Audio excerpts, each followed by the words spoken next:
Dajwang, just give me a straight answer already. Qinlan and her whole family are waiting on you to put food on the table. Village Chief Lin Changwei squatted on my doorstep, puffing away on his dry tobacco pipe, his old face wrinkled up like a walnut. My mind went blank with a roar. The sickle and straw raincoat in the corner, the smell of smoke and earth in the air. Wasn't this my old house from 30 years ago? Didn't I die alone on a broken bed in my 50s, dirt poor, a hopeless drunk with a ruined life? So how is it that I opened my eyes and ended up back in this godforsaken place? Chief, what did you just say? My throat was dry. I pinched my thigh hard. It hurt. It really hurt. I had been reborn. Back at the deadliest crossroads of my entire life. Lin Chongwei knocked his pipe against the sole of his shoe and stood up, impatient. I said, this business with Qinlan. Are you going to agree or not? Her husband went hunting up the mountain last year and got swatted dead by a black bear. He never even touched her. A woman on her own, raising two younger sisters, and they're about to run out of food. Asking you to be her live-in man is asking you to save their lives. You think it's shameful? Is starving to death more honorable? Live-in man. Those words landed on my heart like a red-hot iron rod. In my last life, it was exactly this arrangement that turned my whole existence into a dead end. Plainly put, it meant becoming the household's laborer, working all day to feed the family, and at night, sharing the same blanket as the woman of the house. The kind of thing people whisper about behind your back. In my last life, I was young and hot-blooded, thin-skinned, and I thought it was humiliating. In front of the whole village, I threw the offer back in the chief's face. I've got hunting skills, I said. I'd rather starve than eat off a woman's charity. And the result? I overestimated myself. A decade or so later, the country banned hunting, and those skills of mine became worthless. I scraped by on odd jobs, never sure where my next meal was coming from. While others married, had children, and built happy lives, I never so much as held a woman's hand. I stayed a bachelor my whole life, and in the end, I rotted away alone in a broken-down shack. Right before I died, one thought filled my mind. If I had said yes back then, would everything have been different? Qinlan, the prettiest young widow in the village. A full, soft figure, a fresh and lovely face. How many bachelors dreamed of her at night? Heaven had actually given me a chance to do it all over again. If I screwed this up again, I'd be the biggest fool under the sky. I shot to my feet. Chief, I'll do it. Lin Chongwei froze for a second. Clearly, he hadn't expected this stubborn mule to give in so easily. He looked me up and down, tall and solid. Years of hunting had built me a body of hard muscle. A good worker. Come to your senses? He blew out a ring of smoke. Good. Qinlan already agreed. You go over there and settle into a decent life. She's got 3 acres of thin farmland and plenty of chores. It all rests on you now. I understand. I understood. And I also knew something else. Her family's life wouldn't have to rest on those 3 lousy acres for much longer. Come on, let's go meet the family right now. Outside, the sun was blinding. A few women at the village entrance saw the two of us walk out one after the other, and their looks turned knowing. Uncle Chongwei, where are you taking Dajwang? Aunt Wang had a loud mouth. Lin Chongwei put on a stern face. Don't ask about things that aren't your business. The woman pursed her lips and muttered to the person beside her. Where else? Qinlan's place. TSK. Look at him, big and strong, going off to eat a dead man's rice bowl. Keep it down, he's just going to help out. Help out with what? Everybody knows what a live-in man is. They share the same bed at night. That shameless Qinlan, her husband's barely cold and already. The wind carried their filthy talk straight into my ears. In my last life, I'd have burned with shame and turned right around. Now, I nearly laughed out loud. Go ahead, laugh all you want. When I'm holding my pretty wife on a warm bed, eating and drinking well, all you'll be able to do is wag your tongues behind my back. I straightened my spine and lengthened my stride.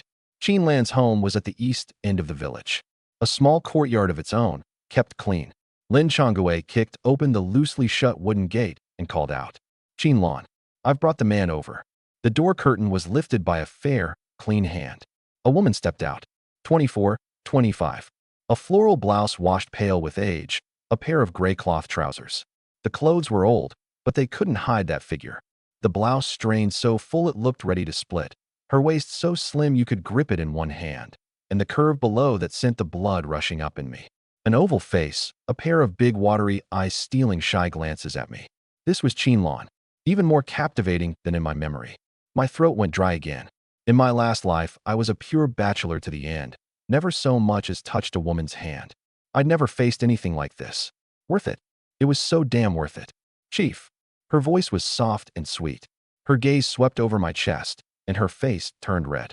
Qin Lan, this is Lin Dazhuang. From now on, he's the backbone of your household. Sister Qin Lan. I grinned wide. That flustered feeling in her seemed to settle a little at my smile. Come inside and sit. The room was dim, but clean. An 8 immortals table, a few benches. That was everything they owned. And just then, my smile froze. In the corner stood 2 more girls. One was 17 or 18, tall and slender, 7 or 8 parts alike to Qin Lan, but her eyes were cold as ice, glaring right at me.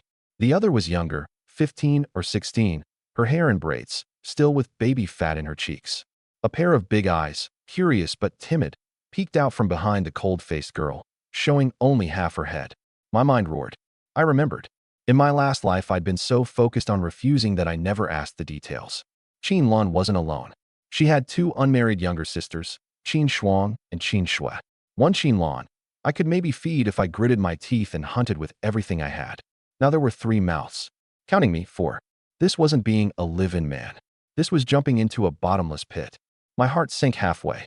The fire that had just flared up in me was doused from head to toe by a bucket of cold water. My face couldn't quite hold its expression. Every bit of that change was caught by Qin Lan's eyes. Her heart leapt into her throat. The thing she feared most had come. This man took one look at her family's situation, felt the disgust, and wanted to run. Her eyes reddened. She bit down hard on her lip, her palms slick with sweat. Lin Chongwei sensed the mood had soured too, and cleared his throat. Dazhuang. That's just how the situation is. Both sisters are hardworking. They won't just live off you for free. I smiled bitterly inside. What good is hardworking? What's the point of the few work points you can scratch out of the dirt? Chief, about this, I think it'd be better if. I was about to speak. A cold, mechanical voice suddenly exploded in my mind. Ding. Host detected facing a major life decision, with a strong will to survive. The God-tier hunting trait system is now binding. Binding successful. Host, Lin Dazhuang. A beginner's gift pack has been issued. Open it. I was completely stunned. A system? The kind of cheap power you only see in web novels, and it had actually grown onto me. The regret of my past life, the panic of rebirth, the pressure of these 3 mouths to feed. In that single second, it was all washed away by wild joy. With a system, what was there to fear? Forget 3 mouths, I could feed 30. Open it. Open it right now, I roared inside my head. Open successfully. Obtained white-grade trait. Beast tracking, basic level. Can detect the traces of small beasts within 20 meters. Obtained white-grade trait. Stamina boost, basic level. Small increase to endurance and strength. Trait grades. White, green, yellow, red, multicolor. Consume hunting points to upgrade. Just 2 of the lowest grade white traits. But to me, these were divine skills. Before, hunting depended entirely on experience and luck. Spending a whole day in the mountains and coming back empty-handed was normal. With tracking, catching prey would be as easy as reaching out my hand. Heat surged through my whole body, strength pouring out of me. That flicker of retreat had flown clear over the horizon. I looked at the 3 Qin sisters again, and my eyes had changed. This was no burden. These were 3 treasures heaven had sent me. My insides churned like a stormy sea, but no one outside could tell. Qin Lan only saw me standing there, my face flickering pale then flushed, obviously wrestling with something. Her heart sank, bit by bit. Behind her, Qin Shuang's cold face turned colder still. Her wariness sharpened into open hostility. Another one who came just to laugh at us. Only little Qin Shui didn't understand these twists and turns. Frightened by the tense air, she clutched tight at her second sister's clothes. Dazhuang? Dazhuang, the chief called again. I snapped out of it, drew a deep breath, and looked at 3 pairs of eyes. I had to make my position clear. Chief, don't worry. I kept my voice steady, then turned to Qin Lan and said each word plainly. I accept. From this day on, this household, I'll carry it. The words struck Qin Lan like a thunderclap. Her head jerked up, staring at me in disbelief. He'd seen the 2 sisters, and he was still willing to stay? Her eyes went hot at once, a mist welling up. She quickly lowered her head so no one would see. Lin Chongwei let out a breath and smiled. Good. Dazhuang, I knew you were a man with a sense of duty. The village will log your work points. You'll get your share of grain at year's end for sure.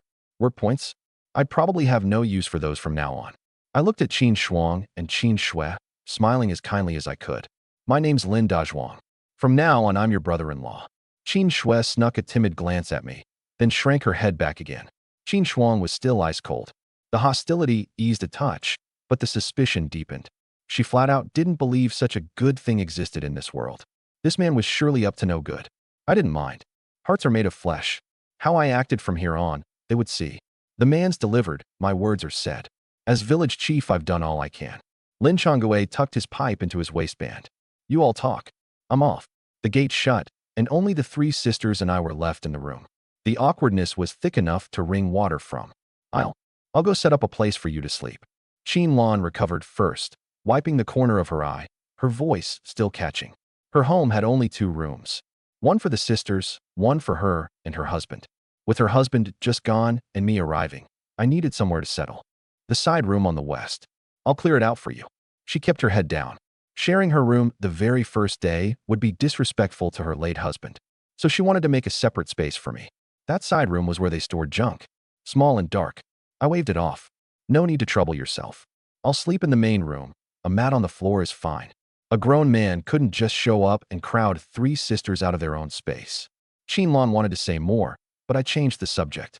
Is there anything to eat at home? I'm a little hungry. From the moment I woke this morning until now, I hadn't had a drop of water. My stomach had been protesting for a while. The moment the word eat left my mouth, the mood in the room sank again.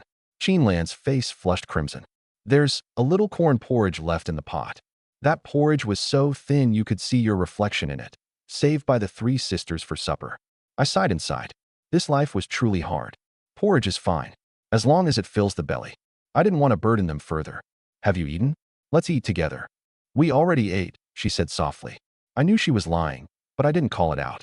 I walked to the stove and lifted the lid. A thin layer at the bottom. I scooped half a bowl and gulped it down in a few swallows, not even savoring it.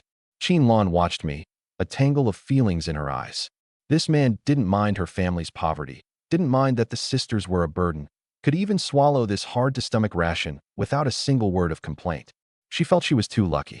I wiped my mouth. I'm heading out for a bit. Where are you going? Qin Lan asked instinctively, her heart tightening, afraid I'd changed my mind and was running off. Up the mountain. I patted my chest and smiled. Don't worry. I can't let the whole family go hungry. Wait for me. Tonight, there's extra on the table. I strode out of the courtyard. The moment my back disappeared past the doorway, Qin Shuang spoke up out of nowhere. Sister, do you really believe him?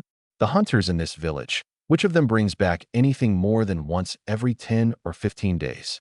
He went up empty-handed, talking a good game. Who knows if it's just an excuse to run off? He won't. Qin Lan shook her head, her tone strangely firm. She couldn't say why. It was just that in my eyes a moment ago, she'd seen something. Hope. Humph. You can know a face, but not a heart, Qin Shuang scoffed and pulled her little sister back inside. Only Qin Lan was left in the main room. She walked to the doorway, gazed in the direction I'd gone, and pressed her palms together. Come back safe. This household might really have something to hope for. The sky had gone fully dark. I'd been gone up the mountain all afternoon and still hadn't returned. Qin Lan stood in the courtyard, looking toward the village entrance again and again. Nothing but pitch black. Qin Shuang's voice came from inside, barbed. Sister, stop waiting. He ran. Who'd want to jump into the fire pit that is our family? Qin Lan bit her lip and said nothing. But inside, she was starting to crumble too. It was so dark, the mountains were full of beasts. If he really meant to hunt, why was he taking so long? Could it be he really regretted it and just left for good? Her eyes reddened. She was about to go back inside. At the village entrance, footsteps. Steady, strong, one after another, like they were stepping right on the tip of her heart. A tall shadow slowly sharpened in the moonlight. It was me. Qin Lan's tears spilled at once. Lifting her skirt hem, she ran to the door. You're back, she said, breathless from running so hard. I'm back. I grinned and lifted my hand. See? I told you there'd be extra on the table. Only then did she see clearly. 2 fat rabbits in my hand, and a pheasant flapping its wings. Heavens! She covered her mouth. You really caught them? Of course. Take them and cook. I'm starving. Qin Shuang and Qin Shui ran out too. When they saw the game still dripping blood, they were all dumbstruck. They hadn't tasted meat in nearly a year. What are you standing around for? Boil water, pluck the feathers. That night, the Qin sisters ate the fullest, most delicious meal they'd had in months. Rabbit stewed into soup, the other roasted along with the pheasant. The golden meat sizzled and dripped oil until Qin Shui was swallowing back her drool. Watching the three of them wolf it down, my heart felt settled. Being able to give your woman a full belly. That's a man's duty. Deep in the night, I'd laid out a mat on the floor of the main room and lain down, but sleep wouldn't come. The moment I closed my eyes, all I saw was Qin Lan's face flushed under the lamplight, and that blouse strained so full. This woman was truly a rare beauty. A wild fire raced through my body, burning my throat dry. Just as I was tossing and turning, the inner room door was quietly pushed open a crack. A figure crept out, soft as a cat. Qin Lan. My heart leapt into my throat. I even held my breath. She came to the edge of my floor mat, hesitated a moment, and then began unbuttoning her clothes. One button, two. The floral blouse slipped off, and beneath it was a red bodice. Under the moonlight, that patch of snowy skin left me dizzy. The trousers came off too. In the end, only the bodice and a pair of shorts remained. That figure was laid out before me with nothing to hide it. My nose went hot, and I nearly bled from it. She lifted my blanket and slipped in. A warm, soft body pressed tight against my back. My whole body stiffened, taut as a plank of wood. Dajwang. Her voice trembled by my ear. Today, thank you. I have nothing to repay you with, so I'm giving myself to you. A pair of soft hands began to wander restlessly over my chest. My mind roared.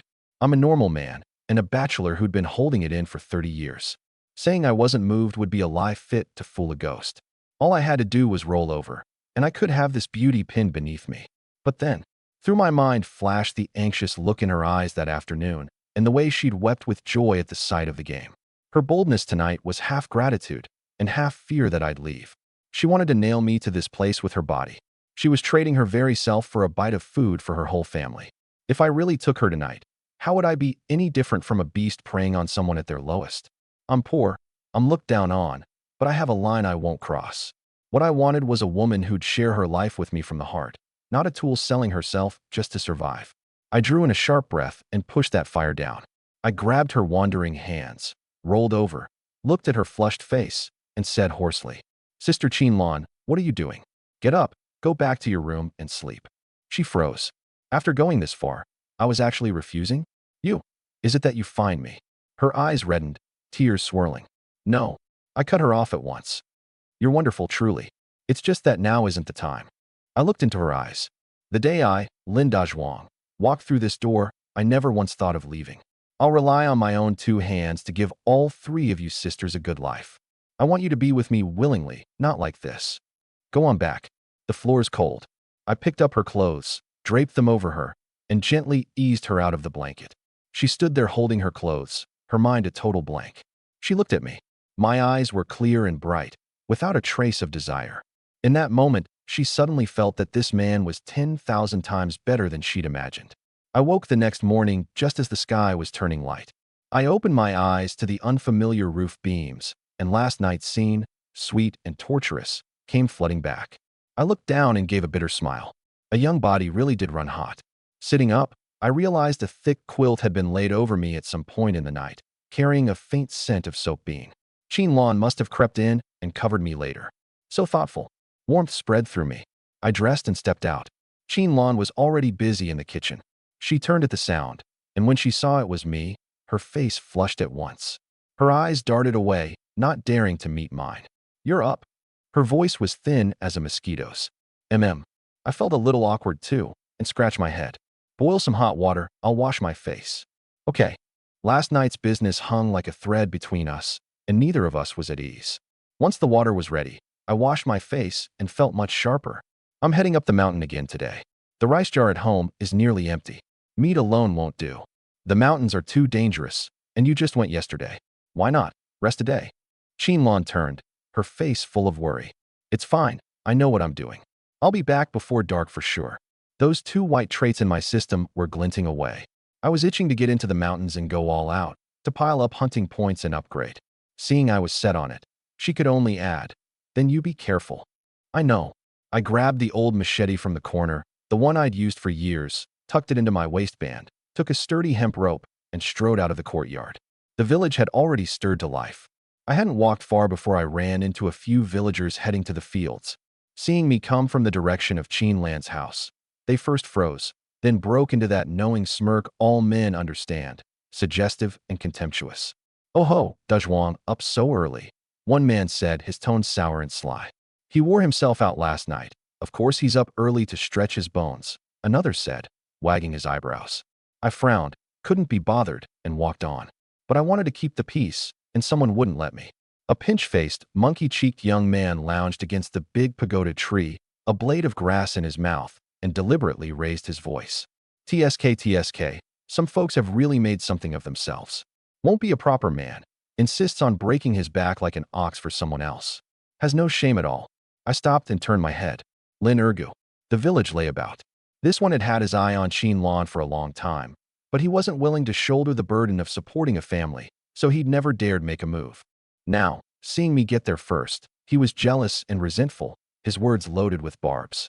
In my last life, it was exactly this kind of mockery I couldn't stand, which was why I swallowed my anger and chose to stay a bachelor. But now, looking at his punchable face, I felt perfectly calm. Why bother with a spineless coward who wouldn't even fight for the woman he wanted? I gave him a cool glance, full of disdain, and stepped on into the mountains. That single look landed like a slap across his face. "Hey, what's with that attitude?" Lin Ergus spat out the grass and cursed at my back. "It kept man's got the nerve to put on airs. Let me tell you, that Lan woman is no easy lamp to keep lit. Sooner or later she'll wring you dry and toss you out. Just you wait. In 3 days you'll come crawling out crying. Don't come begging me to take you in then." Laughter broke out all around. In their eyes, I was going off to enjoy myself and to bring shame down on my own head. Lan's family was a mess, and whoever touched it would suffer for it. They were all waiting to laugh at me. I didn't slow my steps. "Fine. You look down on me, don't you? Waiting to laugh at me, aren't you? Today I'll show you all whether Lin Dajwang is a kept man." I gripped the machete at my waist and strode deep into the mountains. The mountain air was fresh, carrying the scent of grass and trees. In my past life, I'd spent most of my years roaming these mountains. I knew every blade of grass and every tree better than anyone. But coming in today, everything felt different.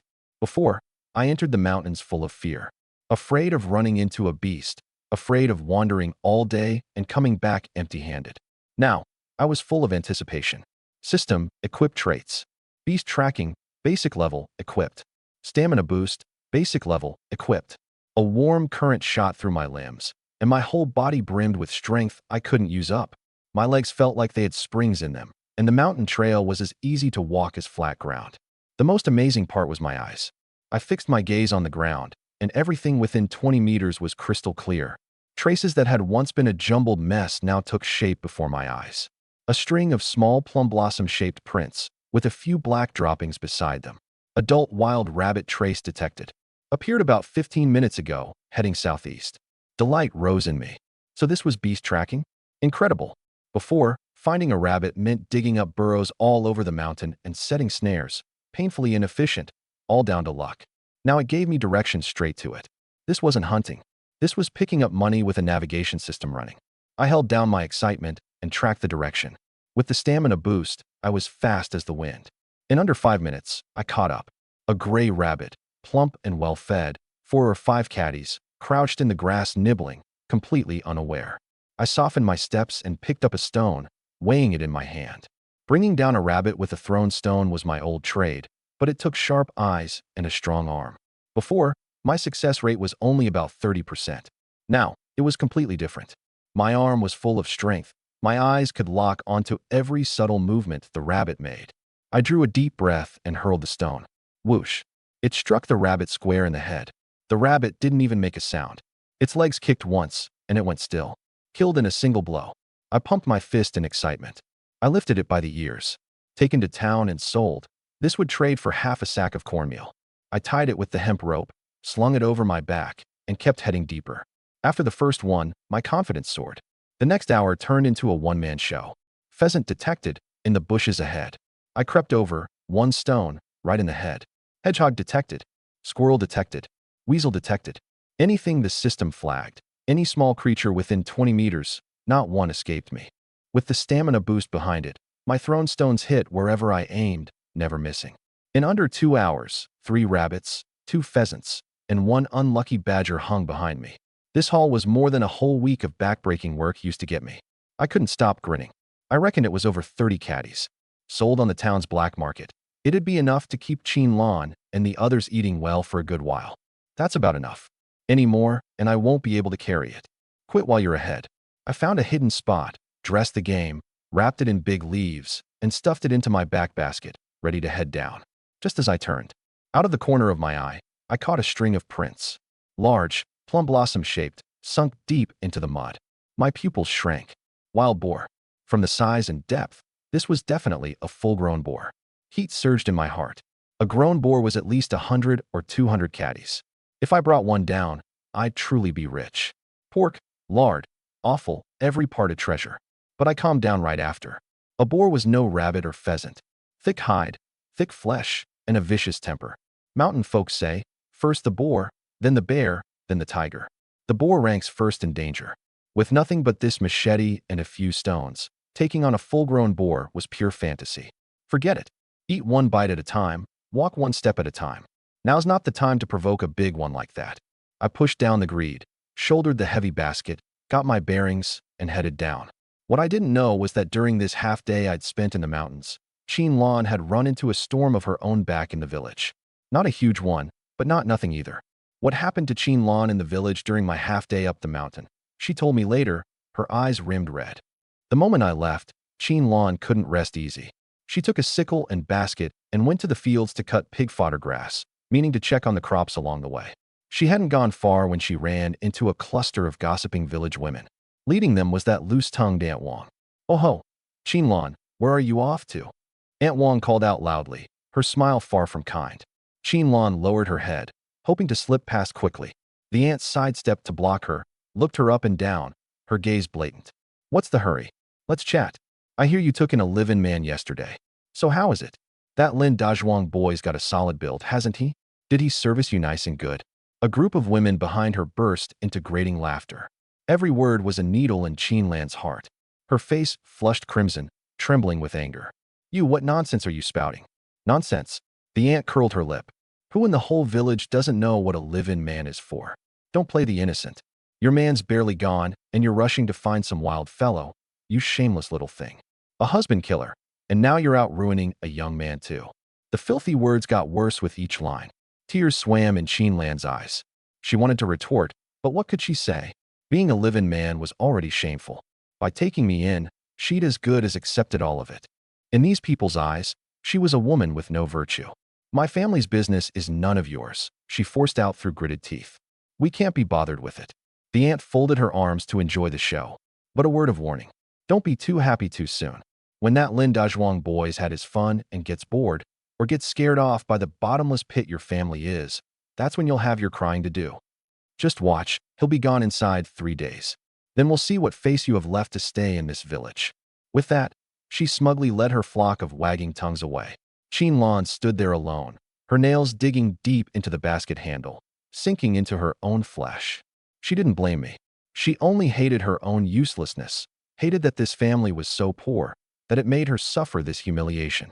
She wiped away her tears, stubbornly lifted her head, and walked on to the fields. She couldn't fall. For herself, for her 2 sisters, and for that man who had just given her a sliver of hope. At dusk, the setting sun dyed half the sky red. I appeared at the village entrance, the heavy back basket on my shoulders. The whole way I'd been calculating. 3 rabbits and 2 pheasants. Keep 1 rabbit and 1 pheasant home for a treat, sell the rest in town. That badger was worth money too, badger oil treats burns. Add it all up, and the money and grain coupons I'd bring back would feed her family for a month. I was deep in my calculations when I noticed the mood at the village entrance was off. More people had gathered there than usual today. Villagers coming off work stood in 2s and 3s, smoking and chatting, but their eyes drifted, intentionally or not, toward the mountains. The moment I appeared, all eyes slammed onto me. The village entrance fell dead silent in an instant. Every one of them stared wide-eyed. What had they seen? They saw me, this spineless kept man, coming back from the mountains with a big, bulging back basket. They couldn't see what was inside, but that weight couldn't be faked. How was this possible? Didn't he go up empty-handed this morning? In less than a day, what could he have caught? Lin Ergu was in the crowd too. He saw me, snorted first, and got ready to sneer. But as I drew closer, the smile froze on his face. Because he saw, clear as day, a gray rabbit ear poking out the side of my basket and a few colorful pheasant tail feathers. He really caught game, someone in the crowd cried out. That one cry was like a stone dropped into dead water. My heavens, looks like more than one. Those are pheasants. And rabbits. Our village's old hunters can go 10 days in the mountains without a haul like that. The place erupted. Everyone craned their necks to peer into my basket. The contempt and the appetite for a show on their faces all turned to shock, confusion, and deep disbelief. Lin Erga's face went dark as pig's liver. Just this morning he'd announced to everyone that I'd come crawling out crying inside 3 days. Instead, on my very first day in the mountains, I'd come home with a full load. This wasn't a slap to the face. This was grinding his face back and forth into the dirt. I turned a deaf ear to all their chatter. Spine straight, steps steady, I walked right through the crowd amid all those shocked stares, heading for my new home at the east end of the village. The moment my back turned into the alley, the village entrance was still dead quiet. It took a long while before someone stammered. My eyes didn't fool me, did they? That kid really carried back a basket full of game. They didn't. At least 3 or 4. The basket was near bursting. It's uncanny. Best he ever did before was snare a rabbit. Since when did he get this good? Lin Erga's face flickered pale and dark by turns. He felt every word of the chatter was laughing at his blindness. What's so great about it? He stuck out his neck, stubborn to the end. Dumb luck, just happened to pick up a few dead critters. A young man who ran with him half believed it. Brother, go. It didn't look like that. The rabbits and pheasants were still fresh. What do you know? Lin Ergu glared at him. Beasts in the mountains fight each other. A dead rabbit or pheasant here, and there is normal. He got lucky and stumbled on them. He said it out loud, but he knew in his heart how slim that chance was. He just refused to admit that the Lin Dazhuang he looked down on was actually more capable than he was. Right, he must have picked them up. I said he never had the skill for it. A few hangers-on who trailed after Lin Erga chimed in. But more people fell silent, their eyes shifting. They weren't fools. Picking up one is luck. Picking up a whole basket is being possessed by a god. They began to wonder. Could it be that this Lin Dazhuang really had some true skill they didn't know about? If he could actually support Qinlan's whole family by hunting, then being a live-in man was no shame. That was called having ability and a sense of duty. When I got to the courtyard, Qinlan was feeding the chickens. She turned at the footsteps, and seeing me with the big basket on my back, joy burst across her face at once. You're back. How did it go? Did you catch anything today? She asked it cautiously, afraid that the greater the hope, the greater the letdown. I smiled mysteriously and set the basket down. See for yourself. She leaned in and froze on the spot. 3 plump rabbits, 2 pheasants, and a thick-fleshed creature she couldn't name packed the basket full. You caught all of this. Her voice trembled. Yesterday's 3, she'd counted as heaven's blessing. Today was even more than yesterday. Of course. I patted the dust off my hands. Sister. Brother-in-law's back. Qin Shui was the first to rush out, Qin Shuang behind her. At the sight of that pile of game, the two of them reacted just like Qin Lan, Mouse Agape, unable to speak for a long moment. Wow, so much meat. Qin Shui came to and bounced around the basket, hopping with delight. Even the perpetually cold-faced Qin Shuang had shock she couldn't hide in her eyes. The way she looked at me had, for the first time, lost its doubt and wariness. In their place was something even she couldn't quite name. This man really did seem different from what she'd thought. Don't just stand there. I smiled and gave out tasks. Sister Qinlan, Qin Shuang, boil water and pluck the feathers, get them cleaned up. Qin Shui, go scrub the big iron pot. Today we're stewing meat. Got it. The 3 sisters answered as one, joy from the bottom of their hearts on their faces. A home that had been weighed down so long finally had laughter in it. I turned to look toward the village entrance, a cold smile curving my lips. Lin Ergu, and all those who looked down on me. My good days have only just begun. Night fell, but Qinlan's courtyard was bright with light. In the center of the yard they'd set up a makeshift earthen stove, the firewood beneath the big iron pot blazing. Great chunks of meat bubbled away inside. The badger had been cleaned, cut into pieces, and slow stewed with wild mushrooms and wild scallions I'd gathered along the way. The rich smell of meat mixed with the freshness of the mushrooms overpoweringly drifted out of the yard, over the wall, until half the village couldn't sleep for wanting it. Qin Shui pulled up a little stool and kept watch by the pot, her eyes fixed without a blink, her little nose twitching, drool nearly dripping to the ground. Brother-in-law, is it done yet? It smells so good. She'd asked no fewer than 10 times. Soon. Badger meat's only good once it's stewed soft and tender. Qin Lan and Qin Shuang cleaned the remaining 2 rabbits and 2 pheasants in the house, salting them as I'd said, and hanging them under the eaves to dry into preserved meat, which would keep a long time. Qinlan came out carrying a basin of cornmeal cakes. Looking at the tall figure busy at the stove in the yard, looking at the joy on her sisters' faces that hadn't been seen in so long, that came from the heart, her eyes went damp. Just days ago she'd thought this family was about to collapse, had even prepared to take her two sisters out to beg. She'd never imagined that the moment I came, it would be like a beam of light. In just 2 days, from not having enough to eat, to eating meat by the mouthful. So fast it was like a dream. Sister, what are you looking at? Qin Shuang came over and followed her gaze. Nothing. Qinlan hurried to wipe her eyes. Qin Shuang was quiet for a moment, then suddenly spoke. Sister, he really does seem capable. It was the first time she'd praised me. Qinlan glanced at her in surprise and smiled, comforted. Yes, he's a capable man. The meat's ready. Time to eat. Patting the hot pot with thick cloth, I lifted it down and set it on the stone table. Wow, meat. Qin Shui was the first to dash over. The family sat down around the table. I first picked out a big piece of meat, stewed soft and tender, for Qin Shui, then gave Qin Lan and Qin Shuang a piece each. Eat. All of you eat more. Look how thin you are. Qin Shui couldn't wait.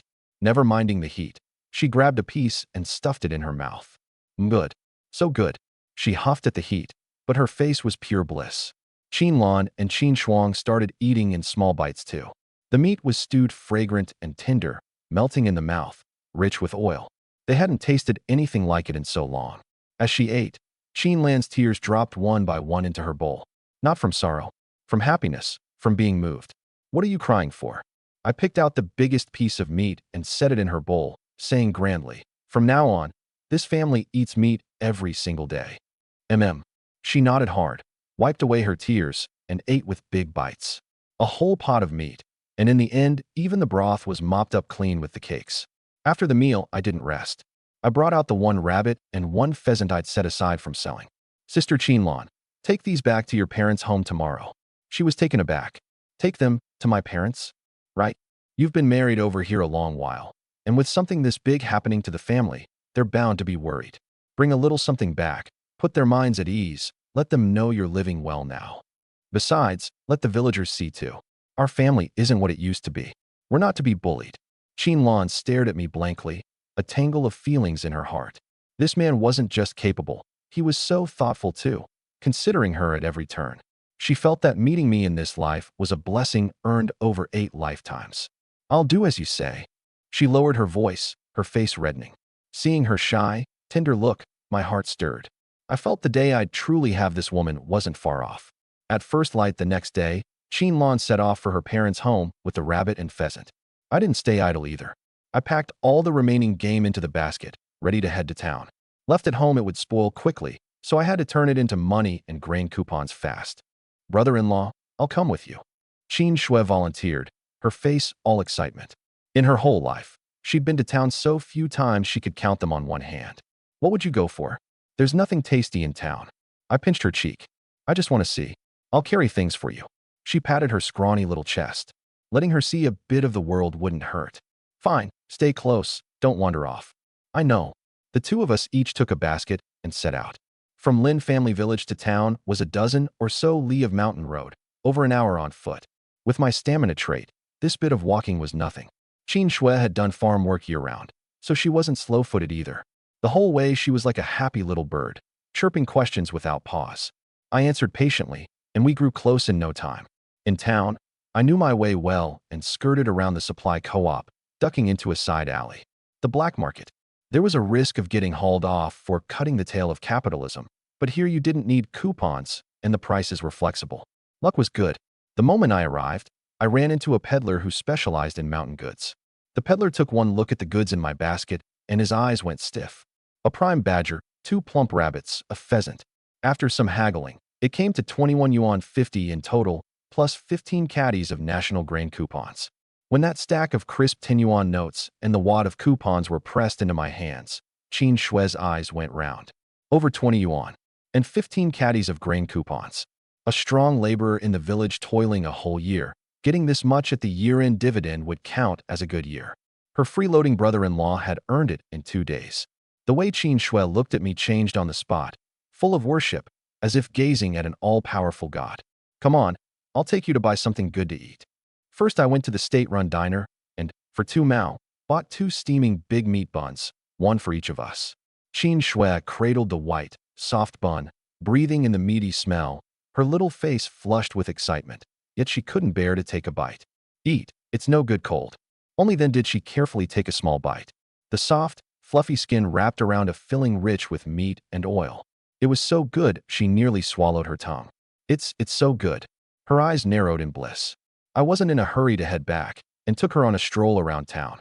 I bought 2 caddies of white flour, cut 2 caddies of pork, and got several feet of new cloth, enough to make each of the 3 sisters a new set of clothes.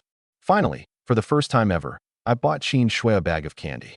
When I pressed that bag of colorful fruit candy into her hands, the little girl's tears fell despite herself.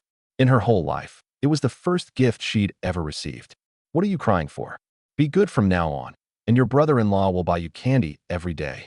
I stroked her head. She nodded hard and hugged the candy tight to her chest, like she was holding the most precious treasure in the world. The 2 of us returned home laden with bags, and Qinlan had just gotten back from her parents too. When she saw what I'd bought, especially those few feet of new cloth, she was surprised and delighted, and scolded. You, buying so much, spending money recklessly. That's what her mouth said, but the smile in her eyes couldn't be hidden. What woman doesn't love to look pretty, doesn't want new clothes? Money's earned so it can be spent. I shoved the rest of the money and coupons all into her hands. Here, keep them. From now on you manage the household expenses. Qinlan cradled that stack, a fortune to her, her hands shaking. No, you earned it. I can't take it. She hurried to push it back. I held her hand still, looked into her eyes, and said earnestly, Sister Qinlan, when I walk through this door, I never treated myself as an outsider. I handle what's outside, you handle what's inside. This household, from here on, the 2 of us hold it up together. My palm was broad and warm, its calluses rough, yet it set her heart at ease at once. She looked at me. I'd only been here 3 days, and this household had already been turned upside down. What I brought wasn't only food, wasn't only money. It was hope and dignity. Qinlan's heart melted completely. She nodded, tears in her eyes, and gripped the money and coupons tight. But I shifted my tone, leaned close to her ear, and dropped my voice so only the 2 of us could hear. I've given you the money and the work points. So does that mean I can make a request? The warm breath brushed her ear. Her whole body shivered. Her face flushed nearly to bleeding. She knew what I meant. She lowered her head shyly, and in a mosquito-thin voice, said I smiled. Starting tonight, that mat on the main room floor could be cleared away. This household, inside and out, was mine to rule. I woke just as the sky was turning pale. Beside me, Qinlan was sleeping soundly, her breathing even, her long lashes trembling faintly in the morning light. Last night she'd crept into my blanket on her own again. At first we were both stiff, but later she simply pressed her whole self against me. Warm, soft, fragrant in my arms, I hadn't slept easy all night. I mulled over. This live-in man, life was a world apart from being a bachelor in my last life. One in the heavens, one on the ground. My body was warm, and so was my heart. I got up gently, careful not to wake her. In the main room, Qin Shui and Qin Shuang were up too, huddled over the table, quietly fiddling with the new clothes from yesterday. The Dacron fabric was smooth and slippery, bright in color, nothing like the drab coarse cloth the rest of the village wore. Brother-in-law. The 2 girls' eyes lit up when they saw me. They quickly stood and, a little bashfully, hid the new clothes behind their backs. Why not sleep a bit longer? I smiled and kept my voice low. Couldn't sleep. Wanted to look at the new clothes.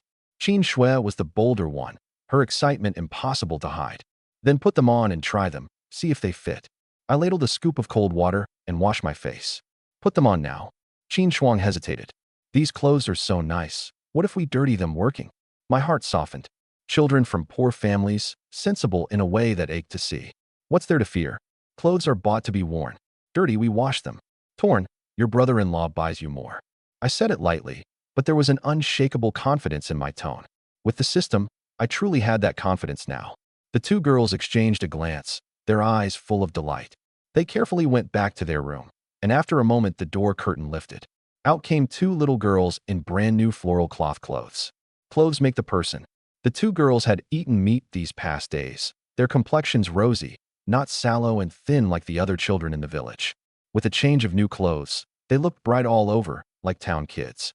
Lovely, I praised sincerely.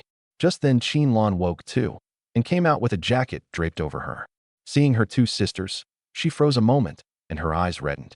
Dajwang, I've made you spend so much. She came to my side, her voice catching. Her own new outfit was held in her hands, unworn, unable to bear putting it on. We're family, why talk like this? Warmth filled my chest. You change into yours too, let me see. Her pretty face flushed, and she turned back to her room. When she came out again, my breath caught for a beat. Lan already had a full, soft figure, the village's acknowledged pretty widow. Even her patched old clothes couldn't hide that charm.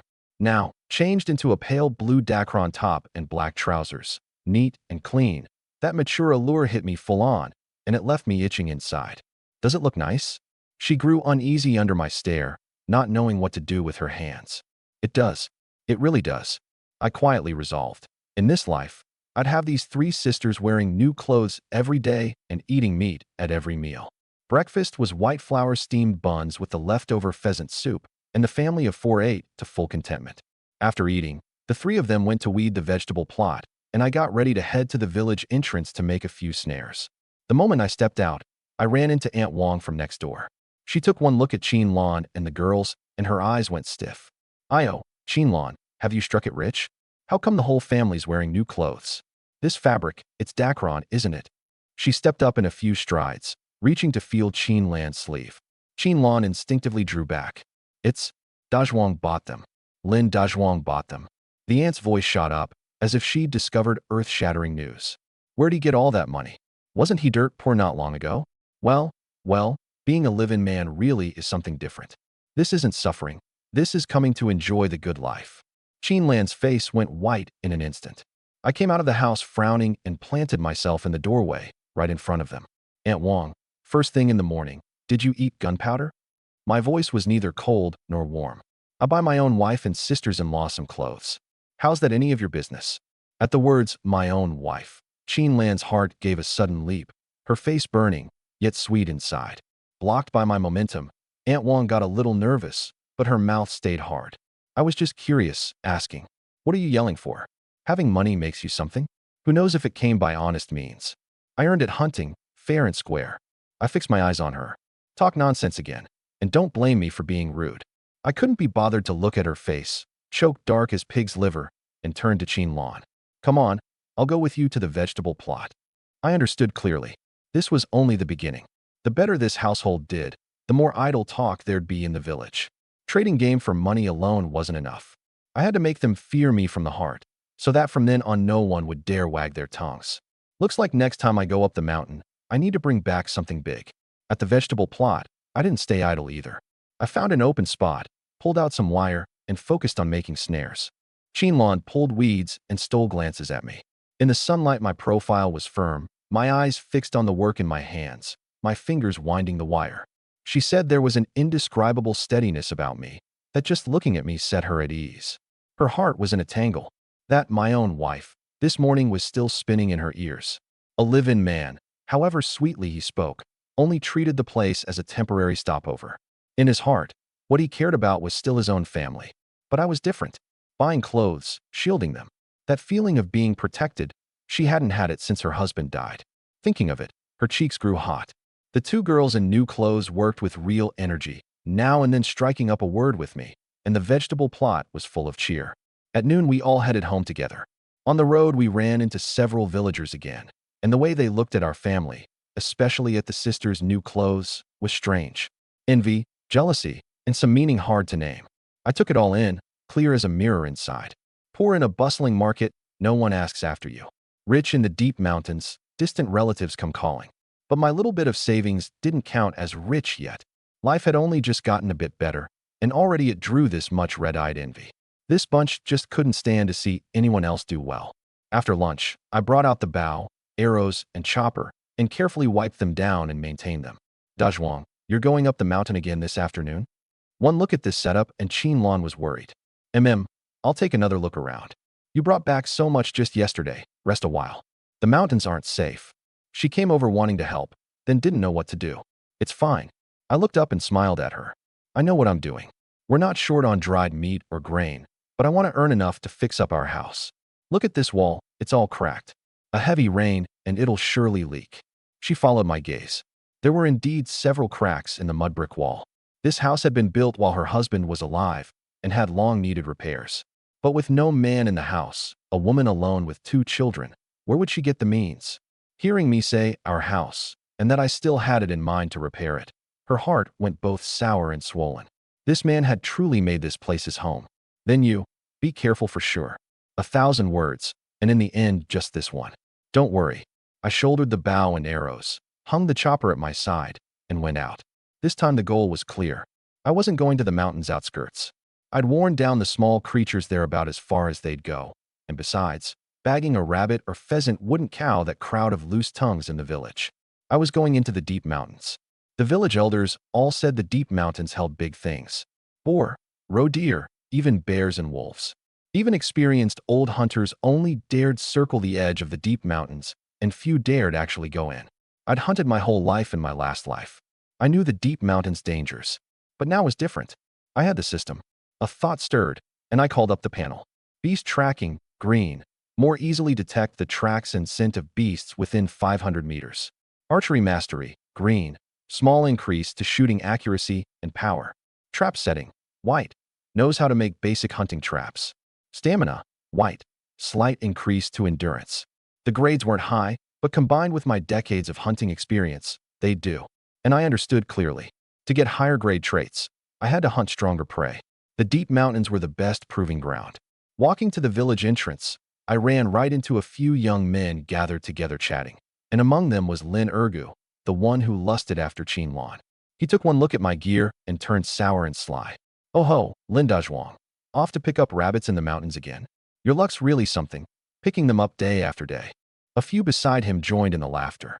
I paused my steps, glanced at him, and said flatly, where I go is none of your business to report to. Hey, you're getting cocky. Lin Ergu stood up. Don't think buying a woman 2 rotten rags makes you something. Let me tell you, there are no rabbits to pick up in those deep mountains. There are big things that'll take your life. Is that so? Then I'll go have a look. I paid him no more mind and headed straight for the back mountain. Behind me came the sound of him spitting. Reckless fool. Actually dares go into the deep mountains. Brother Go, he hasn't really gone mad, has he? My dad says once you go into that place you don't come out. A young fellow said, scared. Who cares? Best he dies in there. Saves my eyes the trouble. Lin Ergu was vicious, his eyes full of jealousy. Naturally, I couldn't hear any of this. I had already stepped into that region both familiar and strange. The light in the woods dimmed all at once. Tall trees blotted out the sky, and the air was thick with the damp of rotting leaves and earth. All around was silent, only the occasional bird call, deep and remote. I gripped the chopper tight, my eyes turning cold. From this moment on, the real hunt began. The moment I entered the deep mountains, my whole presence changed. No longer the tight-lipped clod of the village, but a lurking leopard. Every movement carried wariness and purpose. My eyes swept like a hawk's, my ears caught the faintest sounds in the woods. I pushed beast tracking to its limit. In my mind it was like an invisible map spread out. The trace of any animal within 500 meters, a shed hair, a tender branch snapped underfoot, all fed back to me crystal clear. 300 meters ahead on the left, fresh hoof prints. From the size and depth, a roe deer, and alone. Roe deer, commonly called the foolish roe, weren't very wary, but they ran fast, gone from the woods in the blink of an eye. Shooting one with an arrow had to kill in a single strike, or there'd be no catching it. I didn't rush to chase. First I drew the chopper from my basket, cut a few supple branches, and found some sturdy vines. Set a trap first. Though trap setting was only white grade, what it gave me was the core principles behind every kind of trap. Combined with my decades of experience, what I made was far better than what the panel described. I quickly set an ingenious tripline on a narrow path the roe deer might pass. The moment it stepped on it, the vine would snap tight and hoist one of its legs into the air. Once it was set, I unhurriedly circled wide and, from upwind, slowly crept toward the roe deer. The roe deer was leisurely nibbling tender leaves, completely unaware. My feet on the fallen leaves made almost no sound. Like a ghost, I closed the distance bit by bit. 100 meters, 80 meters, 50 meters. Within the best range under archery mastery's boost. I slowly raised the bow, knocked an arrow polished to a shine, its head aimed at the deer's throat. And in the very instant I was about to loose, disaster struck. A woo. A vicious wolf howl exploded from the dense woods not far off. The foolish roe deer, startled, kicked out all four legs and bolted like mad, straight toward where I'd set the trap. Alarm shot through me, not for the roe deer, but for that howl. Wolves. From the sound, more than one. I immediately gave up on shooting the deer, dropped low, and darted behind a big tree.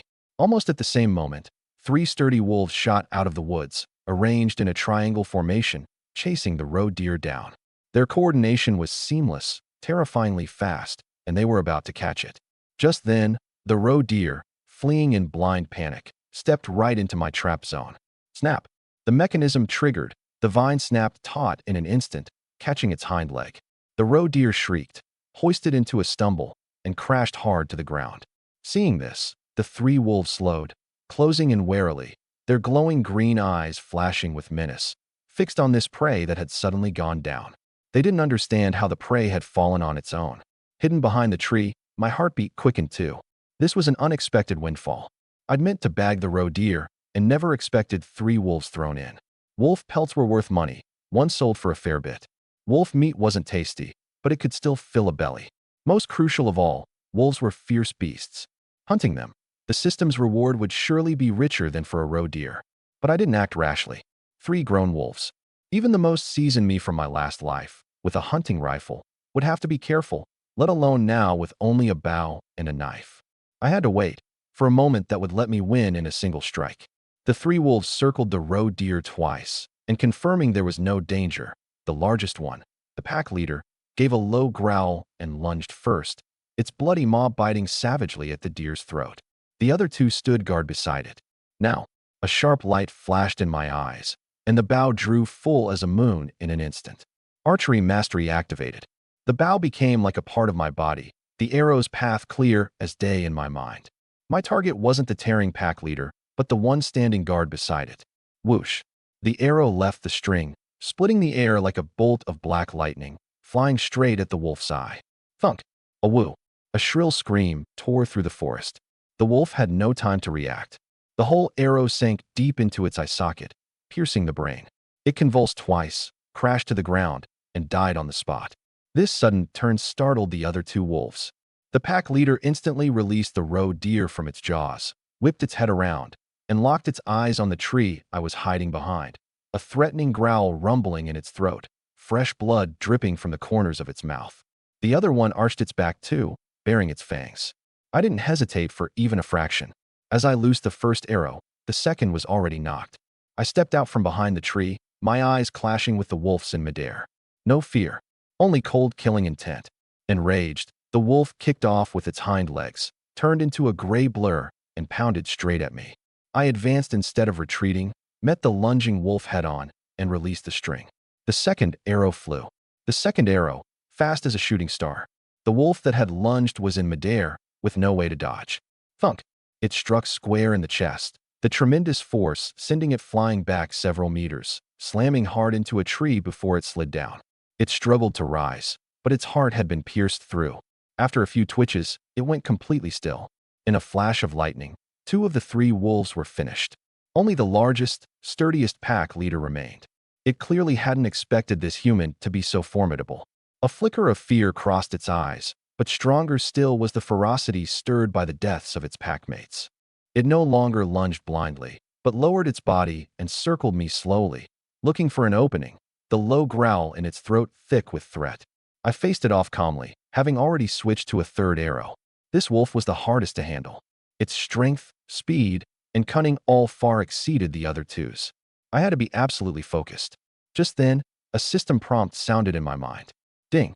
Wolf successfully hunted, hunting experience +20, obtained new trait. Intimidation, white. Intimidation, white. Your gaze and aura can produce a certain deterrent effect on ordinary beasts. Something stirred in me. Intimidation? It came at just the right moment. I gathered my focus, my gaze like a blade, locking hard onto the pack leader. An invisible pressure radiated from me. The prowling wolf's movements suddenly froze. From me, it sensed an aura that chilled it to the bone. It wasn't something an ordinary human should have, more like the pressure of an apex predator. For the first time, retreat appeared in its glowing green eyes. An animal's instincts are far sharper than a human's. It sensed that charging again would end just like its packmates. The instinct to survive overpowered the urge for revenge. The pack leader gave a low, unwilling growl, tucked its tail, whipped around, and bolted into the dense woods without looking back, gone in a blink.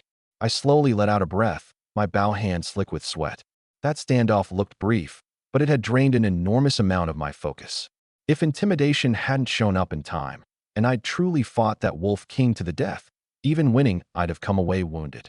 I walked over to the two dead wolves and the twitching roe deer, confirmed all were fully dead, and only then relaxed completely. Looking at the three animals on the ground, I felt utterly satisfied. 2 wolves, 1 roe deer. This trip into the deep mountains had been more than worth it. Just these 2 intact wolf pelts would fetch a high price in town. The roe deer plus the wolf meat would keep the family eating well for a good while. I sat down to rest a bit and called up the panel. The experience for both beast tracking and archery mastery had climbed a good deal. A few more big kills, and they'd level up. That newly acquired intimidation opened up more possibilities in my mind. If this trait could be leveled up, wouldn't I be able to walk through the mountains untouched from then on? Rested enough, I began dealing with the spoils. Drain the blood, bind the limbs with vine. The 3 together came to over 200 caddies. Getting them down the mountain wouldn't be easy. I cut a thick tree trunk to use as a carrying pole, tied both wolves to one end and the roe deer to the other, drew a deep breath, heaved with all my strength, and hoisted it onto my shoulder. The boost from stamina was slight, but it worked in that moment, and the load was lighter than I'd expected. Home, I gave a low shout and strode down the mountain. The setting sun stretched my shadow out long.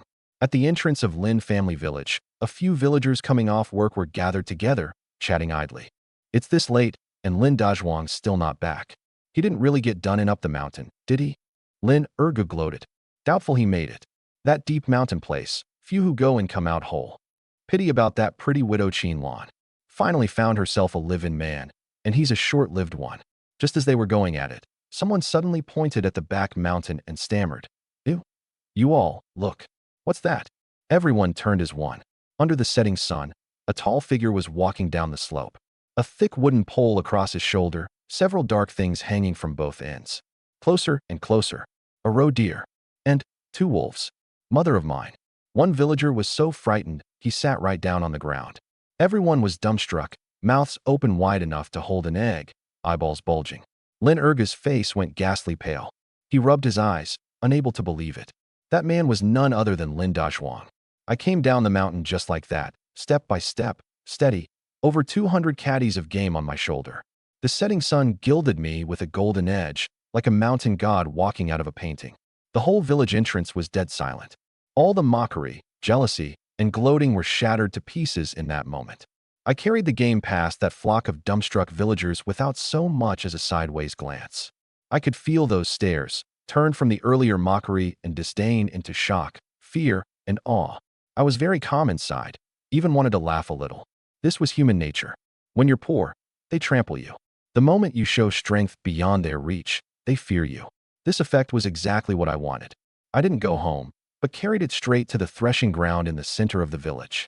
Thud. The load came down hard off my shoulder to the ground. 2 wolves with fierce death masks and 1 plump roe deer lay spread out before everyone with nothing to hide them. The whole of Lin family village erupted. Come look. Lin Dazhuang killed wolves. My heavens, 2 of them. How is it possible? And a big roe deer. He did it all alone.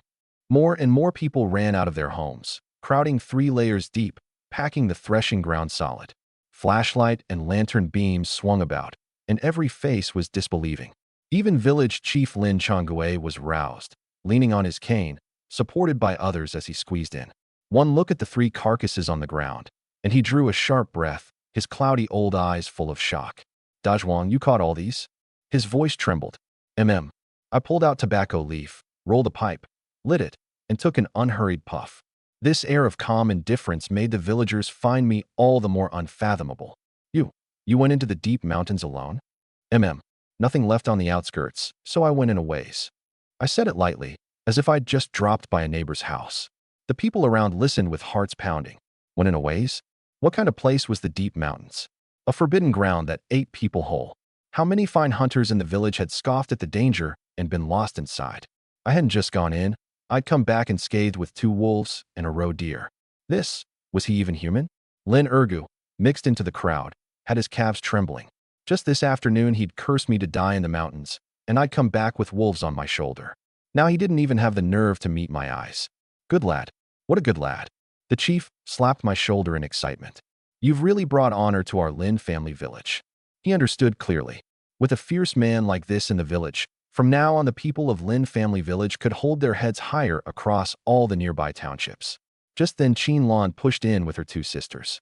At the sight of the game on the ground, especially those two fierce wolves, her face went white. She rushed to me in a single stride, gripped my arm, and looked me over up and down. Dazhuang, are you all right? Are you hurt? Her voice carried the sob of tears, tears swimming in her eyes. She'd been frightened and worried all afternoon, and now, seeing me safe, the heart she'd held suspended finally settled, only for the after-fear to surge up all at once. I'm fine, perfectly fine. I turned my hand to grip hers and comforted her softly. The two little girls were terrified too, each hugging one of my legs, crying quietly. In front of the whole village, I held Lan's hand just like that, without the slightest reserve. The villagers watching this scene had their own thoughts. Those loose-tongued women who'd wagged their tongues before all quietly shut their mouths. Only now did they understand. This live-in man Lan had found was no ordinary person at all. He supported the family on genuine skill. Who would dare gossip anymore? From now on, seeing Lan, they'd probably have to be polite. Once I'd comforted the three sisters, I turned to the chief. Chief, this wolf meat isn't good eating. It's tough. Here's what we'll do. The meat from both wolves, share it out among every household in the village. Count it as a small token from me. The pelts and this roe deer, I'll keep. The whole ground stirred in an uproar. However bad wolf meat tasted, it was still meat. In these times, how many families could eat meat even a few times a year? And he said share it out just like that? The chief was taken aback for a moment, then nodded firmly. Good. Dazhuang, that's handsomely done. I thank you on behalf of the whole village. He knew this was me winning hearts, and also establishing authority. Grace and might wielded together, played beautifully. The villagers who'd felt a bit jealous had that imbalance vanish. All turned to gratitude and admiration. Dazhuang's a real man. From now on, anyone who badmouths Dazhuang, I'll be the first to object. The wind in the crowd shifted in an instant. I watched it all, a faint, near imperceptible smile curving my lips. This result was exactly what I wanted. I didn't want to be a hero. I only wanted Lan and her two sisters to live steady, unbullied lives in this village. Now I'd done it. From this day on, no one in Lin family village would dare look down on me, and no one would dare bully my family. The chief was efficient. The moment I finished speaking, he called over a few strong laborers with knives and basins to butcher the wolf meat on the threshing ground. Though the sky had gone dark, the threshing ground was bright with light, as lively as New Year. The children circled the wolf carcasses, afraid yet curious, while the adults helped out and discussed my skill. You didn't see it. When Dazhuang came down the mountain with two wolves on his shoulder, that presence, the very image of a mountain god. Isn't that right? He went into the deep mountains, a place no one's dared enter in years. With Dazhuang in our village from now on, which of the nearby villages would dare cross us? Praise poured undisguised into my ears. I smiled and said nothing, crouched down, and dealt with the roe deer myself. Precise cuts, and soon I'd stripped off an intact roe deer hide. Cured, it would sell for a fair bit. Lan stood to one side with her two sisters, watching me surrounded in the center of the crowd, her eyes full of pride and ease. She knew that from tonight on, the sky over her family had truly cleared. The wolf meat was soon divided, a big piece per household by head count. The texture was poor, but for villagers short on oil and meat it was already a rare delicacy. Every family was cheerful, full of gratitude toward me. I kept the best roe deer meat for us, and carrying the two tenderest roe deer legs, I took Lan and her sisters home. The moment we were through the door, Lan couldn't hold back any longer. She threw her arms around my waist from behind, buried her face in my back, her shoulders heaving, weeping without a sound. Everything today had shaken her too deeply. From the fear of the afternoon, to the shock of the evening, to the vindication of the present. Her emotions had ridden a roller coaster. I turned and gently patted her back. What's the crying for? Isn't this a good thing? I'm just happy. She looked up, tears hanging, yet smiling. Dazhuang, thank you. Silly. I said it already, we're family. I wiped her tears with my rough palm. The touch was very light, and it made her heart skip a beat, her face reddening too. The two little girls knew better than to interrupt and excitedly circled the roe deer legs, discussing how to cook them tonight. This scene set my heart utterly at ease. This was the feeling of home. For dinner, Lan showed off her cooking, cutting a big piece from the roe deer leg and stewing a whole pot with wild mushrooms from the mountains. The scent of meat mixed with the freshness of mushrooms drifted through the whole yard, making mouths water. The family of four sat around the table, eating well with white flour-steamed buns. The two girls had oil all over their mouths, their little faces pure bliss. Brother-in-law, this meat's so good. Better than pheasant. I didn't even get my fill last time. Qin Shui said thickly. If it's good, eat more, there's more in the pot. I gave each of them a big piece. Qin Lan ate in small bites, but her eyes never left me. She picked out food for me, ladled me soup, her movements natural and affectionate, like a true wife. After eating, I pulled something from the basket and handed it to her. A wolf gallbladder. What's this? She was a little afraid of it. Wolf gallbladder, a good thing. It's medicinal, sells for money. I said, tomorrow I'll go to town and sell the roe deer hide, the two wolf pelts, and this too. To town again? My gaze was earnest. Once I've earned the money, we'll fix the house up quick, then buy grain to store for winter. I'll also get you a few lengths of thick cloth to make padded coats. I had the coming days laid out clearly, and every item had the three sisters in mind. Listening, warmth surged through Qin Lan's heart. She found she could rely on this man more and more. He'd given them stability and a future to look forward to. Then, I'll go with you. She worked up the courage. I paused, then smiled. Sure, you come along. You can pick the patterns you like yourself. I'd meant this all along. Taking her to town together was as good as announcing to everyone. Qin Lan is Lin Dazhuang's woman. Late into the night, both sisters were fast asleep. I lay in bed, and Qin Lan, as always, quietly crept into my blanket. But tonight, she was bolder than ever before. She held me tight, her warm body pressing close. In the dark, I could clearly hear her heart pounding like a drum. Dazhuang, she called softly by my ear, in a mosquito-thin voice. I felt a heat rush from the soles of my feet straight up to the crown of my head, all the blood in me catching fire. This time, I didn't hold back again. With a single turn, I pulled her into my arms. The oil lamp in the room had long gone out. Early the next morning, I rose refreshed and clear-headed. Qin Lan was still asleep, a languid charm about her brows and eyes, her whole self like a flower nourished after rain, more lovely than ever. One glance and my mouth went dry. I quickly looked away, cursing myself inwardly for being weak. I dressed quietly and went out to the yard. In the corner, the two wolf pelts and the one roe deer hide had been preliminarily treated and hung on a wooden rack to dry. These were all hard currency, the capital for improving life from here on. I rolled the hides carefully, bound them tight with rope, and put them in the basket. The dried wolf gallbladder I wrapped in cloth and tucked into my chest. Once everything was packed, Qin Lan and the two sisters were up too. Qin Lan had specially changed into that pale blue Dacron outfit, her hair combed neat, a touch of shyness and anticipation on her face. Her eyes, looking at me, were bright and sparkling, like there were stars in them. Brother-in-law, sister, are you going to market? Qin Shui asked, curious. Yes. I stroked her head. You two be good at home. Lock the courtyard gate. Don't open it for strangers. There's meat and buns left in the pot. Heat them yourselves if you're hungry. We know. The two girls nodded sensibly. Everything settled, I shouldered the basket and set out with Qin Lan. The morning village was quiet, cooking smoke curling up. The two of us walked side by side down the small path, drawing the gazes of quite a few early rising villagers. Seeing me and Qin Lan, especially Qin Lan dressed neat and clean, heading out of the village like a married couple, their looks all changed. Gone was the pointing and whispering of before, replaced by something complex, laced with envy and awe.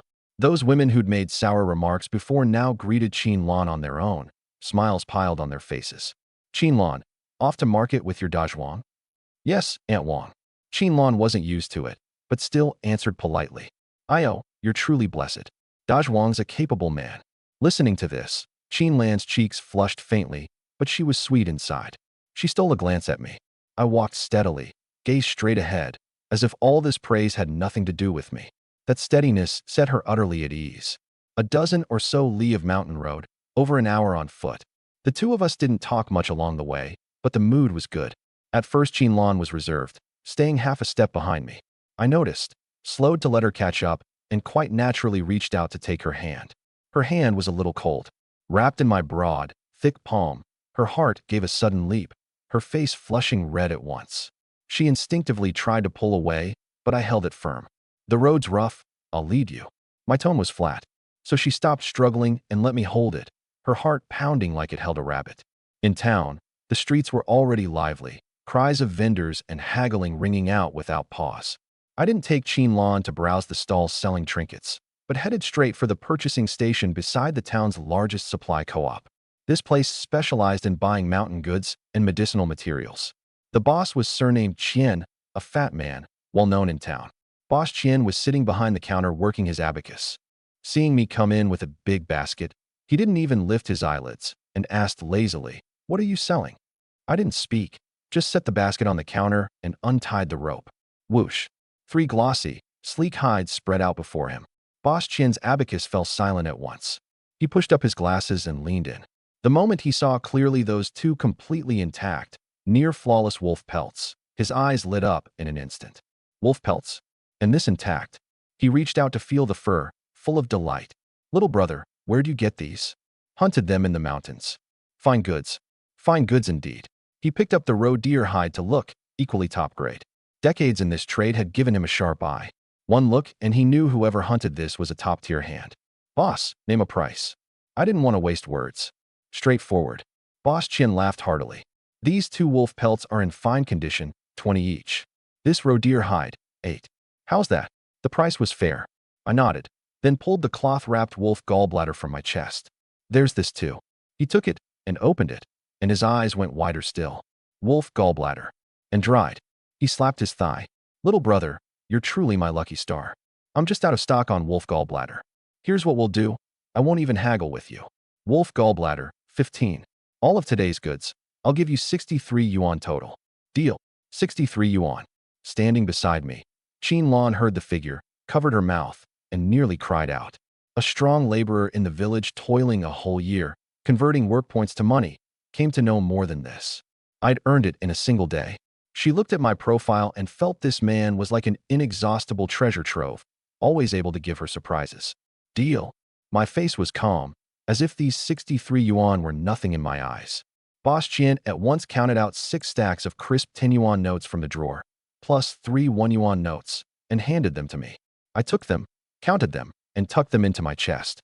"Little brother, when you've got good goods from now on, be sure to bring them to me first." Boss Qian was very warm. "That's easily said."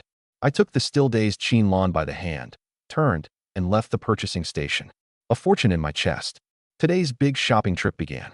Coming out of the purchasing station, Qinlan was still lightheaded. In her 20-some years of life, it was the first time she'd seen so much money. That thick stack of 10 yuan notes tucked in my chest left her uneasy even walking, as if someone were always watching. "Dazhuang, do we really have this much money now?" she asked softly, with a trace of unreality. Seeing her nervous look, I found it amusing. What's there to fear? Earned by skill, clean money.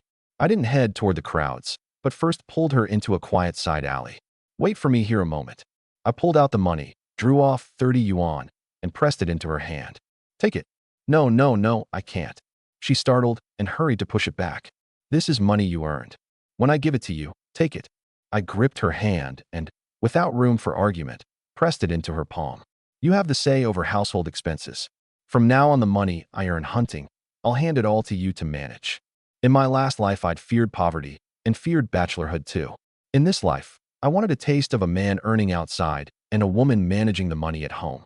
Qinlan pinched that weighty 30 yuan, her hands trembling, her eyes reddening again. This man didn't just treat her as a woman, he treated her as the mistress of this household, giving her 100% of his trust. I don't know how to manage money," she said softly, yet inside she was sweet to the point of aching. "You'll learn." I smiled. "Come on, let's take care of business. First stop, the grain store." "Boss, how much is cornmeal per caddy?" 12 fun. "Give me 100 caddies." The grain store boss was stunned.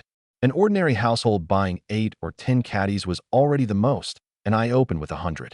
Right away, he came to and packed the bags eagerly. "And white flour, 25 fun. 50 caddies of that too." Qinlan listened at my side with her heart pounding and wanted to stop me, but seeing my resolute eyes, swallowed the words back. She knew I wanted this family to bid farewell to hungry bellies for good. 3 big sacks of grain. I had the boss keep an eye on them and pulled her to the cloth store. Boss, bring out the thickest cotton cloth. I felt it and chose the most durable, wear-resistant kind. Enough for 3 adult padded coats and 2 children's padded coats. Cut it. Then I pointed at the bright floral cloth beside it. That one, cut a set for the 2 little ones for lining. I spent without the slightest hesitation, as if that money in my hands were merely paper. Qianlan followed behind, watching me busy myself for this family, her heart filled full with happiness. She'd never imagined life could hold this much to look forward to. At the general store, oil, salt, matches, kerosene, I bought the good kind of each. Finally, I bought a big bag of candy. For little Shui and little Shuang. Qianlan looked at that bag of candy and nodded, feeling a sour pang. She'd nearly forgotten her 2 sisters were still children who loved candy. There was too much to carry, and the 2 of us couldn't manage it at all. So I spent 2 mao to hire the ox cart of a villager I knew to haul it all back to the village together. On the ox cart, looking at the grain and cloth piled up like a small mountain, Qianlan leaned on my shoulder and said softly, "Dazhuang, you're too good to us. You're my wife and my sisters-in-law. If I'm not good to you, who would I be good to?" At the word wife, she blushed all the way to the roots of her neck. The ox cart swayed its way into the village. The villagers took one look at me and Qianlan, and the cart packed full of goods, and were stunned again. Good heavens, did they move the supply co-op home? That grain alone, 100, 200 caddies? How much did that cost? Lin Dazhuang's really struck it rich. Qianlan finally picked the right man. Envious, jealous gazes fell on the 2 of us like searchlights. But this time, Qianlan was no longer uneasy. She straightened her back and calmly bore everyone's stares, because she knew the man beside her was the firmest support for her and her sisters. The ox cart stopped at my door. I carried the goods in one by one. 3 big sacks of grain and a large bundle of cloth stacked in the main room. Qin Shui and Qin Shuang, who'd waited at home, were dumbstruck. Brother-in-law, this much grain? From now on, we eat white flour steamed buns every meal. I pressed that bag of candy into their hands. The 2 girls looked at the candy in their hands, then at the goods filling the room. So happy they hopped and jumped. For the first time, this household had the look of plenty. I handed all the remaining money to Qianlan too. Keep it safe, buy whatever we lack, don't scrimp. Qianlan nodded, put it away carefully, and secretly vowed to manage this household well, to not fail this trust of mine. That night, the plan to repair the house also went onto my agenda. I had money now. I'd simply go to town, buy blue brick and timber, and give this mud brick house a complete, thorough renovation. The next day I rose early, didn't go hunting, and circled the old house with a stick in hand, sketching and marking on the ground. Qianlan brought breakfast over, curious. "Dazhuang, what are you up to?" "Measuring dimensions, figuring out how to rebuild the house." "Rebuild?" She was startled. "Wouldn't patching it up do? How much would rebuilding cost?" In her eyes, we'd already spent a big sum yesterday on grain and cloth. The rest ought to be saved for a rainy day. Don't worry about the money. I stood up and dusted off the dirt, looking at her, my gaze earnest. If I'm going to build, I'll build the best in the village. A blue brick, tiled house. Warm in winter, cool in summer, and no fear of the heaviest snow. Rebuild the courtyard too. Put up a sturdy gate, so no stray cat or dog dares come sniffing at our door. There was a pointed meaning to this. Qianlan understood at once. He ached over the idle gossip she and her sisters had suffered before. This man was always like this. Few words, but every single thing he did had them in mind. But she still felt it was too extravagant. No buts. I cut her off. It's settled. I'll go ask the chief today what paperwork building a house needs, and find a few reliable masons while I'm at it. No sooner said than done. After breakfast, I headed straight for village chief Lin Changwei's house. "What? You want to build a blue brick, tiled house?" Hearing it, Lin Changwei nearly dropped his pipe out of his mouth. In these times, whose home in the village wasn't mud brick? Being able to reinforce a wall corner with a few bricks counted as a well-off household. And I opened by wanting to build entirely of brick. "Dazhuang, where'd you get all that money?" "Earned it hunting." Lin Changwei fell silent. He looked at me, his heart churning. In just a few days, this once unremarkable young man of the village had climbed to a height he wouldn't have dared even imagine. "Fine." He slapped his thigh. "A good thing. You build, and I'll support it. I'll run the paperwork at the commune for you. Master Wang, our village mason, has the best skills. I'll have him bring men to help you." "Many thanks, Chief." I nodded. As for wages, I won't shortchange anyone. The news that I was going to build a blue brick, tiled house spread through the whole village in under half a day, as if it had grown wings. The villagers' reaction was even more exaggerated than last time, when I'd carried back 2 wolves. A brick house. He's mad. What kind of fortune does that take? Just the brick and tile would run 100-odd yuan. Add timber and labor, and you won't get out under 2 or 300. Good gracious, has he dug up the mountain's gold nuggets? Those who'd merely envied before now had only awe left in their hearts. They understood completely. Lin Dazhuang was no longer someone they could provoke or even gossip about. When Lin Ergu heard the news, he sat home alone drinking sullen wine all day. He knew the gap between him and me was already worlds apart, that he no longer even qualified to be jealous. The village's idle talk vanished completely overnight. No one dared discuss Qin Lan's live-in man behind her back anymore. Come on. Her man was about to build the village's first blue brick, tiled house. Who'd dare court that bad luck? Those women, seeing Qin Lan, were exceedingly polite, striking up small talk on their own, every word laced with envy. Qin Lan, you're truly blessed, finding such a capable man. When your new house is done, we've got to come have a look, soak up some of the good fortune. At first Qin Lan wasn't used to it, but gradually she straightened her back too. She knew all this respect was something I'd earned for her. The house building was quickly settled. The material costs would be a big sum. I went to town to find Boss Qian and arranged with him to put the material payment on credit, to be settled later against the pelts and game I'd bring in from the mountains. Boss Qian had witnessed my skill and knew that when I made a move it was big goods, so he agreed without a second word. The chief also helped arrange a tractor. Cartload after cartload of blue brick, tile, and timber flowed steadily into the village, piled right on the open ground before my door like a small mountain. At that sight, the whole village came out to watch, every one of them green with envy. Master Wang the mason arrived with several apprentices. I paid high wages, white flour buns with meat dishes at every meal, and the masters were so moved they worked especially hard. Tearing down the old house, laying the foundation, building the walls. The whole project was in full swing. I didn't stay idle either, working alongside the men every day, carrying bricks and mixing mud, snatching up the heavy, tiring jobs. With my build, I did the work of 2. Qin Lan managed logistics with her 2 sisters, boiling water and cooking every day, keeping the household in perfect order. The family's hearts all pointed one way, our strength all pushed one way, and life ran red-hot and full of things to look forward to.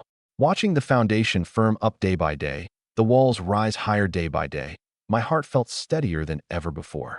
In my last life, I was alone and destitute, without even a shack to shield me from wind and rain.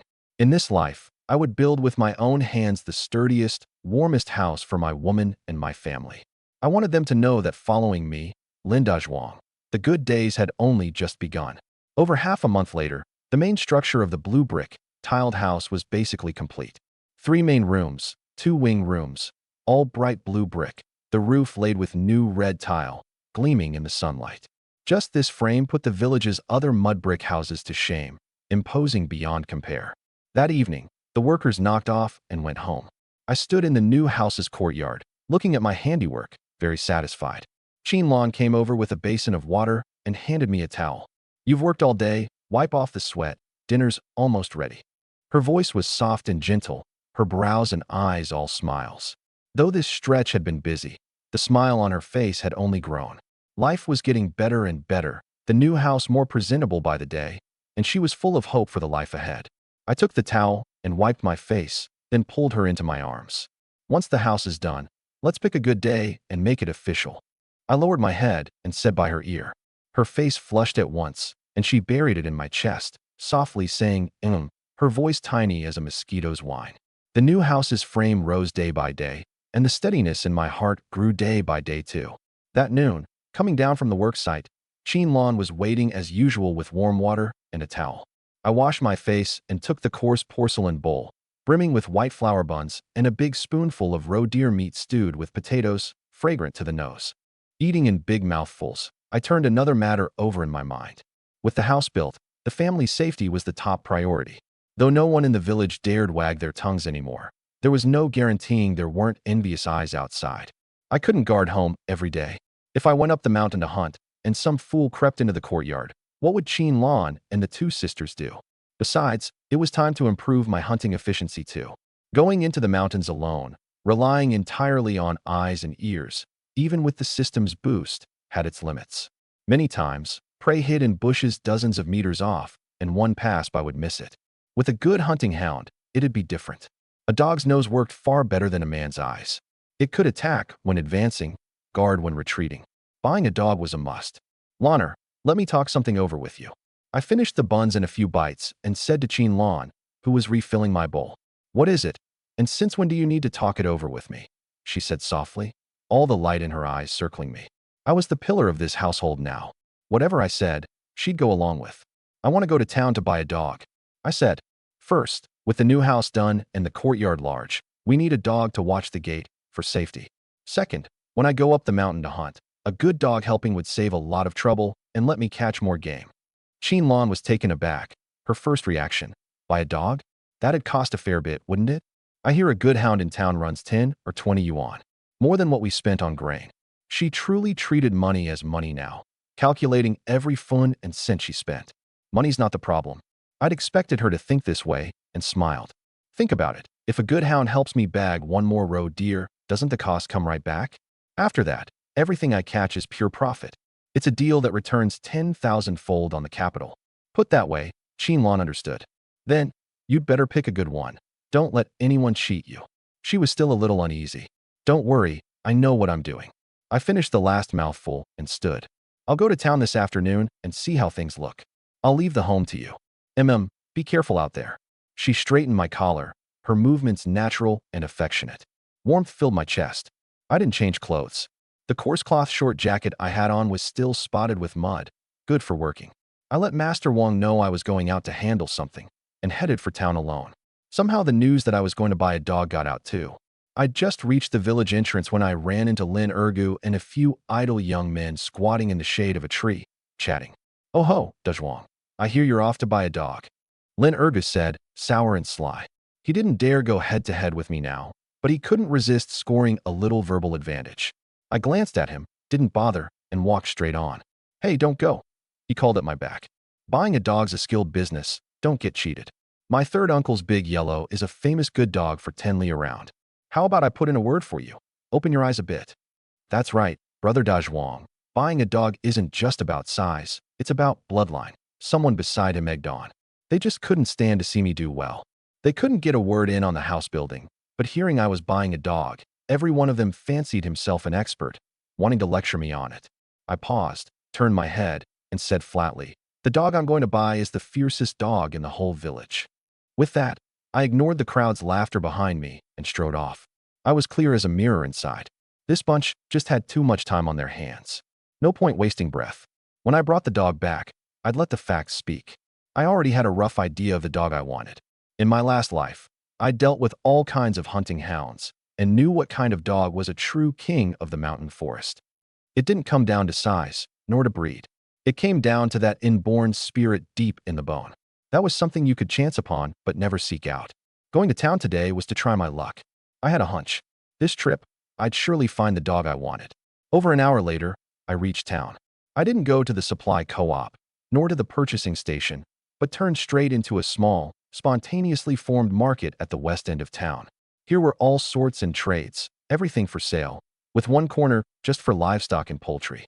Chickens, ducks, and geese calling, piglets grunting, and dogs barking, all mixed together, an unpleasant smell in the air. I spotted the dog seller's stall at a glance. The stall keeper was around 40, lean, with a pair of small darting eyes full of shrewdness. Before him sat 3 or 4 cages, holding several half-grown local dogs. Those dogs were all spirited, their coats glossy, and they barked their throats out at anyone who came near with real presence. Brother, buying a dog? The moment the keeper saw me approach, he stood up warmly. Take a look at my dogs, all top-of-the-line goods. Famous local iron mouths. For guarding the home or hunting in the mountains, absolutely first-rate. I crouched and scanned the cages. Indeed, these were all in fine condition. Big frames, thick paws, fierce eyes too. Put in the village, they definitely count as good dogs. But I always felt something was missing. These dogs had only form, no spirit. They were fierce, but that was just animal instinct, lacking that spark of intelligence that could communicate with a person. Boss, just these few? Any others? I stood and asked. The keeper looked me up and down. Seeing my old clothes spotted with mud and the straw sandals on my feet, he'd already made his calculation. A poor country bumpkin, probably with little money, here for an eyeful. The warmth on his face cooled by a third, and he waved impatiently. The best are all right here. If none suit you, go look elsewhere. I frowned slightly, saw the boss was a snob, said no more, and was about to turn. Just then, out of the corner of my eye, I caught a ragged sack by the keeper's feet. That ragged sack twitched. Just then, out of the corner of my eye, I caught a ragged sack by the keeper's feet. The sack's mouth wasn't tied tight, and a small black head poked out. It was a puppy, not long-weaned, so thin it was skin and bones, its coat a matted mess, lying listless, without even the strength to bark. Compared to the peppy dogs in the cages, it was a world apart. Boss, what's the story with that one? I pointed at the sack. The keeper glanced down, a trace of distaste on his face. Oh, that one. Run of the litter, couldn't fight for food, thin and small, looks about done for. I was going to take it back and deal with it tonight. He said it lightly. By deal with, he meant nothing more than tossing it out or eating it. Something stirred in me. I walked over, crouched, and lifted the puppy out of the sack. So light, I could barely feel its weight. Its whole body trembled faintly, whether from cold or fear I couldn't tell. The moment my hand touched it, it weakly opened its eyes. A pair of pitch-black eyes, very bright, like two pieces of obsidian. It looked at me, without fear, without struggle. Instead, there was an indescribable spark of intelligence in its gaze. It seemed to know that the man before it could decide whether it lived or died. My heart felt as if something had gently knocked against it. I'd dealt with beasts my whole last life, and trusted my instincts most. In this puppy's eyes, I saw an unyielding spirit. This dog, how much? The keeper was taken aback, not expecting me to take interest in this dying, sickly dog. His eyes rolled. This fellow wasn't a fool, was he? Ahem, this one, well. He deliberately drew it out. The dog looks small, but its sire is the famous mountain green, fine bloodline. If its dam hadn't been short on milk, it wouldn't have turned out like this. If you really want it, 5 yuan, take it away. A dying local pup, and he opened with 5 yuan. In his eyes, a poor wretch like me surely couldn't come up with it. And then he'd pretend to feel charitable, sell it to me for 2 or 3, and still make a bit. In the cage beside him, a half-grown dog in fine condition only sold for 8. I sneered inwardly. He really took me for an easy mark. I didn't haggle, just held the puppy and said flatly, 5 mao? You sell. I take it. You don't. I put it back and you keep it to deal with yourself. The keeper's face froze on the spot. 5 mao? Wasn't that fobbing off a beggar?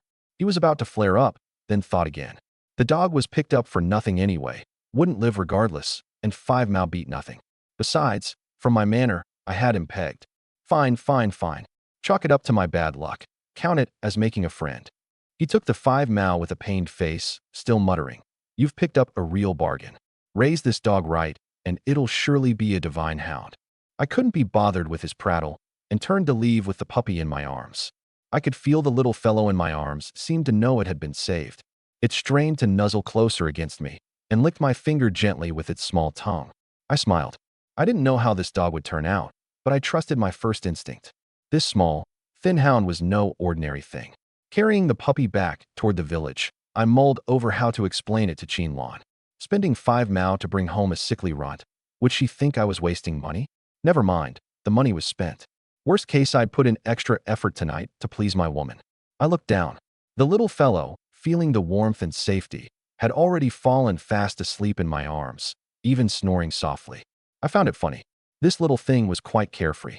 Before I even reached the village entrance, I saw Lin Ergu and his few companions from afar, still squatting under the big pagoda tree, evidently waiting all along to watch me make a fool of myself. Look, Lin Dazhuang's back. What's that in his arms?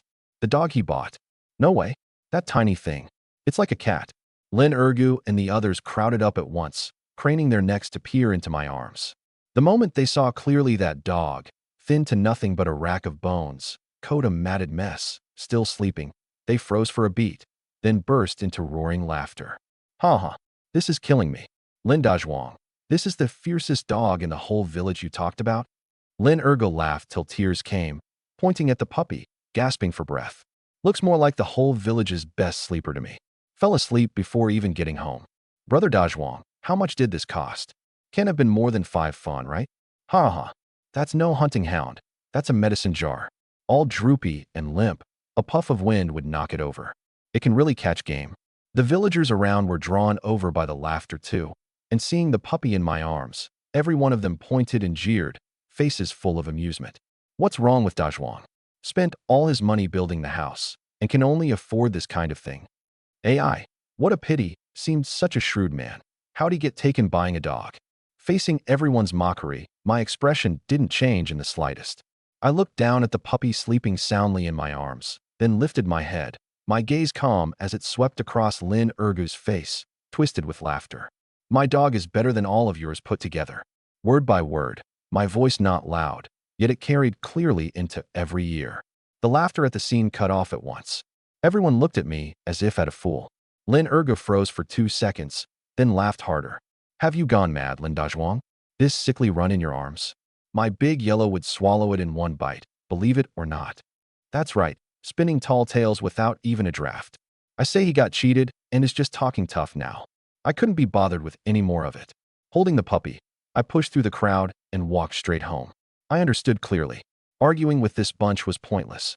Whether a dog was any good didn't rest on words, but on taking it into the mountains to run. Later on, I'd make every one of them shut their mouths. Behind me came the sound of Lin Ergu spitting, putting on airs. Let's see how long you can keep it up. When this sick dog of yours dies, see what face you've got left to talk. Back home, Qin Lan and the 2 sisters were washing vegetables in the yard. Dajwang, you're back. Did you get the dog? Qin Lan came to greet me with a smile.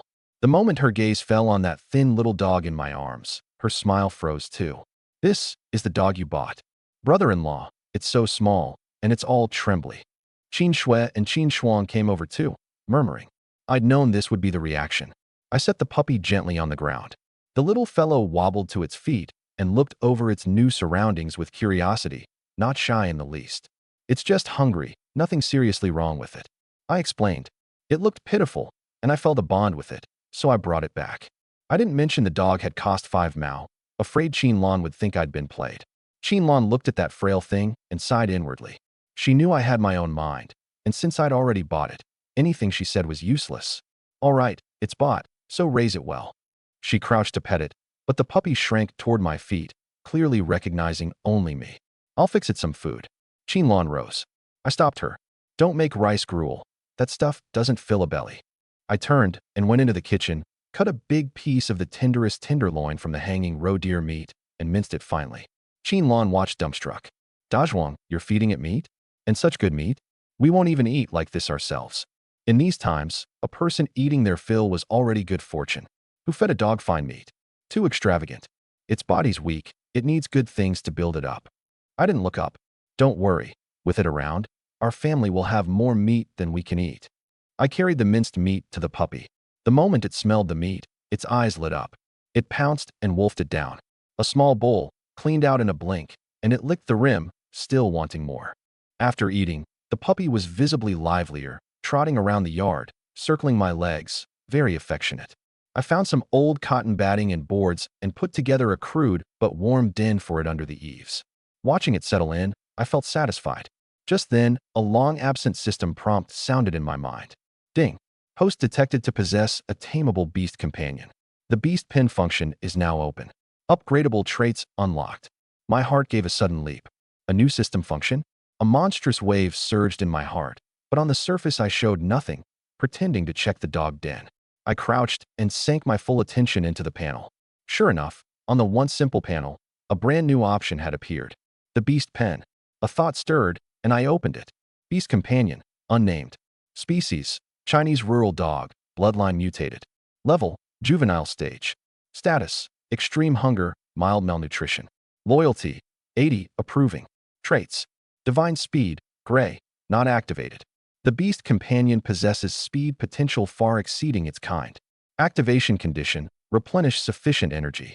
Steel fangs, gray, not activated. The beast companion possesses powerful bite force potential. Activation condition, replenish sufficient energy. Looking at this panel, even my breathing quickened. Bloodline mutated? Divine speed? Steel fangs? I understood at once. This 5 mao, I'd picked up a treasure. This was no ordinary local dog. It was a divine hound of boundless potential.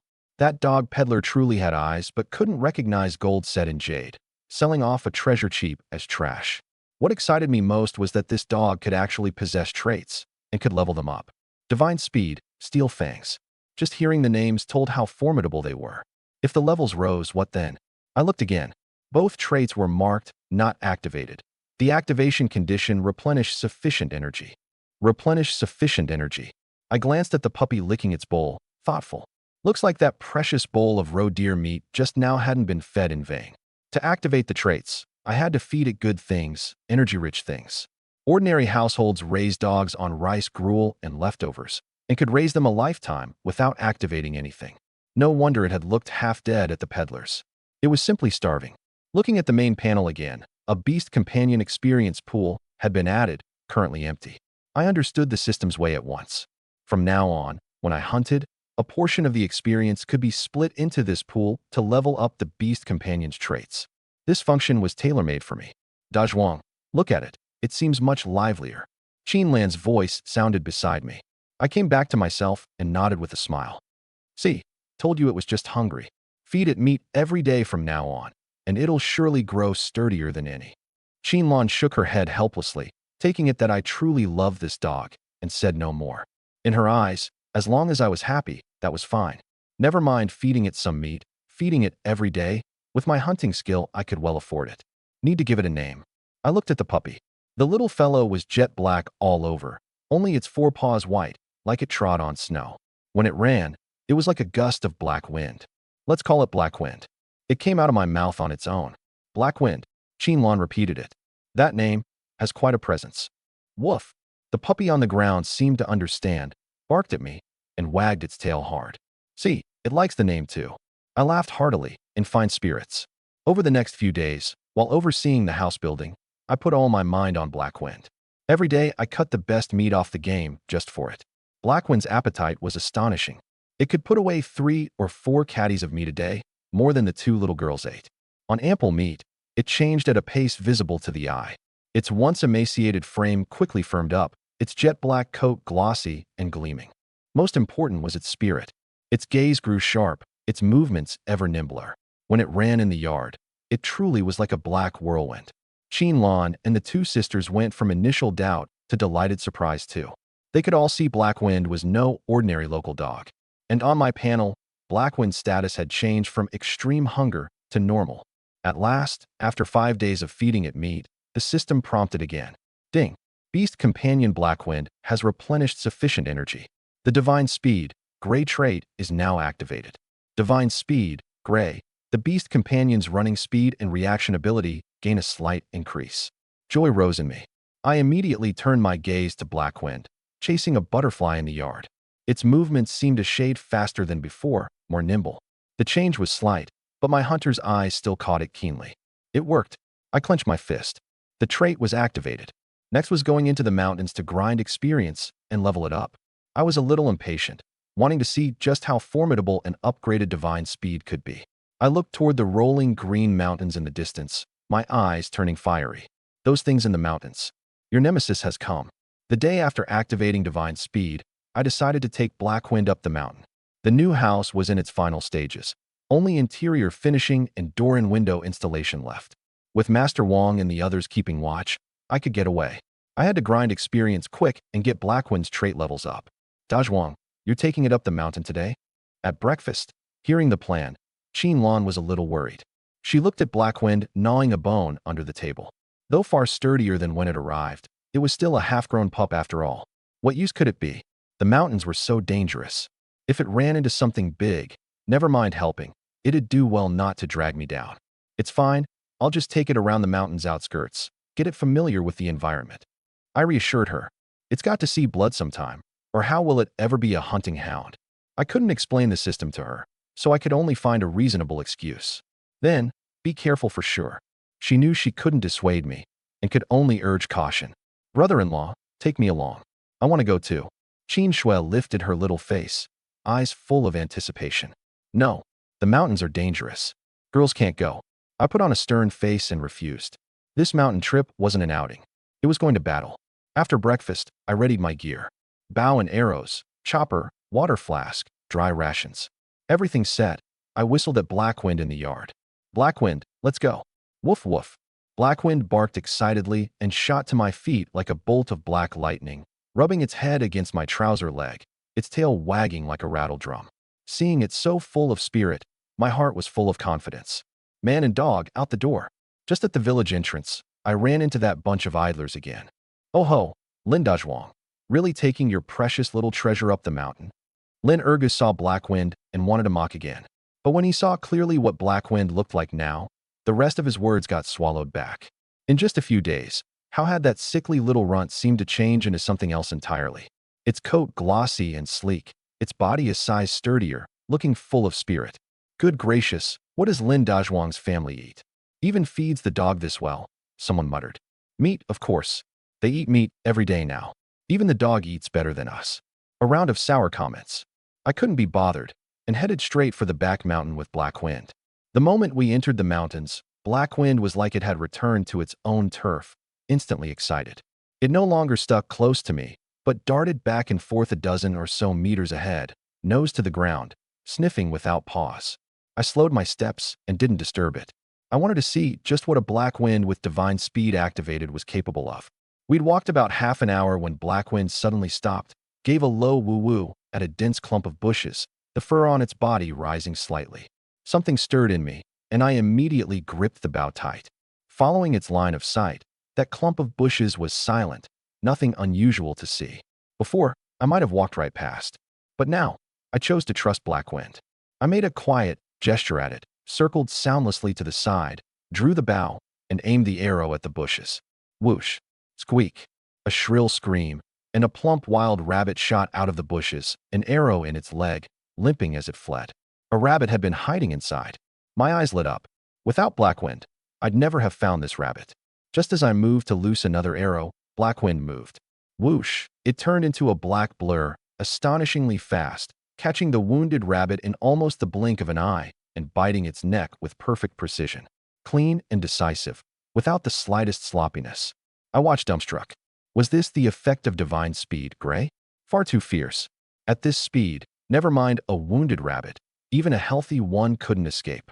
Blackwind, the rabbit bigger than its own head in its mouth, trotted back swaying, set the prey at my feet, and looked up with a hurry and praise me face, its tail nearly wagging off. Good work, Blackwind. I rubbed its head excitedly. In my mind, the system prompt arrived on cue. Ding. Wild rabbit successfully hunted, hunting experience +2. Beast companion experience pool +1. Experience in hand.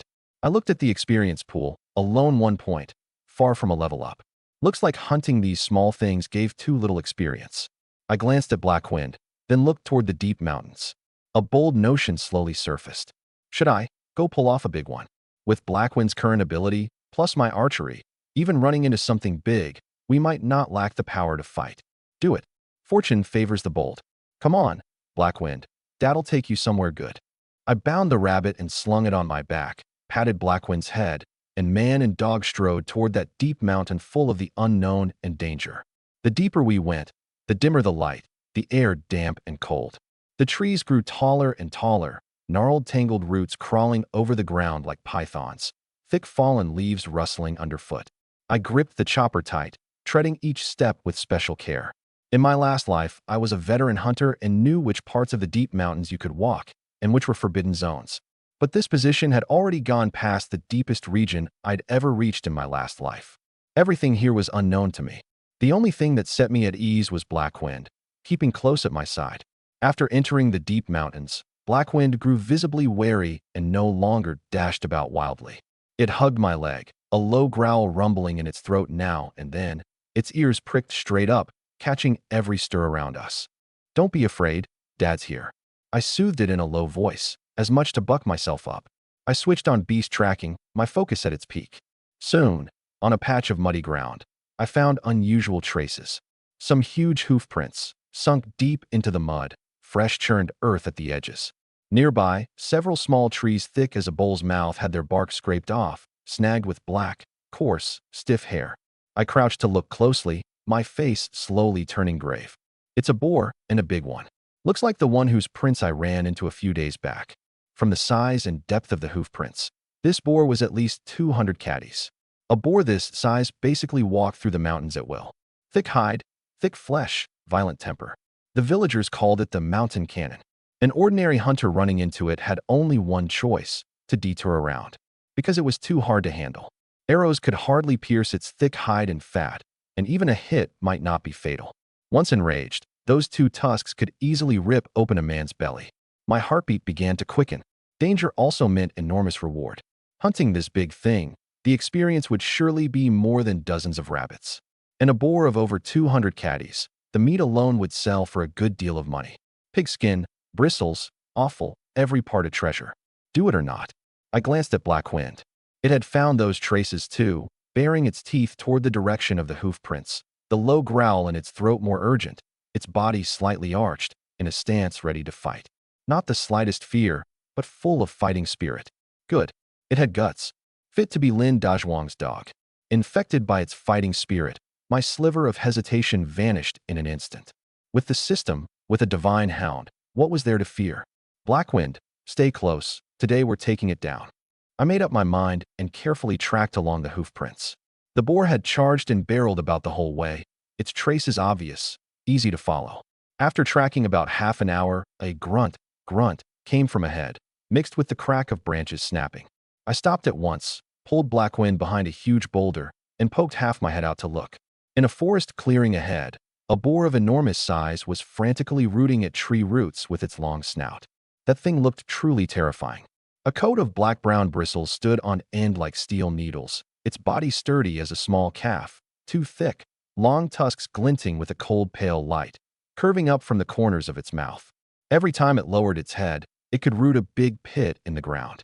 Good gracious, this is surely more than 200 caddies, must be 250. I drew a sharp breath. This was absolutely the biggest boar I'd seen in 2 lifetimes combined. My palms began to sweat. Beside me, Black Wind was locked hard onto the boar too, its body taut, a low growl held in its throat. If I hadn't been holding it, it would have charged already. I drew a deep breath and forced myself calm. A head-on fight definitely wouldn't work. My arrows probably couldn't even break its defense. I had to outweed it. Scanning around, the clearing where the boar stood was flat, but there were many trees about, plenty of cover to use. A plan quickly took shape in my mind. Use Black Wind's speed to harass and drain the boar's stamina, and when it was exhausted, I'd find the chance to strike its most vulnerable spot. The risk was great, and it all hinged on whether Black Wind could withstand the boar's charges. I looked down at it. It was looking up at me, those jet-black bright eyes full of trust and fighting spirit. I hesitated no more, released the hand holding it, pointed at the boar, and lowered my voice to give the first command. Black Wind, go. Don't clash head-on with it. Run it ragged. At the command, Black Wind didn't hesitate in the slightest. Woof! A short, ringing bark, and it shot out from behind the rock like a black arrow off the string, straight for the giant boar with its head down rooting the ground. That bark utterly enraged the mountain cannon. It jerked its head up, those pair of blood-red little eyes instantly locking onto Black Wind. On its own turf, something dared to provoke it. Roar! An ear-splitting bellow, its 4 hooves pawing the ground hard, kicking up a spray of mud. Its enormous body wheeled around, and like a runaway black tank, it charged at Black Wind. That momentum could sweep away all before it. The ground shook. Hidden behind the rock, my heart shot up into my throat. I stared hard at the battlefield, bow already half drawn, ready to support at any moment. I'd even prepared for the worst. The moment Black Wind was in danger, I'd lure the boar over even at the cost of taking a wound. Seeing those 2 gleaming tusks about to ram into Black Wind, the faces of Qin Lan and the 2 sisters flashed through my mind. Bad. Had I overplayed it? If I got done in here, what would the 3 of them do? A surge of regret welled up. I'd been too rash. I shouldn't have provoked a big thing like this. In that hair's-breadth instant, Black Wind displayed agility and intelligence utterly at odds with its size. It didn't foolishly clash head-on. In the split second before impact, its body suddenly sideslipped, and at an unbelievable angle, it dodged the charge by a razor's margin. Boom. The boar rammed headfirst into a big tree behind where Black Wind had just been, the whole tree shaking violently, leaves showering down. One strike gone to waste, the mountain cannon grew angrier still. It shook its head and wheeled around again to find Black Wind. And Black Wind had already circled to its rear flank. Seizing the gap as the boar turned, it accelerated again and, like a phantom, lunged at the hind leg. The target was crystal clear. The key to the boar's movement, the leg tendon. Thunk! Blackwind's jaws opened and clamped savagely onto the tendon of the boar's right hind leg. Though steel fangs wasn't yet activated, its mutated bloodline gave it a bite force far beyond an ordinary hound. This one bite tore straight through the boar's thick hide and hair. Roar! The mountain cannon let out a howl of extreme pain, shrill, ringing through the forest. It thrashed its hind leg madly, trying to fling Blackwind off.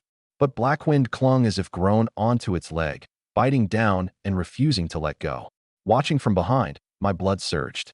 The regret and fear of a moment ago were swept away, leaving only endless delight and excitement.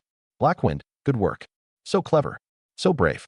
I knew this one bite had laid the firmest foundation for victory in this hunt. Racked with pain, the boar went utterly berserk.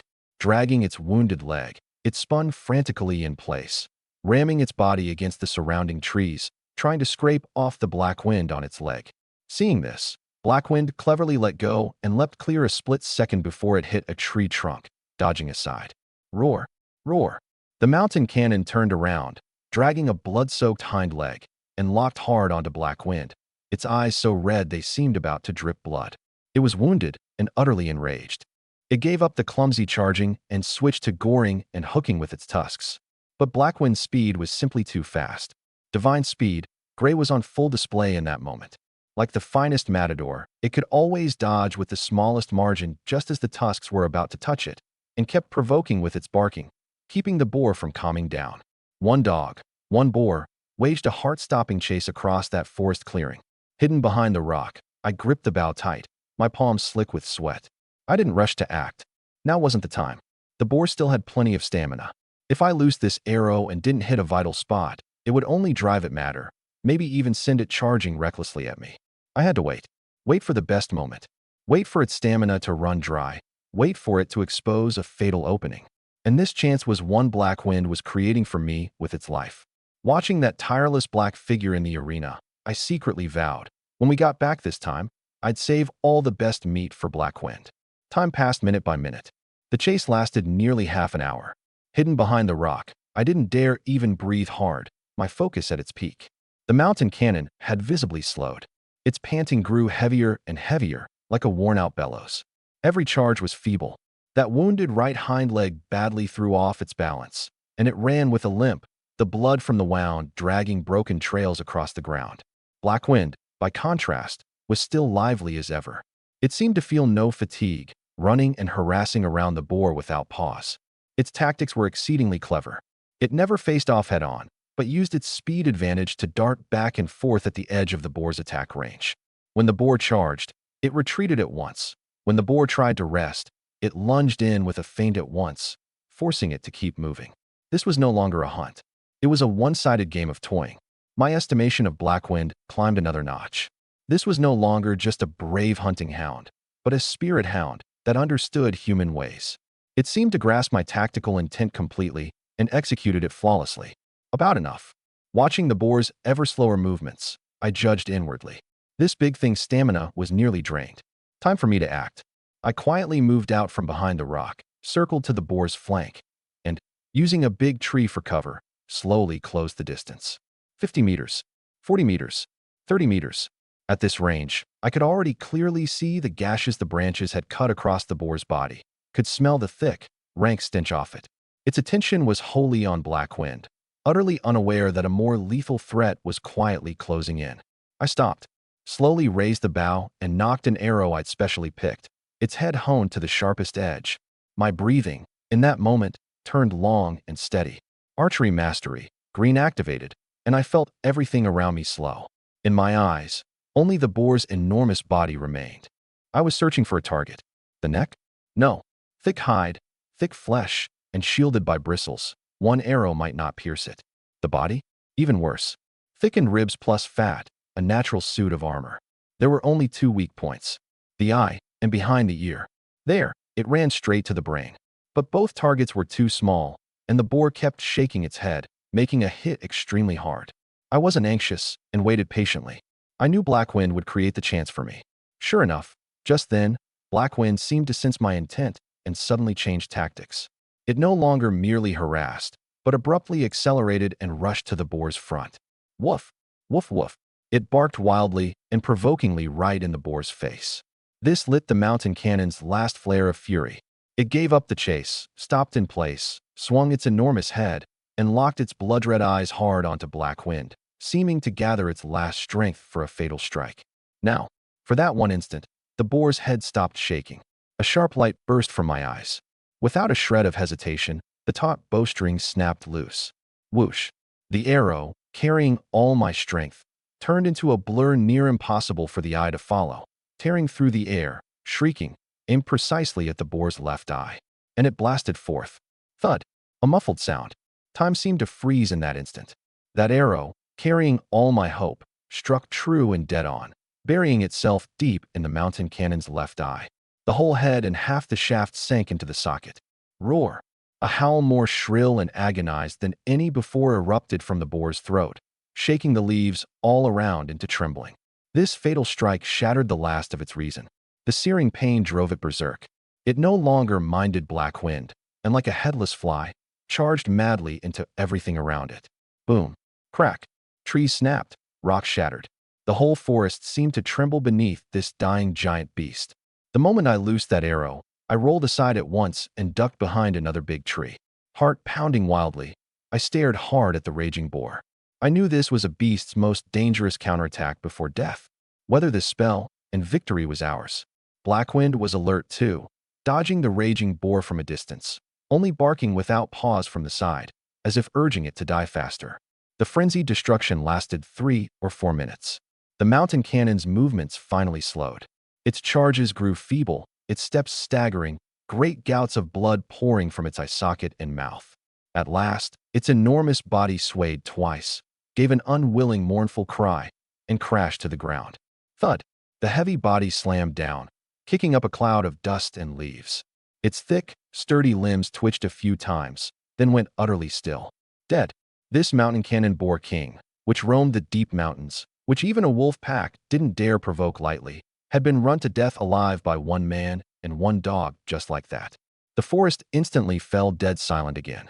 I leaned against the big tree, gasping hard, feeling every ounce of strength drained from me. The clothes on my back were long soaked through with cold sweat. Just now it had looked like Black Wind was doing the main attacking, but the drain on my focus had been enormous.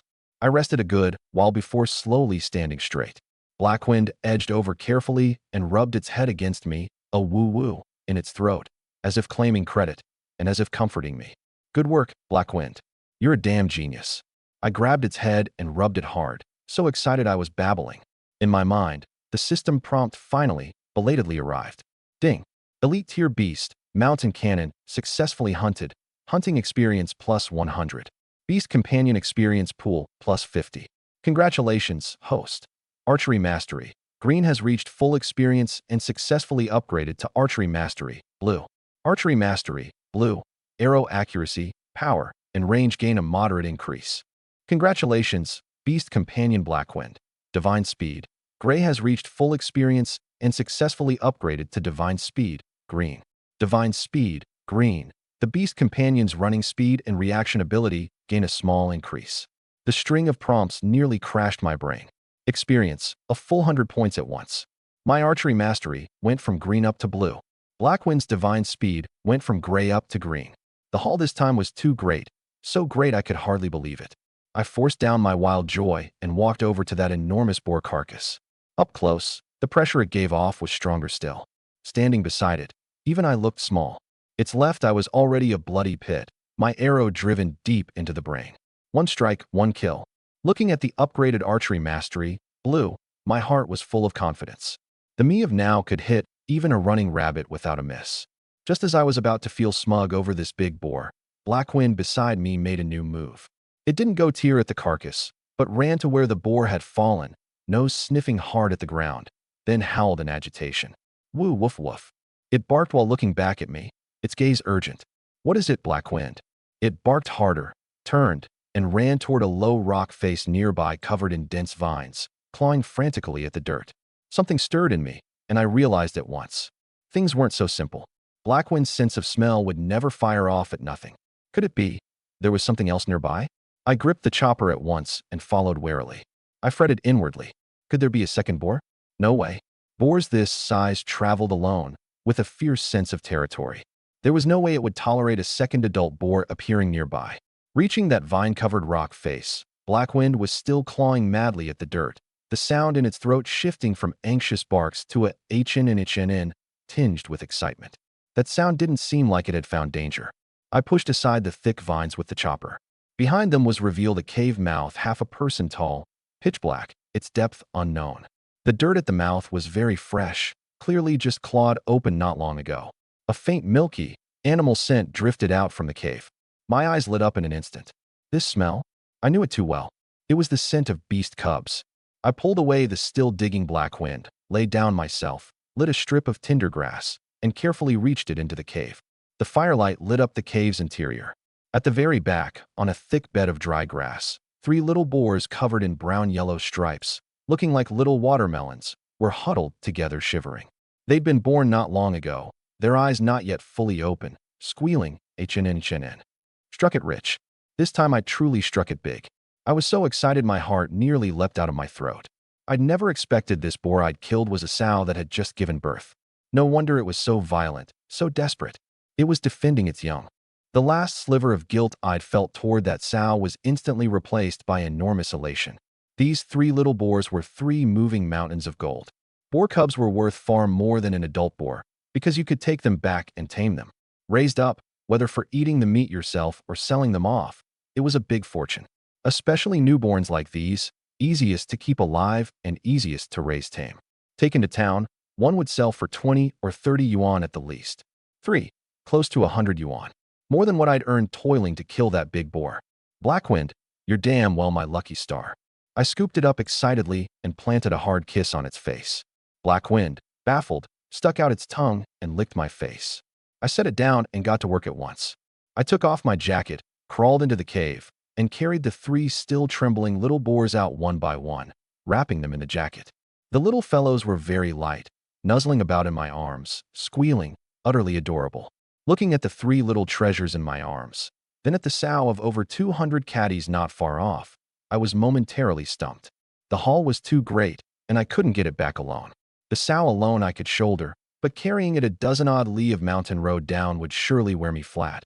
Never mind carrying 3 cubs too. No good. I had to get help. I decided at once.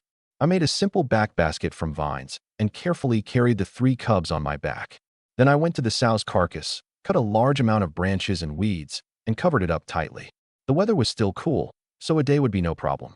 I scattered some beast-repelling herb powder around it too, to keep other beasts from finding it. That done, I patted Blackwind's head. Blackwind, beautifully done. Let's go home and call people to haul the meat. Man and dog headed down the mountain in cheerful spirits. I was already calculating who to call for help. The chief had to be called. He needed to know. Master Wang and the others from the worksite worked hard and were honest folk. Call them. As for others in the village, I thought it over and would only call those honest ones on good terms with me who didn't wag their tongues. As for the likes of Lin Ergu, don't even think about it. Not only would I not let them help, but once the meat was hauled back, I divided out in big pieces in front of the whole village and pointedly give none to those loose-tongued households. Let them drool. I wanted the whole village to see clearly. Follow me, Lin Dazhuang, and you eat meat. Cross me, Lin Dazhuang, and you won't get even a sip of soup. Carrying the 3 squealing cubs, and with Blackwind along, I strode briskly down the mountain. My heart was pure bliss. This one trip, both Blackwind's traits and mine had leveled up, and I'd scooped up 3 little treasures for free, plus a big boar of over 200 caddies. This deal was a windfall. Before I even reached the village, the cubs squealing in the back basket carried on ahead of me. Listen, what's that sound? A few women stitching shoe soles at the village entrance pricked up their ears. Sounds like piglets squealing. Whose sow had a litter? No, that sound's coming from the back mountain. As they spoke, my figure appeared on the hillside. It's Lin Dazhuang. Look, what's in his basket? It really looks like piglets. The village entrance came alive at once. My hunting game back from the mountains wasn't unusual, but carrying live piglets down was a first. Dazhuang, you? Where'd you get so many piglets? An aunt on good terms with Qin Lan came over curiously. Good luck. Ran into a boar den in the mountains. I smiled, not hiding it. Everyone around drew a sharp breath. Ran into a boar den. Wasn't that running into the sow? Everyone knew a sow with cubs was one of the least approachable things in the mountains. That thing would fight you to the death defending its young. I'd actually pluck the cubs out from under the sow's nose. This skill was simply divine. Dazhuang, you're truly possessed by the mountain god. Raise these piglets up and they're all money. Envy and amazement rang out without pause. I didn't chat much and headed straight for the chief's house. Chief, is the chief home? Lin Changwei was sitting in his yard smoking a pipe. Hearing it was me, he stood up at once. Dazhuang, what V you got this time? His gaze fell on the cubs behind me, and he was startled too. Chief, I killed a big thing in the mountains. Can't get it back alone. Want to ask you to call a few people to go up and haul it with me. I got straight to the point. Afterward, every household that helps gets 10 caddies of meat. 10 caddies of meat. Lin Changwei's eyes went round in an instant. In these times, 10 caddies of pork meant a family could have a fat new year. A big thing? How big? His voice was a little shaky. A sow of over 200 caddies. I said lightly. What? The pipe in his hand clattered to the ground. Over 200 caddies? You did it alone. Blackwind helped too. I pointed at Blackwind wagging its tail at my feet. Lin Changwei looked at the once thin dog the whole village had mocked, now sturdy as a small calf, then at my air of calm indifference, and felt his brain couldn't keep up. This Lin Dazhuang, what kind of monster was he? Fine. I'll go call people for you right now. He came to himself, his face flushed red with excitement. This wasn't just helping me. It was a good deed that benefited the village and brought him honor too. He stretched his throat at once and called out over the big loudspeaker. Attention, all strong laborers in the village. Gather at the threshing ground. Lin Dazhuang has killed a big boar of over 200 caddies on the mountain and needs people to go up and haul it. Every household that goes gets 10 caddies of meat. I'll say it once more. The moment the broadcast sounded, the whole of Lin family village erupted. What? A boar of over 200 caddies. Mother of mine. Is it true? And 10 caddies of meat. Quick, grab rope and a carrying pole from home. In no time, every man in the village who could still walk rushed toward the threshing ground like they'd gone mad.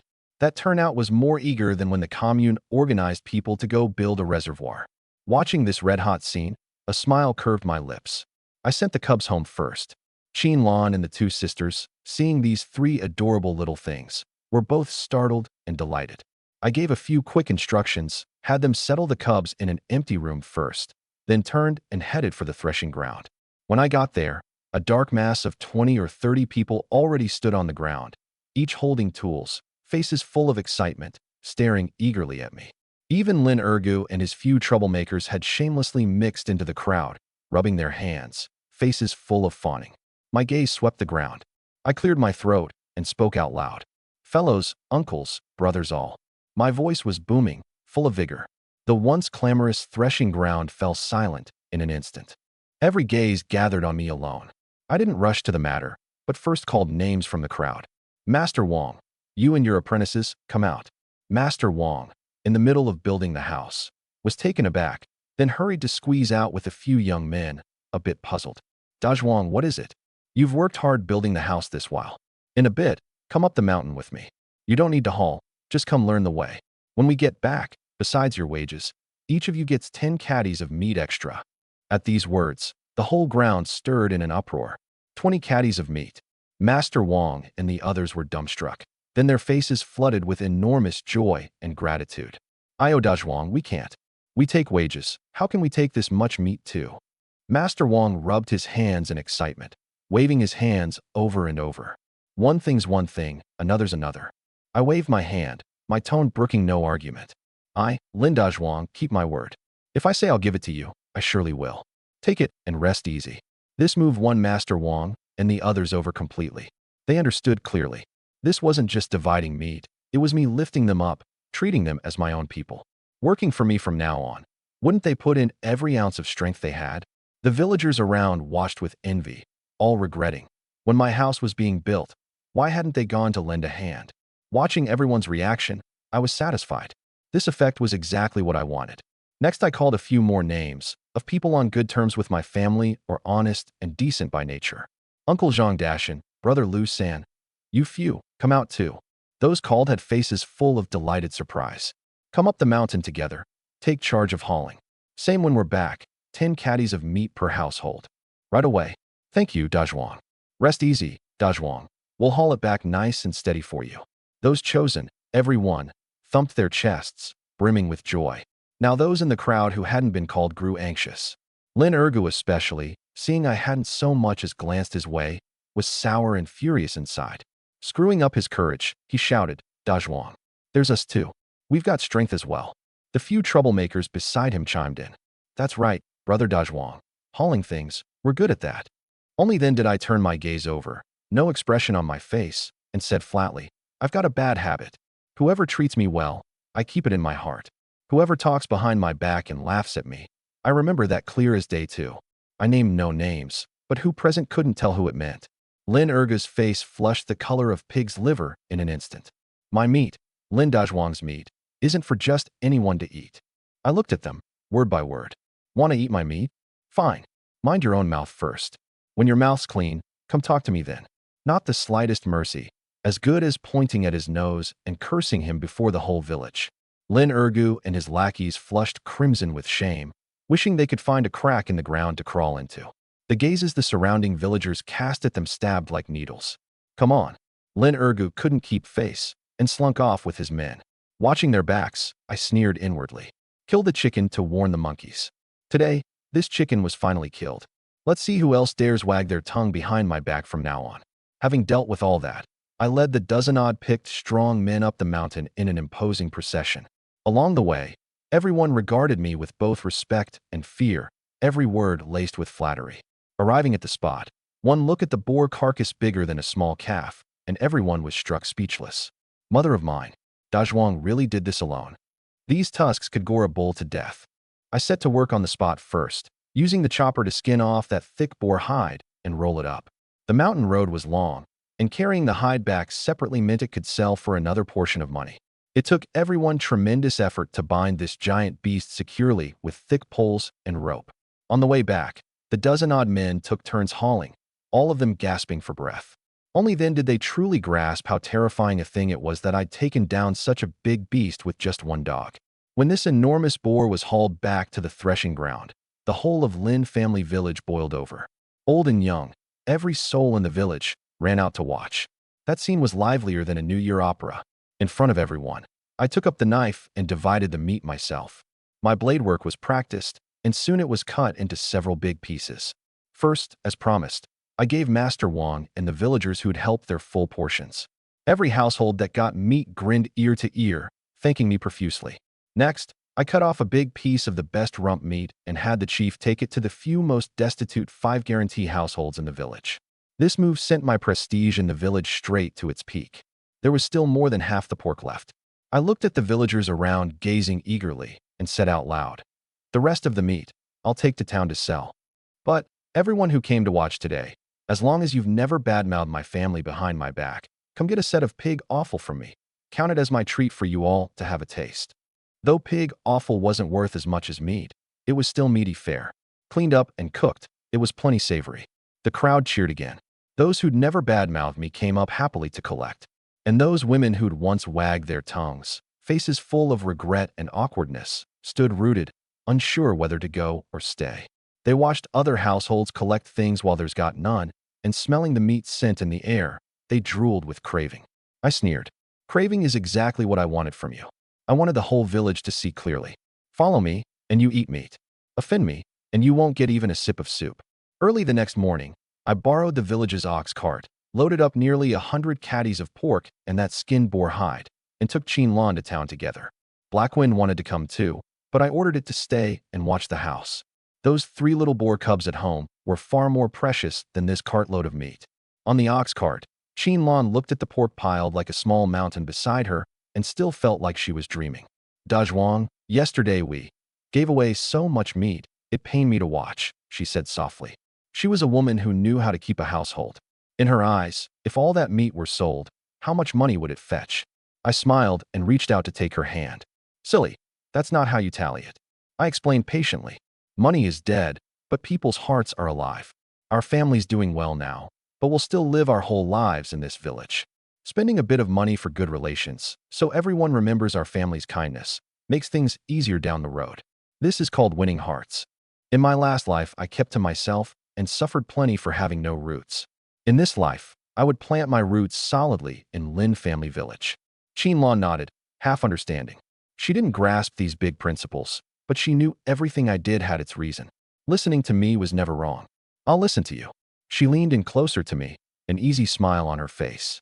In town, with a practiced hand, I drove the ox cart to Boss Qian's purchasing station.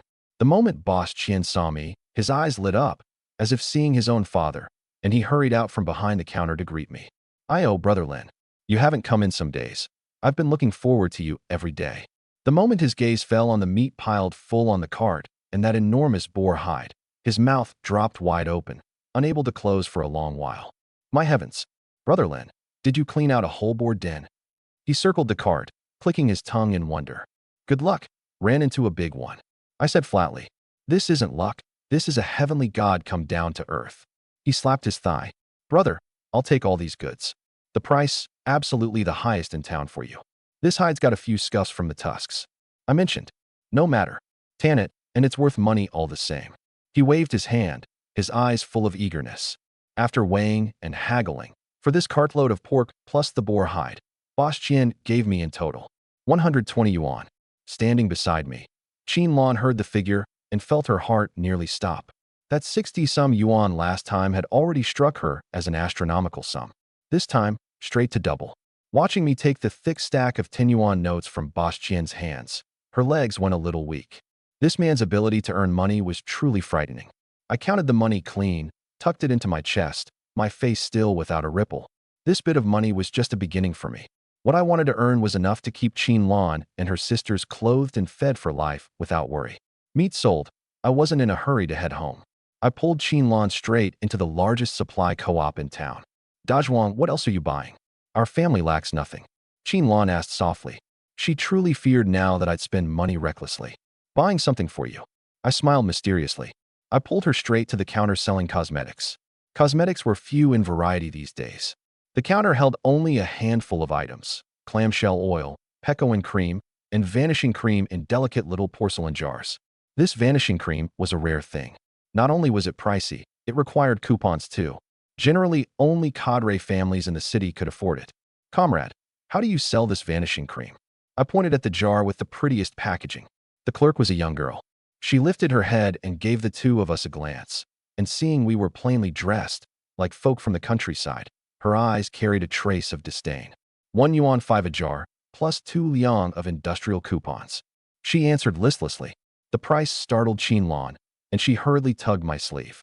Too expensive, Dazhuang. I don't want it, let's go. 1 yuan 5 was enough to buy 10 caddies of cornmeal. I ignored her, pulled the money and industrial coupons from my chest, and slapped them on the counter. 1 jar. The clerk was taken aback, not expecting this unremarkable-looking country fellow to spend so freely, and her attitude changed at once. Right away. 1 moment, please.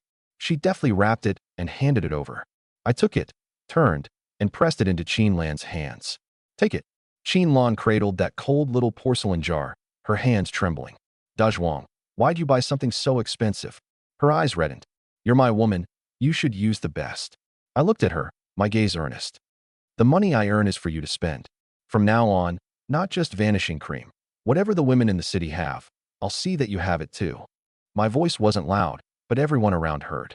That clerk girl looked at me, little stars nearly popping from her eyes. The few women shopping beside us all cast envious, jealous looks at Qin Lan. Under all the stares, Qin Lan's face flushed crimson, but inside it was like she'd drunk honey. She clutched that jar of vanishing cream tight to her chest, feeling she was the happiest woman in the world. Out of the supply co-op, she kept her head down the whole way, a silly grin on her face. Watching her like that, I was happy too. Money, this thing, only counted as well spent when spent on your own woman. Just as the ox cart was nearing home, the big loudspeaker at the village entrance suddenly blared, an anxious, hoarse voice playing on a loop, and it stopped me in my tracks. Urgent notice. Urgent notice. Attention, villagers of Lin Family Village. That voice was especially jarring over the noisy market.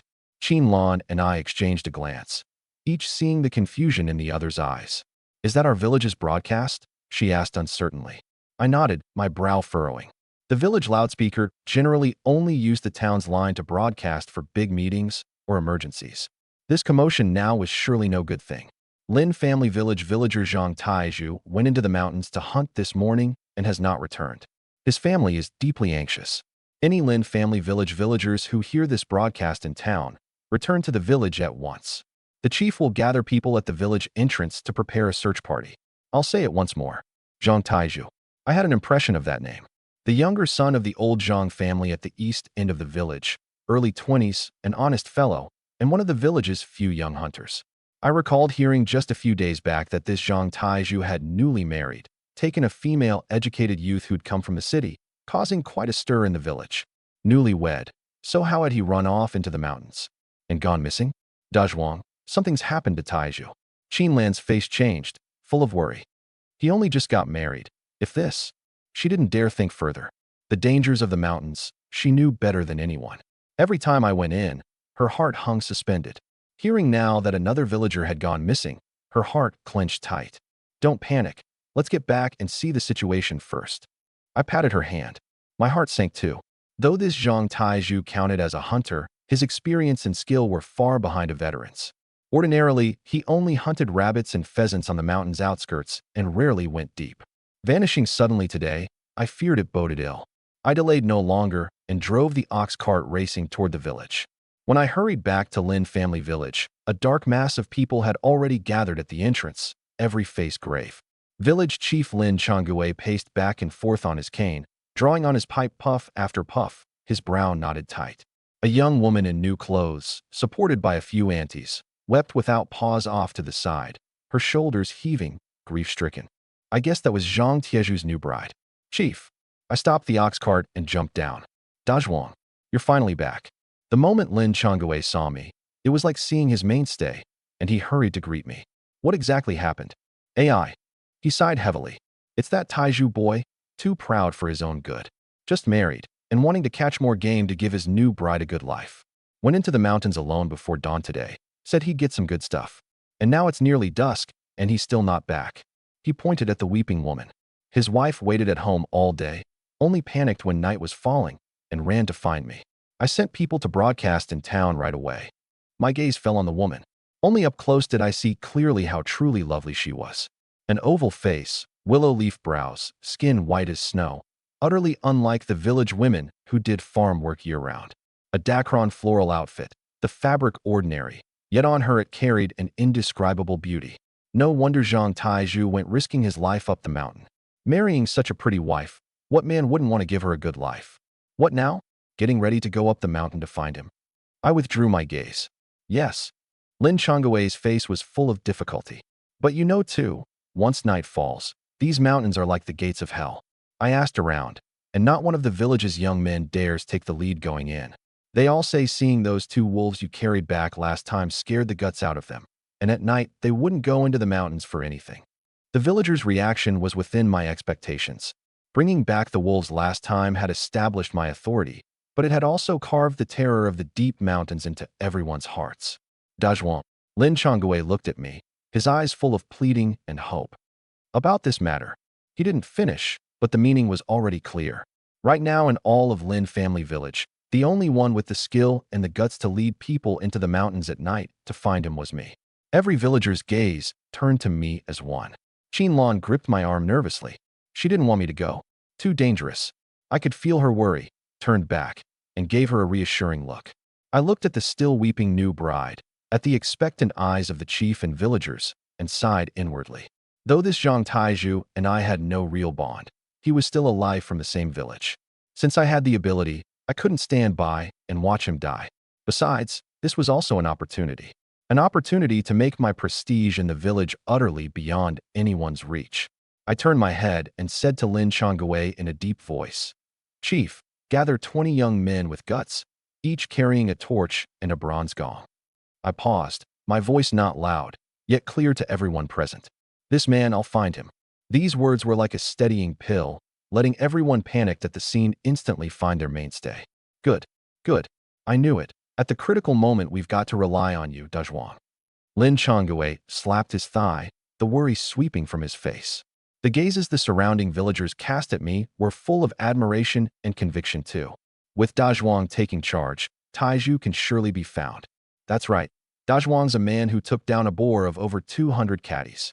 I paid no mind to the chatter, turned, and said to Qin Lan, Lanner, Go home first and bring Black Wind. And prepare some clean cloth strips and strong liquor. They may come in handy. I always did things in an orderly way. Going into the mountains to save someone wasn't playing the hero. I had to make thorough preparations. Cloth strips and strong liquor to treat wounds. And Black Wind was my greatest reliance for this search and rescue. Dajwon. Lan's eyes were red-rimmed, her lips moving as if to say, "Don't go," but she swallowed the words back. She knew she couldn't stop me.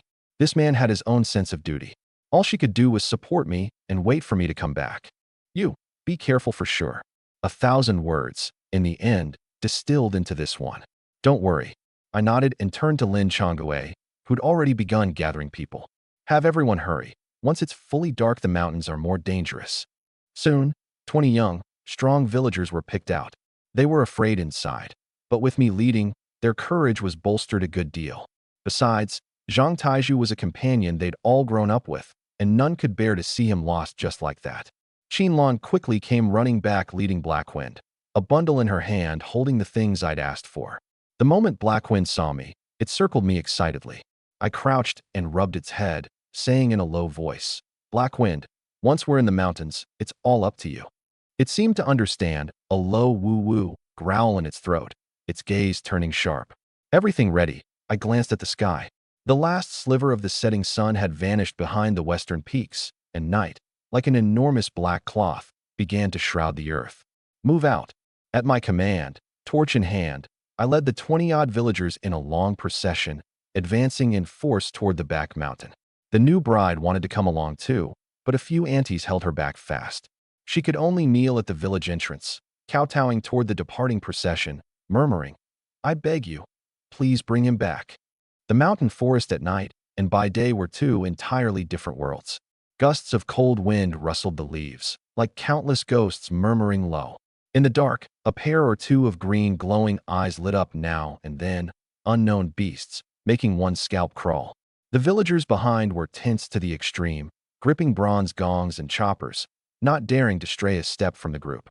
Only I, walking at the very front, remained steady of face. Torch in one hand, Black Wind's lead in the other, my eyes sweeping the surroundings like a hawk's. "Everyone, don't panic, stay close to me. Hold the torches high. Two to a group, look out for each other." My steady voice set those behind at ease a good deal. "Dajwang, where should we search? This mountain's so big, it's like a needle in a haystack," a young man asked, voice trembling. "Quiet, follow my lead." I didn't answer and stopped. I closed my eyes, sank my full attention into the system, and turned beast tracking, green up to maximum. In an instant, it was as if an invisible map of perception appeared in my mind. Within 500 meters around, all scents, tracks, and sounds fed back to me clearly in a special way. I was searching for the scent and traces belonging to a human. But the mountain's scents were too tangled. Rotting leaves, earth, the rank stench of various beasts all mixed together, interfering with my judgment. I opened my eyes, my brow knit tight. No good.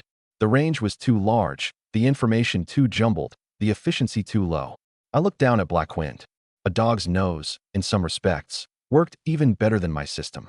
I crouched, took something from the bundle, and held it to Black Wind's nose. A cloth shoe, brought just now by Qinlan from Zhang Tieju's home. "Black Wind, smell this." I pointed at the shoe. "Find the one this scent belongs to, understand?" Black Wind leaned in and sniffed carefully, then lifted its head and gave me a woof, as if saying, "Understood." Then it put its nose to the ground and began discerning inch by inch. The villagers behind all watched this man and dog curiously, not knowing what we were doing. After about 2 or 3 minutes, Black Wind suddenly lifted its head and gave a short bark toward a fork in the path ahead and to the left. Then it glanced back at me, took the lead, and ran off in that direction. My eyes lit up. "Found it. Keep up." I immediately called the group, following close behind Black Wind. The procession moved swiftly through the pitch-black mountain forest. Black Wind was like the most professional guide, always accurately finding the faintest traces Zhang Taiju had left. A patch of trampled moss, a snapped branch. In its eyes, they were like guiding beacons in the dark of night. The villagers behind were all struck dumb. Only now did they understand just how divine this dog of mine was. My heavens, has Dajwang's dog turned into a spirit? That nose is too keen. It works far better than our human eyes. Everyone's admiration for me deepened another layer. After going about another li or so forward, Blackwind's pace suddenly slowed, an uneasy low growl in its throat, the fur on its body bristling. My heart sank. I knew this was Blackwind's signal that it had found danger. I immediately made a hand gesture, halting the whole procession. There's something ahead, everyone be careful. The words had barely left my mouth. A thick smell of blood drifted over on the night wind. In that smell was mixed human blood. That smell of blood was so thick it turned the stomach. The moment the villagers behind caught it, their faces went white, their legs trembling. What's that smell? Why is it so rank? It can't be. Taijui. Panic spread through the procession. Nobody scare yourselves. I barked in a low voice. Grip your weapons tight. Fortune or disaster. We'll know once we go over and look. That shout finally steadied the scene. I patted Blackwind's back, walked at the very front, pushed aside the blocking brush, and felt my way toward the smell of blood. Everyone followed close behind, holding torches. After another few dozen meters, rounding a stretch of huge boulders, the scene before us made everyone draw a sharp breath. In the clearing ahead, a man covered in blood leaned against a big tree, a pool of dark red gathered beneath him. His right leg, from the knee down, was gone. Only a mangled, bloody wound remained, ghastly to see. It was Zhang Taiju, the one we'd searched a whole night for. Taiju. Heavens, Tieju's leg. A few young men close to him cried out and made to rush over. Stop. Nobody move. I threw out my arm to block them. My gaze didn't fall on Zhang Taiju, but stayed locked on the pitch-black forest around us, my eyes sharp as knives. Beast tracking was blaring wild alarms. Around the clearing lurked more than one dangerous thing. They hid in the dark like phantoms, giving off a cold, bloodthirsty aura. Wolves. Only a wolf pack would surround its prey this soundlessly, waiting for the best moment to bite. Dazhuang, what is it? The blocked young man asked, puzzled. We're surrounded. I lowered my voice, word by word. At these words, every villager's scalp instantly crawled. In terror they raised their torches and looked all around, but aside from the pitch-black tree shadows, they could see nothing. Yet that feeling of countless eyes peering from the dark chilled them to the bone. Just then, Zhang Taiju, leaning against the tree, seemed to hear the commotion and weakly opened his eyes. His face was white as paper, his lips cracked, without a trace of color. Is it, Brother Dazhuang? His breath was faint as a thread. It's me, Taiju, hold on. It's no use. He smiled bitterly, the massive blood loss having brought him to the end. Today I ran into a wolf pack. He told what happened in broken fragments. Set on catching something big to please his new bride, he'd walked a few li farther than usual and run head-on into a den of wolves. He'd killed a young wolf in a desperate fight, enraging the whole pack. The wolf king bit through his leg, and with his last breath he'd crawled here. Brother Dazhuang, I'm done for. His breathing grew weaker and weaker, his gaze beginning to scatter. With his last strength, he grabbed my trouser leg, his eyes full of pleading. I beg you one thing. Say it. I crouched down. My wife, Su Wanxiu. She came from the city. She's got no roots in the village, not a single relative.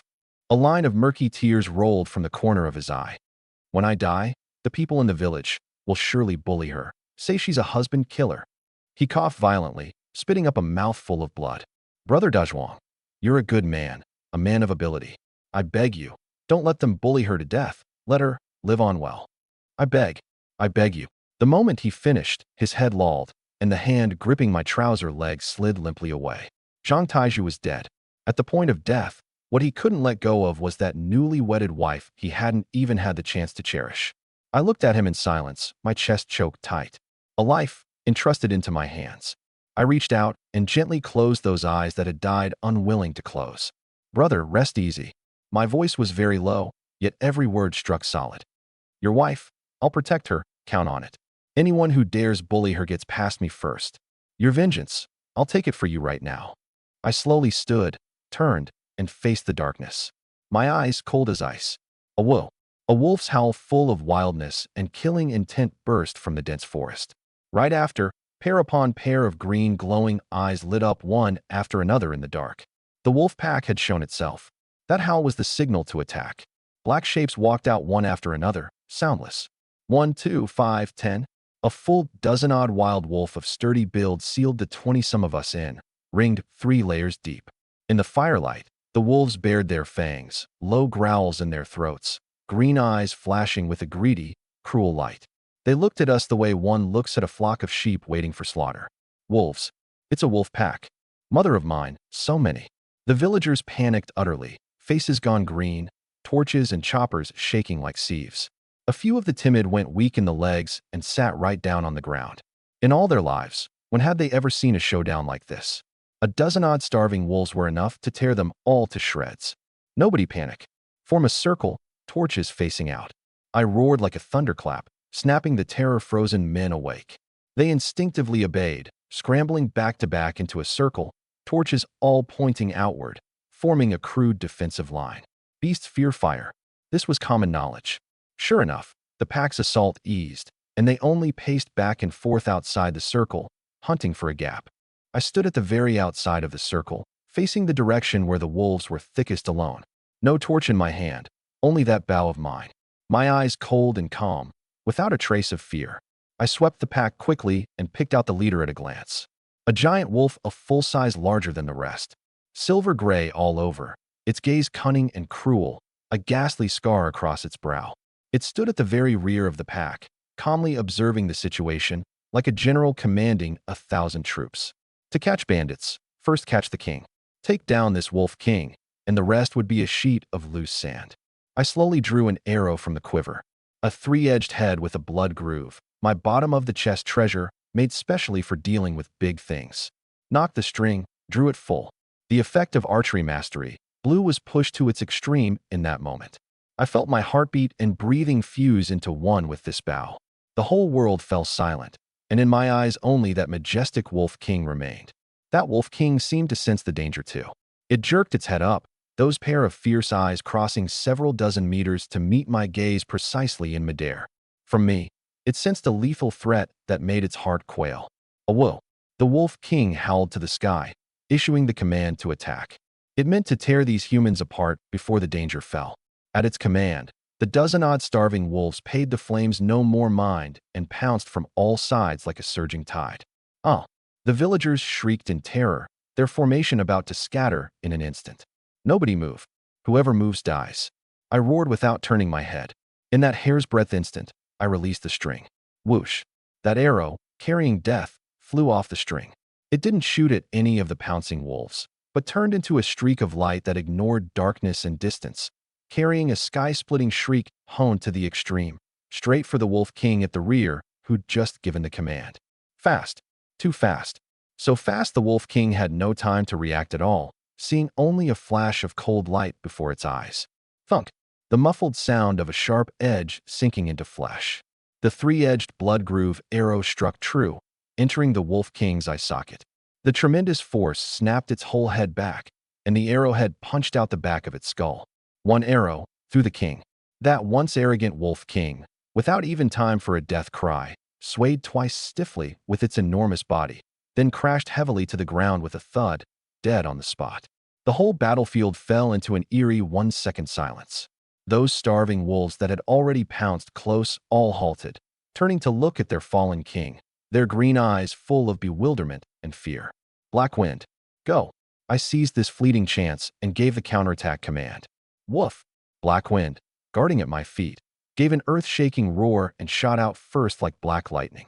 Now upgraded to divine speed, green, it was fast as a phantom, like a black dagger cutting precisely into the wolf pack whose ranks had collapsed into chaos. Its target was clear. Those wolves nearest it, still not recovered from the wolf king's death. Thunk! Black Wind bit down on one wolf's throat, and that steel-fang bite force erupted violently. Crack! The wolf's throat bone was bitten clean through. One strike, one kill. It let go and immediately lunged at the next. I wasn't idle either. After felling the wolf king, my second and third arrows were already knocked. Whoosh! Whoosh! Whoosh! My draw speed was dazzling. Every arrow that flew out downed a wolf with a scream. The blue archery mastery had lifted my archery into the divine. Every arrow struck, never once in vain. The once fierce wolf pack, having lost its leader and then having several companions shot and bitten to death one after another, collapsed utterly. The survival instinct overrode all. I don't know which wolf let out the first terrified whimper, but it turned tail and fled. The rest of the wolves, like homeless curs, tucked their tails and dove into the dark forest, vanishing without a trace in the blink of an eye. A crisis that could have wiped out the entire search party was thus dissolved outright by one man and one dog, sweeping all before us. Until the last wolf vanished, the villagers still stood frozen in place, not recovered. They looked at the wolf carcasses covering the ground, then at the man standing steady with a longbow in hand, and their eyes held no longer mere admiration. It was utter, thorough awe. Was this even human anymore? This was plainly a mountain god come down to earth. It's all over, a young man asked, stammering. It's over. I slowly lowered the bow and let out a long breath. That string of exertions had drained my focus nearly dry. I walked to Zhang Tieju's body and crouched. Brother, go in peace. Your vengeance, I've taken it for you. Your wife, I said it, and I'll do it. In the late night, I led the search party, carrying Zhang Tieju's body and 7 or 8 wolf carcasses back to the village. When we appeared at the village entrance, the villagers who'd waited anxiously all night rushed to meet us. The moment they saw Zhang Tieju's body, a burst of grieving wails broke from the crowd. That new bride named Su Wanxiu, seeing her husband's ghastly state, cried out, "Wah!" and fainted on the spot. But when the villagers saw the 7 or 8 wolf carcasses at the back of the procession, all the weeping and chatter cut off abruptly. Everyone was struck speechless by the sight. Village Chief Lin Chongwei stepped forward trembling, looked at me, his lips quivering, unable to get out a whole sentence for a long while. Dazhuang, these wolves. We killed them all, I said calmly. Tieju's vengeance is taken. The whole village entrance was dead silent. If before I'd been the village's capable man, its good hunter, then from this night on, I was a god in the hearts of everyone in Lin family village. Zhang Tieju's funeral was quickly arranged, and the whole village was shrouded in grief. But within that grief, an ominous rumor also began spreading quietly among the women. Did you hear? Taiju met his doom because he married that fox spirit from the city. Isn't that so? Looking so bewitching, one glance tells you she's not decent, a husband killer. The man dead right after the marriage. If that's not a jinx, what is? The rumors grew uglier and spread wider. The villagers who'd once pitted Su Wanxiu now looked at her differently too. A young woman whose husband had just died, without a single relative to turn to, faced the whole village's pointing fingers and malice, and could only weep the days away, hiding at home, not daring even to step out the door. These past days I'd been busy helping the Zhang family with the funeral arrangements, and every one of these whispers had drilled into my ears. My brow was knit dead tight. I'd promised Taiju. This matter, I had a handle. The day Zhang Taiju was buried, I didn't rush home, but went straight to that new house at the east end of the village, now grown desolate. I knocked. After a good while, the door opened a crack, revealing Su Wanxiu's face, tear-streaked like a pear blossom in rain, written all over with terror and helplessness. Big brother Lin. It's me. I looked at her. Pack your things, come with me. She froze, looking at me in confusion. A woman alone living here isn't safe, and I can't stop all those mouths in the village. My tone brooked no argument. Taiju entrusted your life to me. From today, you'll come work at my home. My family's about to start raising livestock, keeping accounts, doing business with the town, and my 2 younger sisters need to learn to read. You're an educated person, just right to help out. I paused and made it plain. You'll live in the West Wing room. You're a hired hand at my home, a steward. Nothing else. That last sentence was said deliberately for her, and also for those craning their necks outside the courtyard. Su Wanxiu looked at me blankly, tears coming again. Big brother Lin, I can't bring you trouble. My reputation. She knew how the village cursed her and didn't want to fling the words jinx onto her benefactor. Reputation? I sneered, turned, and faced the ring of gawkers outside the courtyard wall, my voice rising sharply. I'll lay it down right here. Su Wanxiu, from today, is a steward hired by my Lin household. She works for my family, earns money for my family. Whoever dares wag their tongue about her behind her back again, calling her a husband killer, a jinx. My gaze swept over them, and the necks of those few peering women all shrank back in unison. Is crossing me, Lin Dazhuang. If you've got the guts, come at me. Outside the courtyard, not a sound. Those few mouths that had spread fox spirit a few days back didn't dare let out so much as a fart now. The whole village knew that last night this man, 1 man and 1 dog, had shot down the Wolf King and hauled back 7 or 8 wolves. They dared offend anyone but him. Su Wanxiu gazed dazedly at this back of mine, broad and steady, like a wall that could block the whole world's malice for her. The sky that had collapsed over her these past days seemed to have one corner forcibly held up by someone. She bit her lip, lowered her head, turned, and went back inside to pack. When she came out, her eyes were still red, but she stood a bit straighter. The news that I brought Su Wanxiu home swept through the whole village like wind. Reactions varied. Some said I was loyal and dutiful, a man who kept his word, a true man. But more of the women chewed on it sourly behind my back. This Lin Dazhuang, big on ability and a lively mind too. A pretty wife at home isn't enough, so he brings back an even younger female educated youth, enjoying the blessing of 2 women. I'd say his Qinlan's in for a bitter time now. Qinlan heard the news at home. At that moment, she was humming a little tune in the yard, feeding the 3 piglets that grew sturdier by the day. The new house was nearly done, life was getting better and better, and she was full of hope for what lay ahead. Auntie Wong from next door craned her neck and sidled over. "Io Qinlan, still feeding pigs, are you?" With a face full of, "I'm worried for you," she went on. "Do you know? Your Dazhuang brought that new widow from the east end of the village home." The smile on Qinlan's face froze. "Auntie Wong, what nonsense are you talking?" "How is it nonsense? The whole village saw it." The auntie lowered her voice. "That female educated youth called Su Wanxiu, so tender and lovely. She's living at your place from now on. Tell me, what kind of thing is this, 1 man and 2 women?" Qinlan couldn't hear the rest. Her mind went buzz, a blank.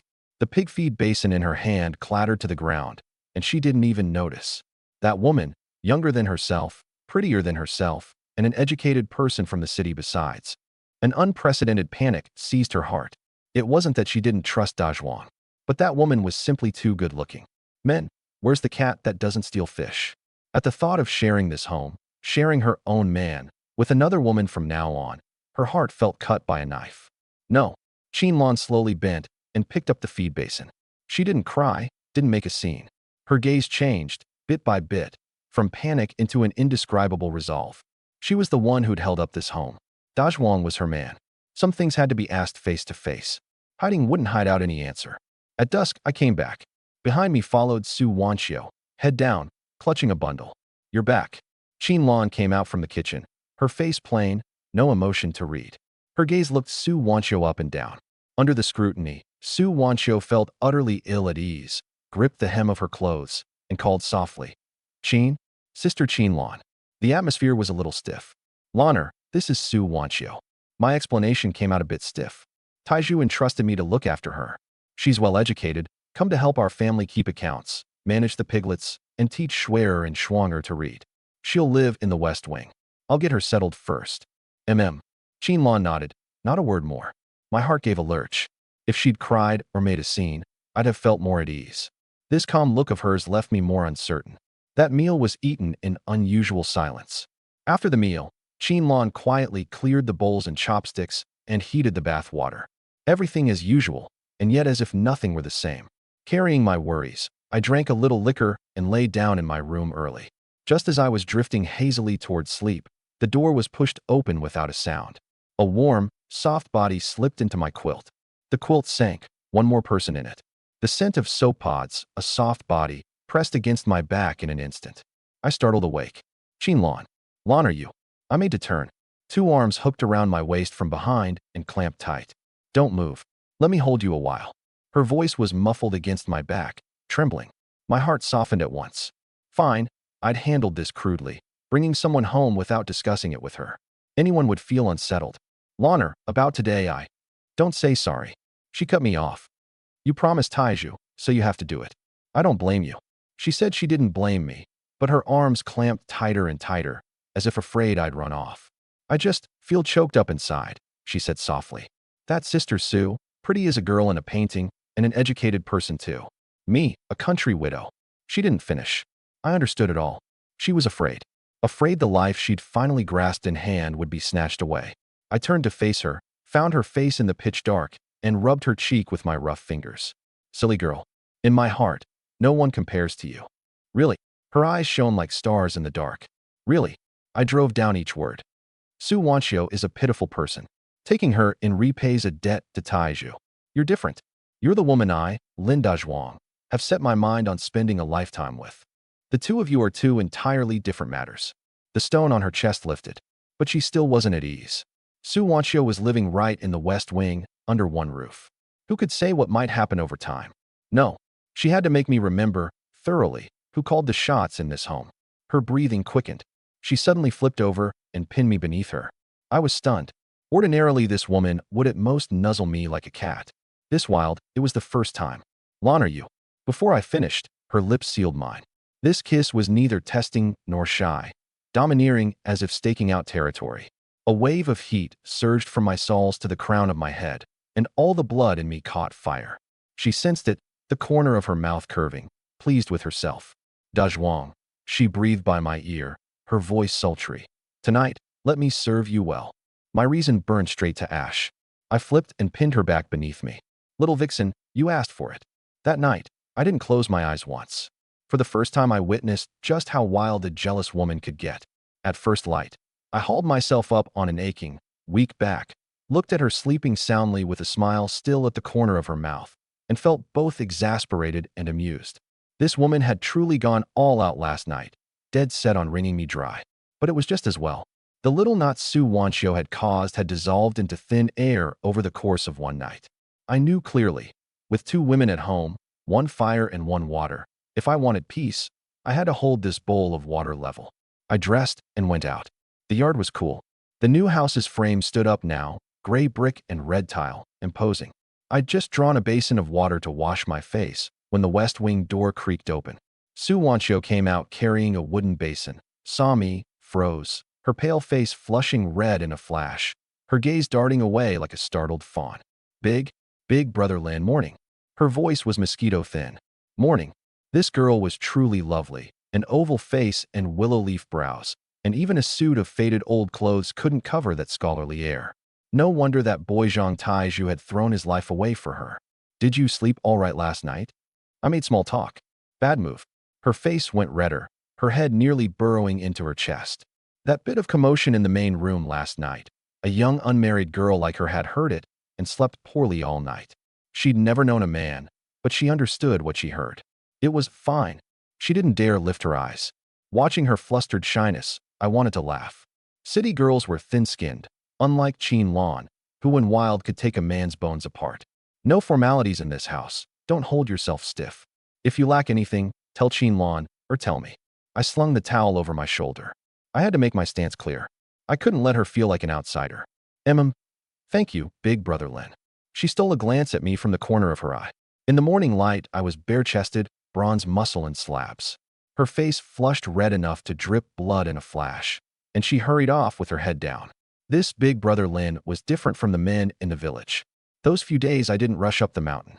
The new house was in its final touches, and I hung around the worksite every day, installing doors and windows, leveling the yard, run off my feet. The household steadied within that busyness too. Qin Lan no longer guarded Su Wanchio like a thief, and even took the initiative to teach her farm work, putting on the airs of the mistress of the house. Of course, she watched me more closely too. Every night, she slipped into my quilt right on schedule, defending her position with concrete action. Su Wanchio still wore that careful, tentative look, rushing to sweep the floor, feed the pigs, and wash vegetables, terrified of seeming like a freeloader. But the way she looked at me was slowly changing, without her even noticing. That day at noon, I came down from the work site, hot and drenched in sweat, stripped off my shirt, and rinsed off at the well. Su Wanchio came out carrying a basin of vegetables, her steps stalling, her face reddening again. She wanted to look down, but her eyes were drawn like iron to a magnet, unable to move away. I turned and grinned. "Sister Su, what are you looking at? Think your Big Brother Lin's got a decent build." I'd been a bachelor my whole last life, blunt and direct. She was so mortified the wooden basin nearly dropped, and she turned to flee. "Hey, don't go." I wiped off the water and walked over, and seeing that face of hers red enough to drip blood, a notion to tease her rose in my mind. All those country sweet talk lines from the internet in my last life had never had a place to be used. Today was a good chance to try one on this thin-skinned girl. "Sister Sue, let me ask you something." I put on a solemn face. What is it?" Her voice trembled. I leaned close, lowered my voice, extra earnest. "I've noticed something. You've got a flaw." Her face went white in a flash. A flaw? Was she clumsy at work, or ate too much? Her eyes rimmed red, thinking I meant to send her away. "Big Brother Lin, I'll fix it from now on, don't." The moment was ripe. I cleared my throat. "What you're short of is a little of me." "Huh?" She was dazed on the spot, tears still hanging on her lashes, staring at me blankly. Short of me. Boom. The heat surged straight from her soles to the crown of her head, and her whole face went red through, red down to the base of her neck. In all her years, it was the first time a man had said such a thing to her. This was more devastating than a plain, "I like you. You. She you." Ed for a long while, unable to pop out a single word. Ha ha ha. I roared with laughter. Teasing this city girl was more of a kick than hunting. "You're a bully." She realized she'd been played, and stamped her foot in shame and anger, carrying the basin as she fled back to the kitchen, not daring to come out again. I laughed even harder. But I hadn't expected that this offhand bit of nonsense, like a pebble, had splashed into the once calm lake of her heart, rippling out ring after ring, never to settle again. And this scene was caught full in the eyes of Chin Lon, who'd just come out of the main room. She watched Su Wanchio's fleeing back, then looked at my pleased with myself air, and her gaze dimmed, bit by bit. Chin Lon stood in the doorway, her smile gone. She didn't cry, didn't make a scene, just asked flatly, "What were you two saying just now?" Embarrassing Sister Sue like that. I was still riding the high and didn't think much of it. "Nothing, just a joke. City girls are thin-skinned, can't take teasing." "A joke?" Her tone was still level, but the back of my neck went cold. That kind of quiet before a storm. Bad. Too busy enjoying myself. I'd forgotten there was a vinegar jar squatting at home. That, Lonner, it really was just an ordinary joke. I felt guilty.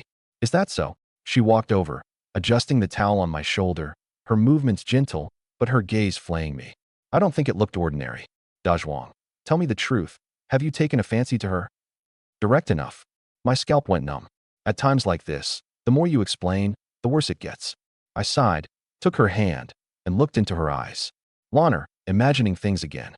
How many times have I said it? No one compares to you. I tease her just because she's fun that way, nothing else. If you don't like it, I won't tease her anymore, all right."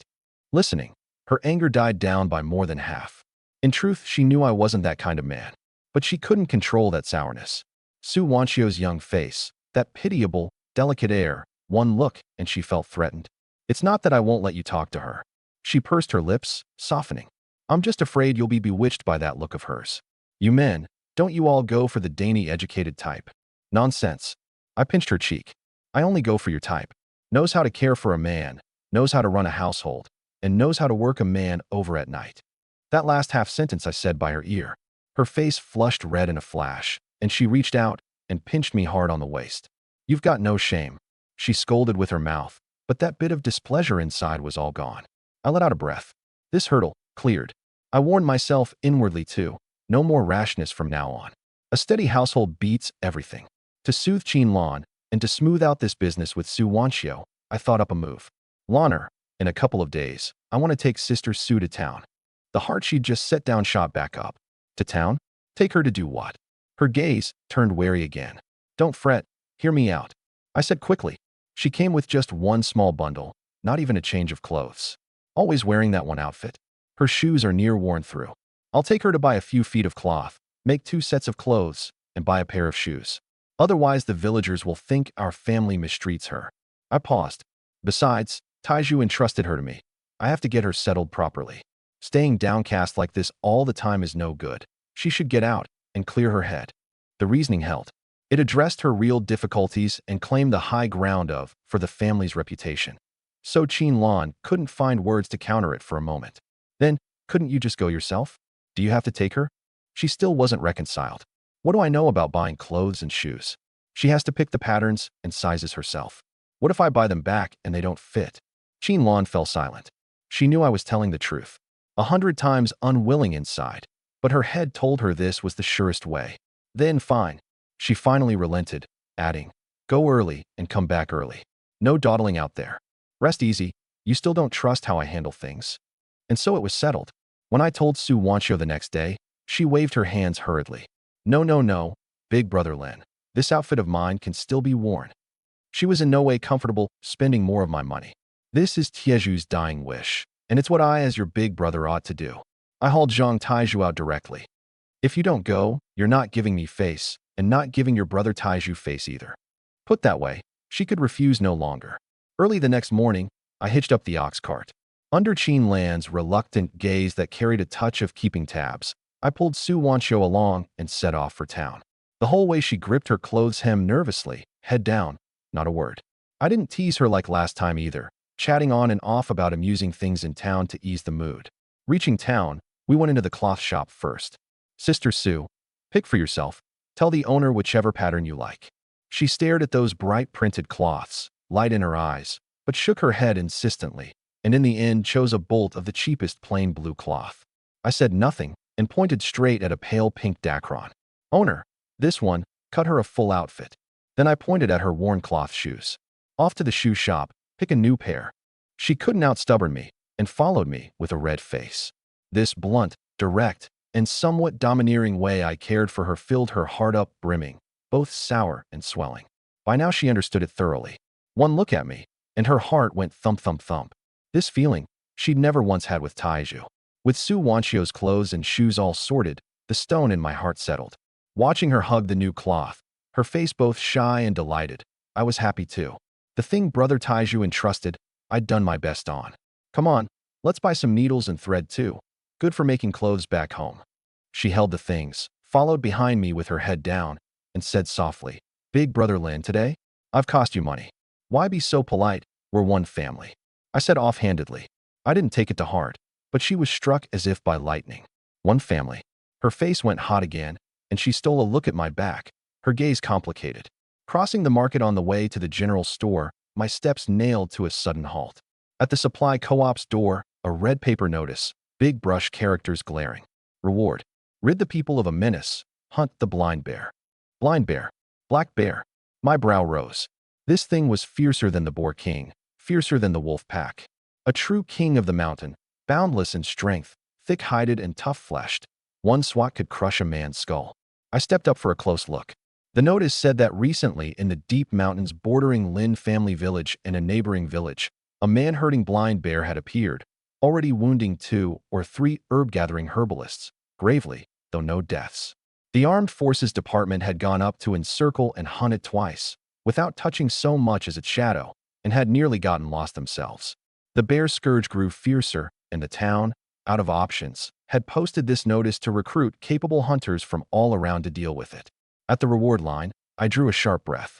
Whoever hunts this bear, cash reward of 300 yuan, plus a menace-removing hero silk banner. 300 yuan. In these times, a worker's monthly wage was 20 or 30. A farmer, working himself half to death for a year, took home under 100. 300 yuan was enough to build a gray brick, big tile house in town. My heart caught fire at once. What was I shortest of right now? Money. The house had cost a big sum. The household had gained more mouths, and hands reached out for money everywhere. If these 300 yuan came in a hand, the family's spending for years ahead would be worry-free. Never mind that menace-removing hero silk banner. Hung at my door, who in the village wouldn't have to respectfully call out Hero Lin at the sight of me from then on. My prestige would shoot straight to the sky, beyond anyone's reach. Do it. This job had to be done. But I knew clearly, the blind bear wasn't a boar, much less a wolf. It was a true apex predator. With just a bow and 1 black wind, going up against an adult black bear was 9 deaths and 1 life. Even with my bow's blue trade upgrade, it might not punch a fatal hole in the thing. I needed something fiercer. I needed a gun. Once the notion surfaced, it couldn't be pressed back down. I turned and swept my eyes over the street. Guns weren't tightly controlled in these times. In a big town, there'd be a dedicated firearms shop where veteran hunters with a gun license could buy and repair.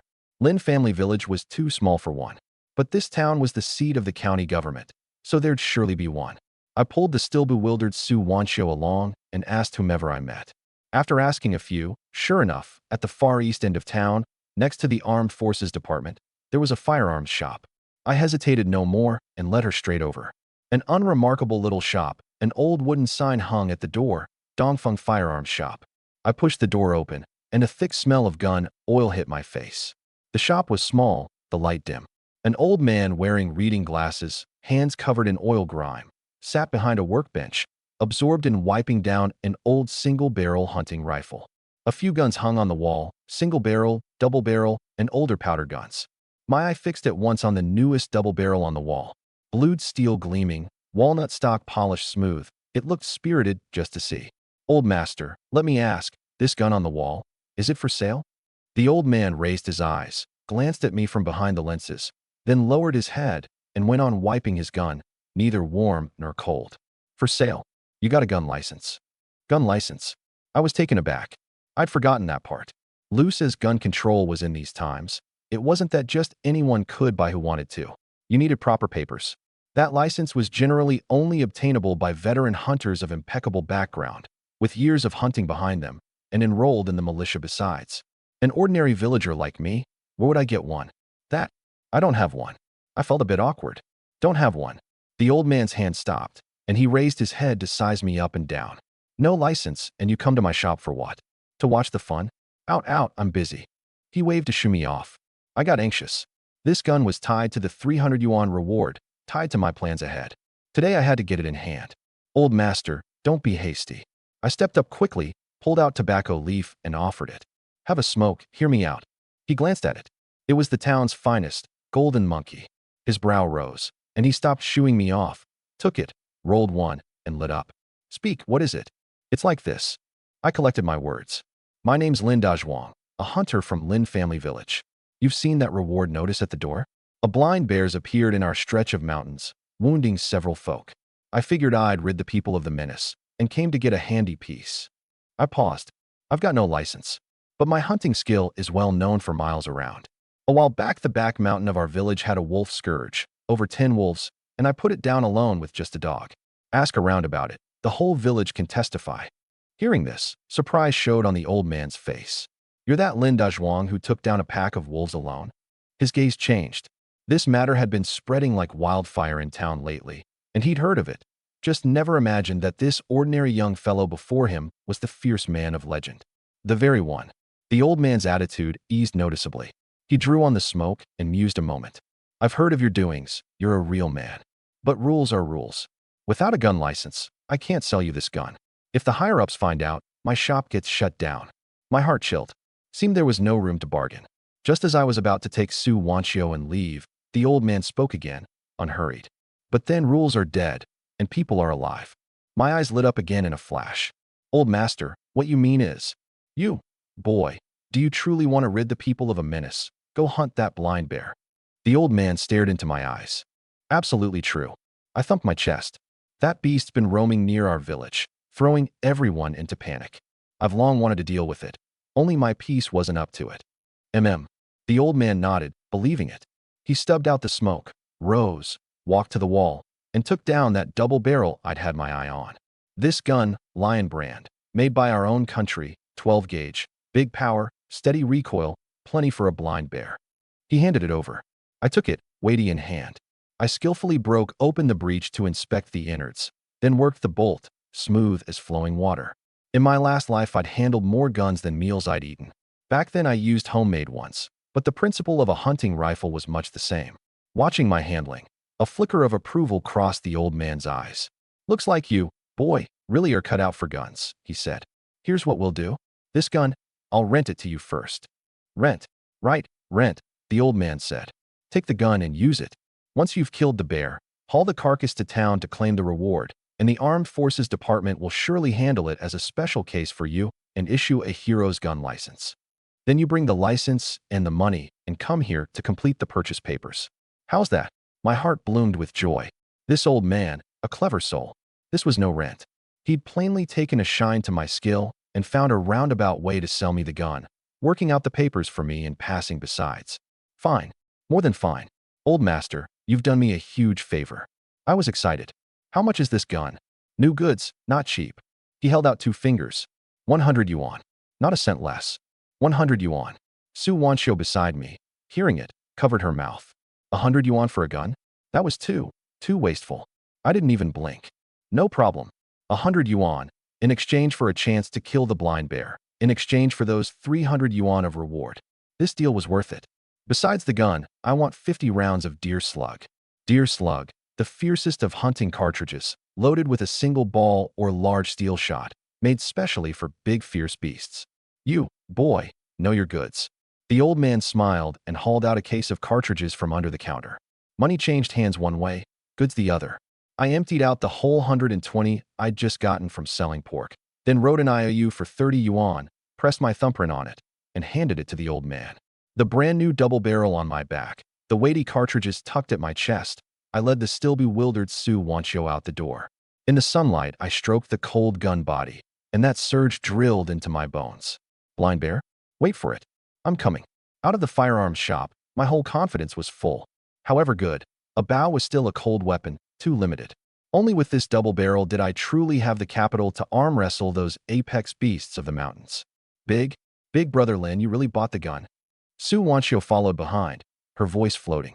Even now she felt like she was dreaming. 150 spent just like that, and 30 owed on top. If Sister Qinlan found out, wouldn't the household turn upside down? Bought it. My mood was good, and I turned and smiled at her. I've got the money side figured. This gun can earn back 10 times 200 for our family.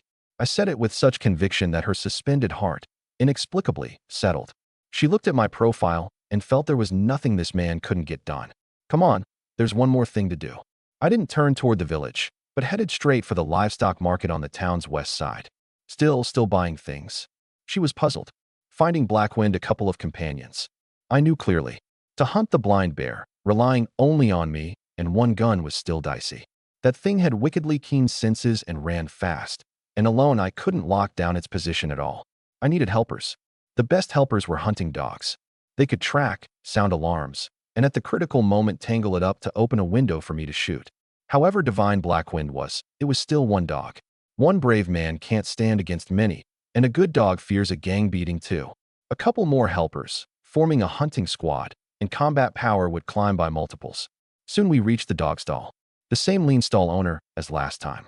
The moment he spotted me, his eyes lit up in a flash, and he bowed and scraped his way over. "Io, isn't this big brother Lin? What wind blew you here?" He didn't dare look down on me now. That sickly little black dog he'd sold me last time was now spoken of as divine for miles around. Could track, could hunt in a pack, shrewder than a person.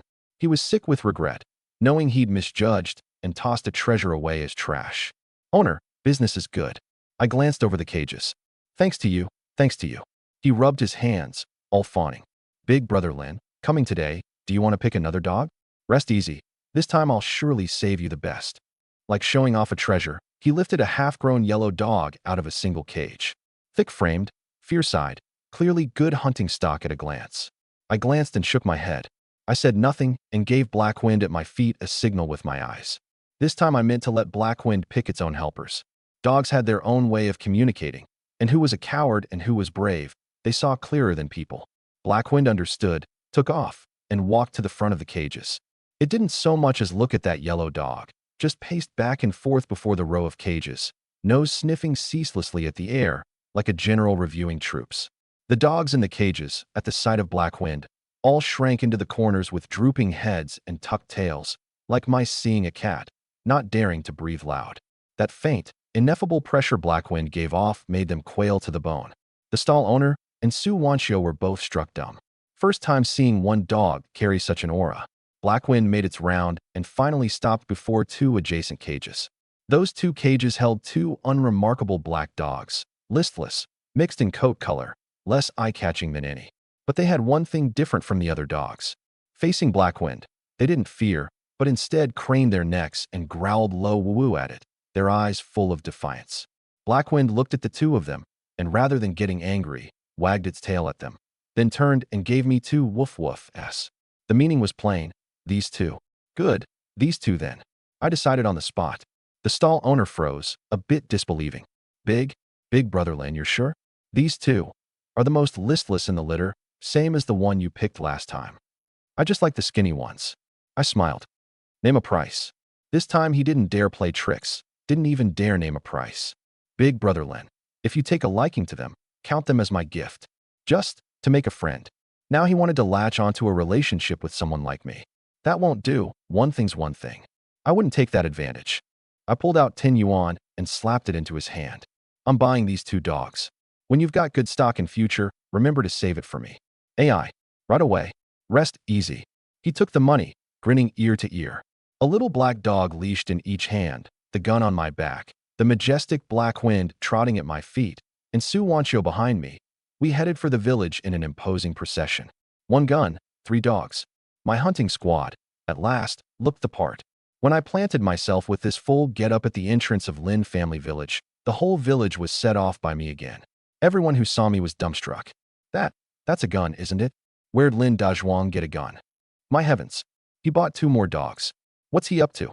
He, he can't be going to hunt that blind bear, can he? Chatter, gasps, envy, jealousy rose one after another through the village. I paid no one any mind and headed straight home. I knew clearly. A bigger storm was waiting for me at home. I pushed open my own courtyard gate, braced to weather the storm. But the gale and downpour I'd expected didn't come. The yard was dead quiet. Lawn crouched by the pig pen, feeding those 3 piglets a ladle at a time. Hearing the gate, she didn't lift her head, as if she hadn't heard at all. Only her hands moved a shade faster than usual. My heart lurched. This threw me more than a loud row would have. Lana, I'm back. I spoke first. Her hand paused, and after a second or two a soft came from her throat. No turning around.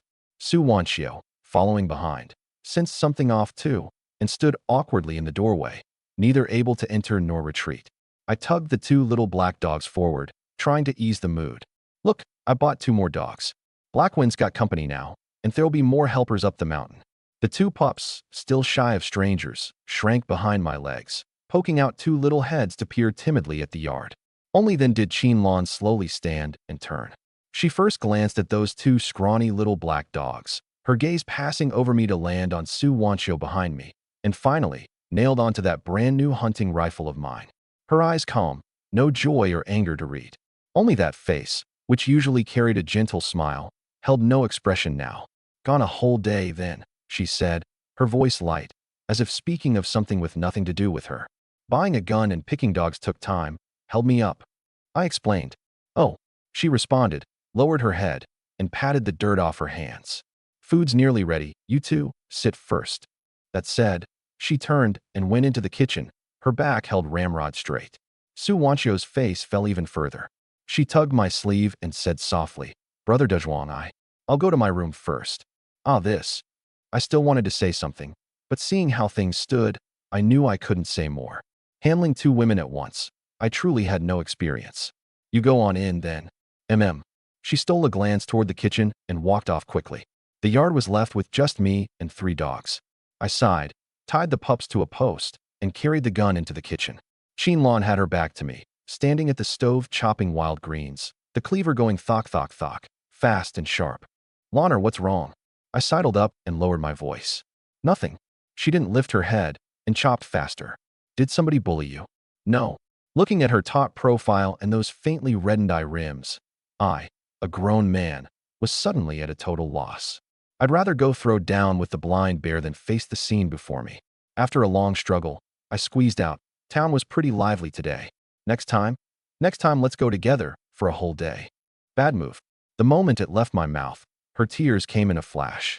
She flung down the cleaver, wiped her face roughly with the back of her hand, but the tears wouldn't stop, like beads off a snapped string. She didn't cry aloud, just bit her lip hard, shoulders heaving. She was hurt. I'd roamed around town a whole day with a young, pretty girl at my side, buying a gun and dogs, in high style. Had I once thought of her at home, hoping for me, waiting for me? But then she felt she had no right to be hurt. Just a widow, I'd kindly helped this household. I had my own life, and she was reading too much into it. I was utterly flustered, reached out to wipe her tears, then thought it improper, my hand freezing midair, sweat breaking out all over my head. Don't cry. What is it? Just tell me. This woman's heart. How is it harder to walk than the mountain roads? I softened my tone to the utmost and leaned by her ear. I promise you, everything I do is for this family, for the 3 of you. She struggled twice in my arms, couldn't break free, smelled that familiar scent on me, and the hurt could be held back no longer. She buried her head into my chest and sobbed. I just held her like that, patting her back gently, letting her vent.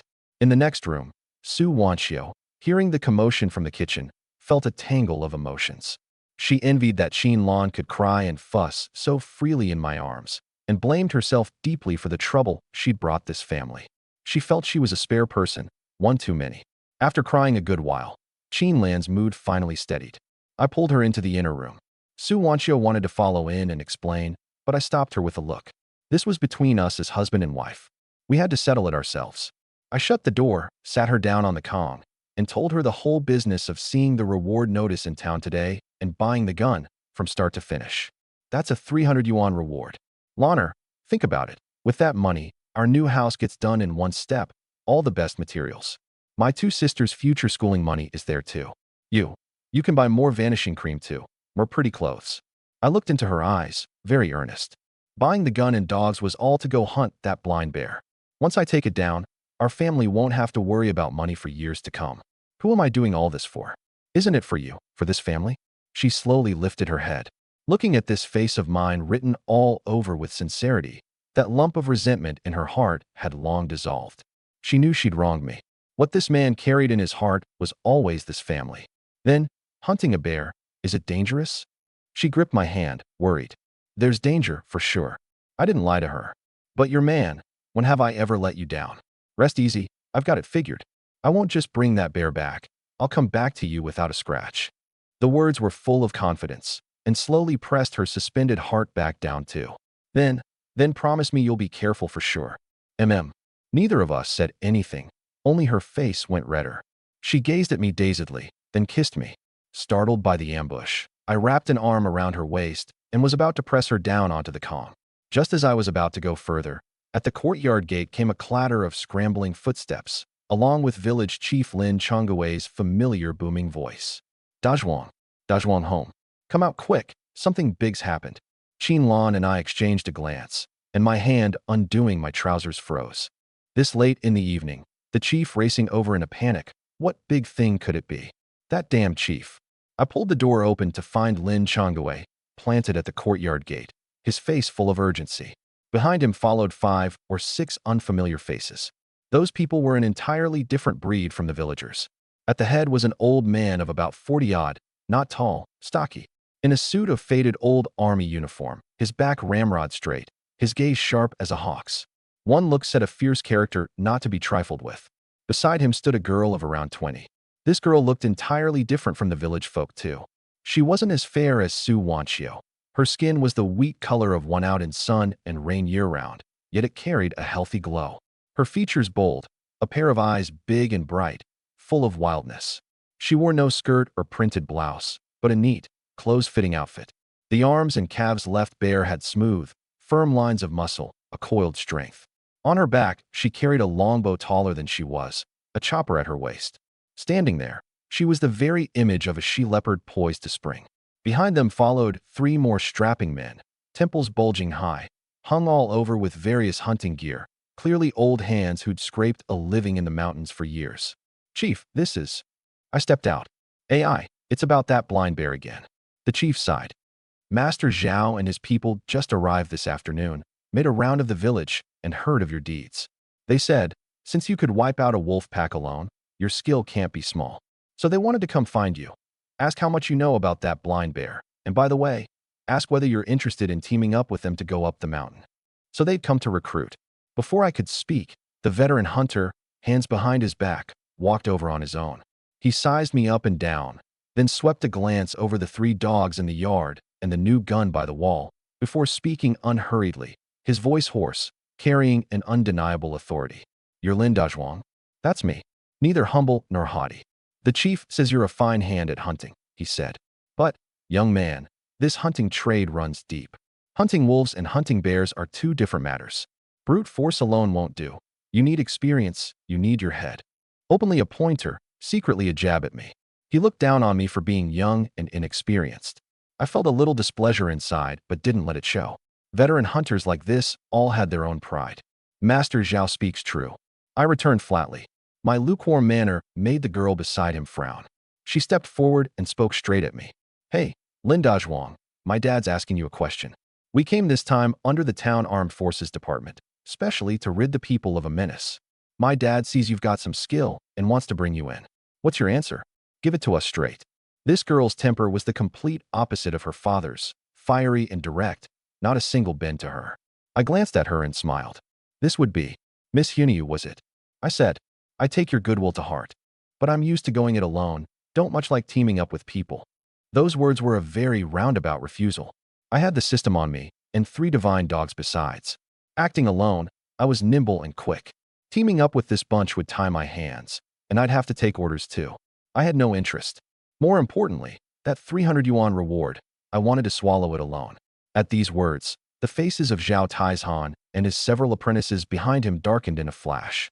In their view, coming to invite me was a mark of respect, giving me face. They hadn't expected this fellow to spurn the face offered and refuse to their faces. Doesn't know a good turn. One man muttered under his breath, unable to hold back. Zhao Tieshan's face was ugly too. He stared at me and gave a cold snort. Fine. Got spine. You want to go it alone? We won't force it. But let me put the ugly words up front. He pointed toward the back mountain and said word by word, that blind bear is no gentle thing. If you haven't got the diamond drill, don't take on the porcelain work. Don't end up with the bear unkilled and yourself thrown in besides. The words were hard and blunt, full of warning. In his eyes, I was the textbook reckless youth, a few days of hunting and a bit of a name, and I'd lost all sense of heaven's height and earth's depth. What was a blind bear? The king of the mountains. A fierce thing even a tiger had to weigh carefully. This professional hunting team had gathered the county's best hunters, and even they daren't claim full certainty. And I, one man with 3 half-grown dogs, wanted to go one-on-one with a blind bear? If that wasn't courting death, what was?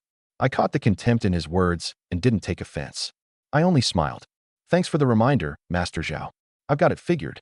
My impervious manner earned him a soft rebuff, and his face went blacker still. He snorted coldly, ignored me, turned to the chief. Chief Lin, since the man's unwilling, we won't force it. Trouble you to find us a place to stay, rest up one night, and we go up the mountain first thing tomorrow. Ah, right away, right away. Lin Chongwei nodded and scraped hurriedly. He was troubled inside too. He'd meant to broker cooperation between me and this bunch of professionals for better odds, and hadn't expected both sides so stubborn that it fell apart before a word could bring them together. The chief led Zhao Tieshan's group off to settle in the empty room at the village committee. That girl called Huniyu, leaving, turned back and gave me a long, deep look. In that gaze was curiosity, defiance, and a trace of something that couldn't be named. A fighting spirit. She seemed to very much want to see just how much this man who dared refuse her father was worth. Once they'd gone, the yard fell quiet again. Qinlan came out from the room, worry on her face. Dazhuang, why? Why not go with them? Those people all looked pretty capable to me. Everyone together, there'd be someone to watch your back, she said softly. In her view, this decision of mine was too risky. Lanner, don't you trust your man's skill yet? I flicked her nose and smiled. Rest easy. That bunch looks fearsome, but once they're really in the mountains, who's a dragon and who's a worm, that's not settled yet. Light words on my lips, but inside I'd added a thread of wariness toward that Zhao Taizhan. That old man was surely a seasoned fox. Those eyes were venomous. I'd have to handle him carefully, couldn't let him beat me to it. Then, you go up the mountain tomorrow? She still wasn't at ease. No rush. I shook my head. I've got to prepare first. To do a job well, one must first sharpen one's tools. Against an opponent at the blind bear's level, no amount of preparation was too much. That night, I was in no hurry to sleep. I shut myself in the room and, by the dim light of the kerosene lamp, meticulously serviced the new gun. Took it apart, wiped every part gleaming with gun oil, reassembled it. The whole process focused and practiced, like a soldier wiping down his beloved weapon before heading to the battlefield. Then I checked the 50 deer slugs one by one, making sure of no slip-ups. That done, I sank my mind into the system panel. Host, Lin Dazhuang. Traits. Beast tracking. Green more easily discover the tracks and scents of beasts within 500 meters. Archery mastery. Blue arrow accuracy, force, and range moderately increased. Trap setting. White knows how to make basic hunting traps. Stamina. White endurance slightly increased. Intimidation. White gaze and aura can produce a certain deterrence in ordinary beasts. Looking at these traits, I fell to thinking. Against wolves and boars, enough. But against the blind bear, still a bit short. Especially this intimidation trait. Against a fierce beast at the blind bear's level, it likely wouldn't hold up. I had to find a way to get some fiercer traits. My gaze fell on the 3 dogs in the pen. Beast pet, Black Wind. Species, Chinese pastoral dog, bloodline mutated. Level, growth phase. Loyalty, 100 diehard. Traits, divine speed, green running speed and reaction ability slightly increased. Steel fangs, gray not activated. Your beast pet has powerful bite force potential. Activation condition, replenish sufficient energy. The other 2 newly bought little black dogs had no names yet, their panels blank. Only the most basic canine info. Steel fangs. I stared at that unactivated gray trait of Blackwind's, my eyes lighting up. If I could activate it and level it up a few more grades, Blackwind's bite force would be fierce enough to terrify. Then even if it couldn't bite through the blind bear's thick hide, it could tear a chunk of flesh off it. Activation condition. Replenish sufficient energy. Seemed I still had to rely on feeding it meat. I had a plan in mind. The next day, I didn't charge into the mountains at the crack of dawn like Xiao Tai's Han and his people. First, I went into the village and divided up all the few dozen caddies of boar meat left at home, giving it to Master Wang and those who'd helped my family. My line was, I was about to travel far, and the meat would spoil at home. The villagers who got meat naturally thanked me profusely, each thumping his chest to promise that during the few days I was away, they'd surely help keep an eye on my family. That line was exactly what I wanted. I feared something going wrong at home once I was in the mountains. Before going in, I had to cut off all worries at the rear with one clean stroke. Meat divided, I minced up the last and best cut of tenderloin at home and split it among the 3 dogs. Before setting out, I had to let them eat well and tune their condition to the fullest. Watching them wolf it down, my heart was full of anticipation. By now, Zhao Tieshan's bunch, led by a few village lads, had marched imposingly into the mountains with their gear. Seeing their professional bearing, the villagers all figured that Blind Bear was done for this time. As for me, who'd refused the invitation yesterday and stayed home dividing meat today, in the mouths of those few who hadn't gotten any meat, the view began to sour. This Lin Dazhuang, wasn't he pretty cocky yesterday? How come he doesn't dare go up the mountain today? I'd say he's chickened out. Heard Master Zhao's reputation, knows his own worth, and shrank back. Right? Still too young, all talk. When it's for real, he drops the ball. The whispers spread quietly through the village again. I ignored all of it. I knew clearly. This bunch were fence-sitting grass, bending whichever way the wind blew. No point sparring with them. Right now my whole mind was on one thing, hunting the bear. Zhao Tieshan's bunch had ample experience and full gear, but they had one fatal weak point. They didn't understand this bear. Once in the mountains, they were like headless flies, able only to rely on the most primitive tracking, searching blindly across the whole range. In a range this vast, by the time they found the bear, the dish would be stone cold. I was different. I had the system. I had beast tracking and 3 hunting dogs with wickedly keen noses. When it came to finding prey, I was their ancestor. So I wasn't anxious in the least. Let Xiao Tai's Han and company scout ahead and muddy the waters. I'd build my strength at home and tune to full condition. When the moment came, strike after the enemy, one blow to the death. That morning I went nowhere, staying home with Qin Lan and my 2 sisters, and building rapport with Su Wanqiu on the side. The 2 newly bought little black dogs, I named 2.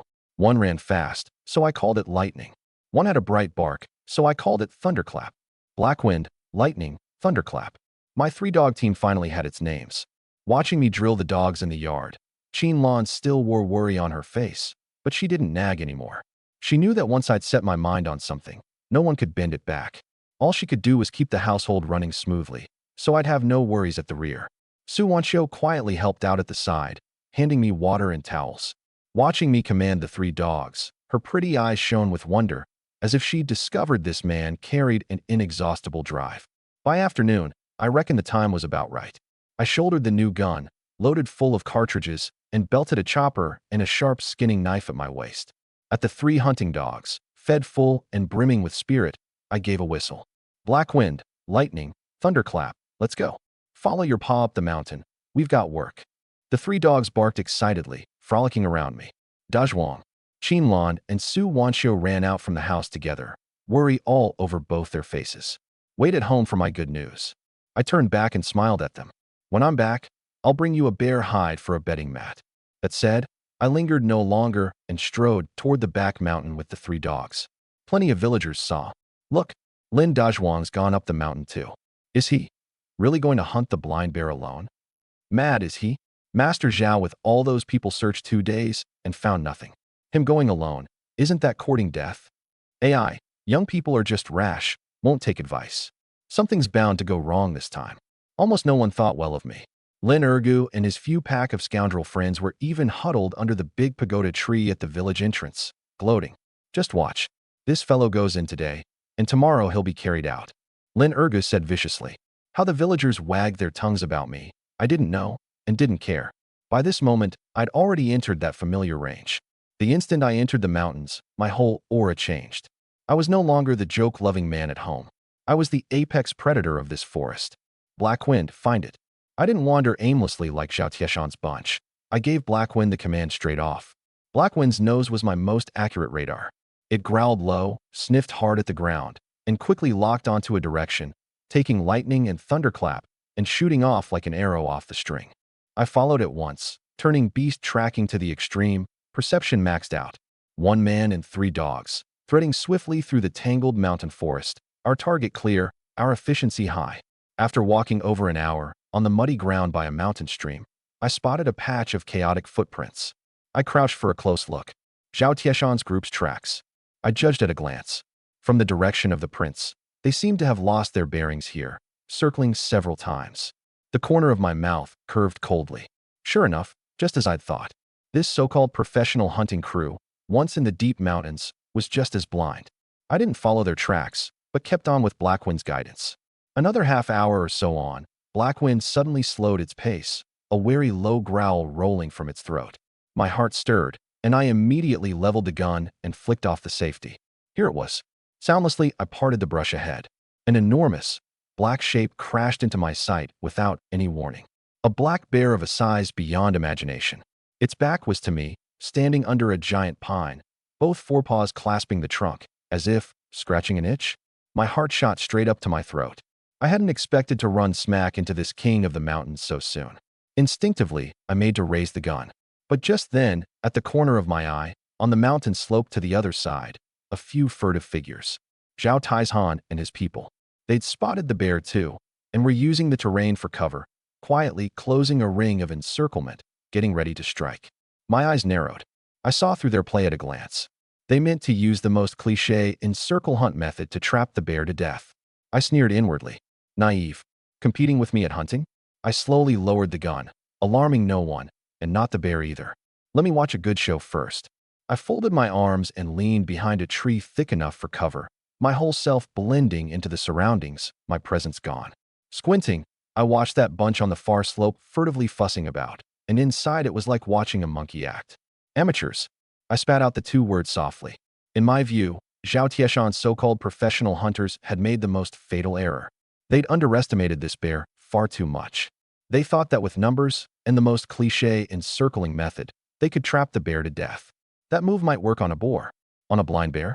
A joke. A blind bear looked clumsy, but in truth, whether speed, strength, or brains, it left a boar several streets behind. That thick hide, an ordinary homemade gun couldn't punch through at a distance at all. Once it got in close, it was a massacre. Their encirclement looked tight, but was in fact leaky as a sieve. They'd chosen a downwind position, and their scent had long drifted over on the wind. That bear was still there scratching an itch. Either it didn't take them seriously, or it was deliberately luring them closer. I believe the latter more. A bear that could grow this big was no fool. Dad, it's all arranged. Hunyu crouched low and, like a cat, sidled soundlessly to Zhao Tieshan's side. We've placed people to the east, south, and west. As soon as our shot spooks it, wherever it runs, it'll hit an ambush. Zhao Taizhan nodded, satisfied, a shrewd glint in his cloudy old eyes. This encircle hunt tactic he'd learned in his young days in the army, and over the decades it had never once failed. He trusted it, and today would be no exception. Little Hu, your marksmanship is the best, you take the first shot. Zhao Taizhan instructed. Don't shoot the head, the bone there is hard. Aim for its hind leg, cripple one leg, and it becomes a live target, to do with as we please. Understood. Hunyu licked her cracked lips, excitement flashing in her eyes. She raised that semi-automatic rifle polished to an oiled sheen, a treasure her father had pulled strings to get from the County Armed Forces Department, worlds better than the village's homemade guns. She lay behind a slab of rock and, through the sights, steadily framed the black bear's hind leg. This woman, her marksmanship isn't bad, actually. I watched from afar and nodded to myself. From her stance raising the gun and her aiming motion, she'd truly put in hard practice. Pity. However good the marksmanship, aim at the wrong target, and it's all for nothing. I even had half a mind to go over and say a couple of words, give a reminder. Not out of kindness. Mainly I feared these fools would enrage the bear, and then it'd go berserk and rampage around, wrecking my coming plan. After thinking, I figured I'd go take a look. I slipped out from behind the tree, used the terrain for cover, and unhurriedly crept toward Hunyu. Treading on fallen leaves, almost soundless, I crept to within a dozen-odd meters behind her, and this girl was still absorbed in aiming, utterly unaware someone had appeared at her back. I shook my head again. This alertness, Too poor.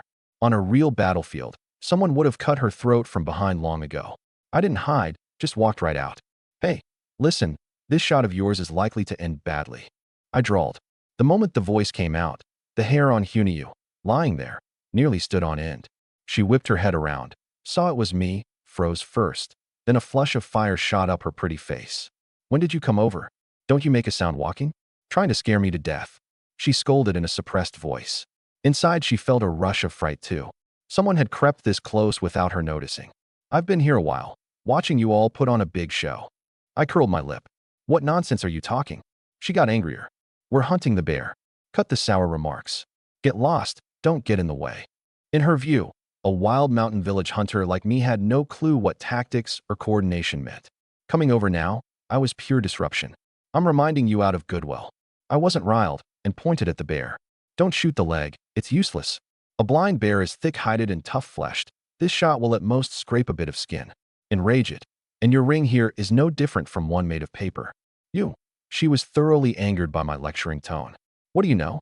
My dad's hunted his whole life. He's eaten more salt than the roads you've walked. His tactics, is it your place to point fingers? Who do you think you are? Fine. Take it as if I said nothing. I shrugged, all indifference. Carry on, I'll just watch. That said, I really did step back a few paces, found a rock to sit on, crossed my legs, and put on the air of waiting to watch the show. This manner set her teeth itching with fury. She glared at me hard, cursed inwardly, an ungrateful country bumpkin, turned, and ignored me, pressing her mind back onto the sights. She was holding in a surge of drive. Today she'd make this man who looked down on people see just what real hunting skill was. She drew a deep breath, and her fingers settled steadily on the trigger. Far off, Zhao Taizhan gave her a fire hand signal. She hesitated no more. Bang! A crisp report tore through the stillness of the mountain forest. Hunyu had absolute confidence in this shot.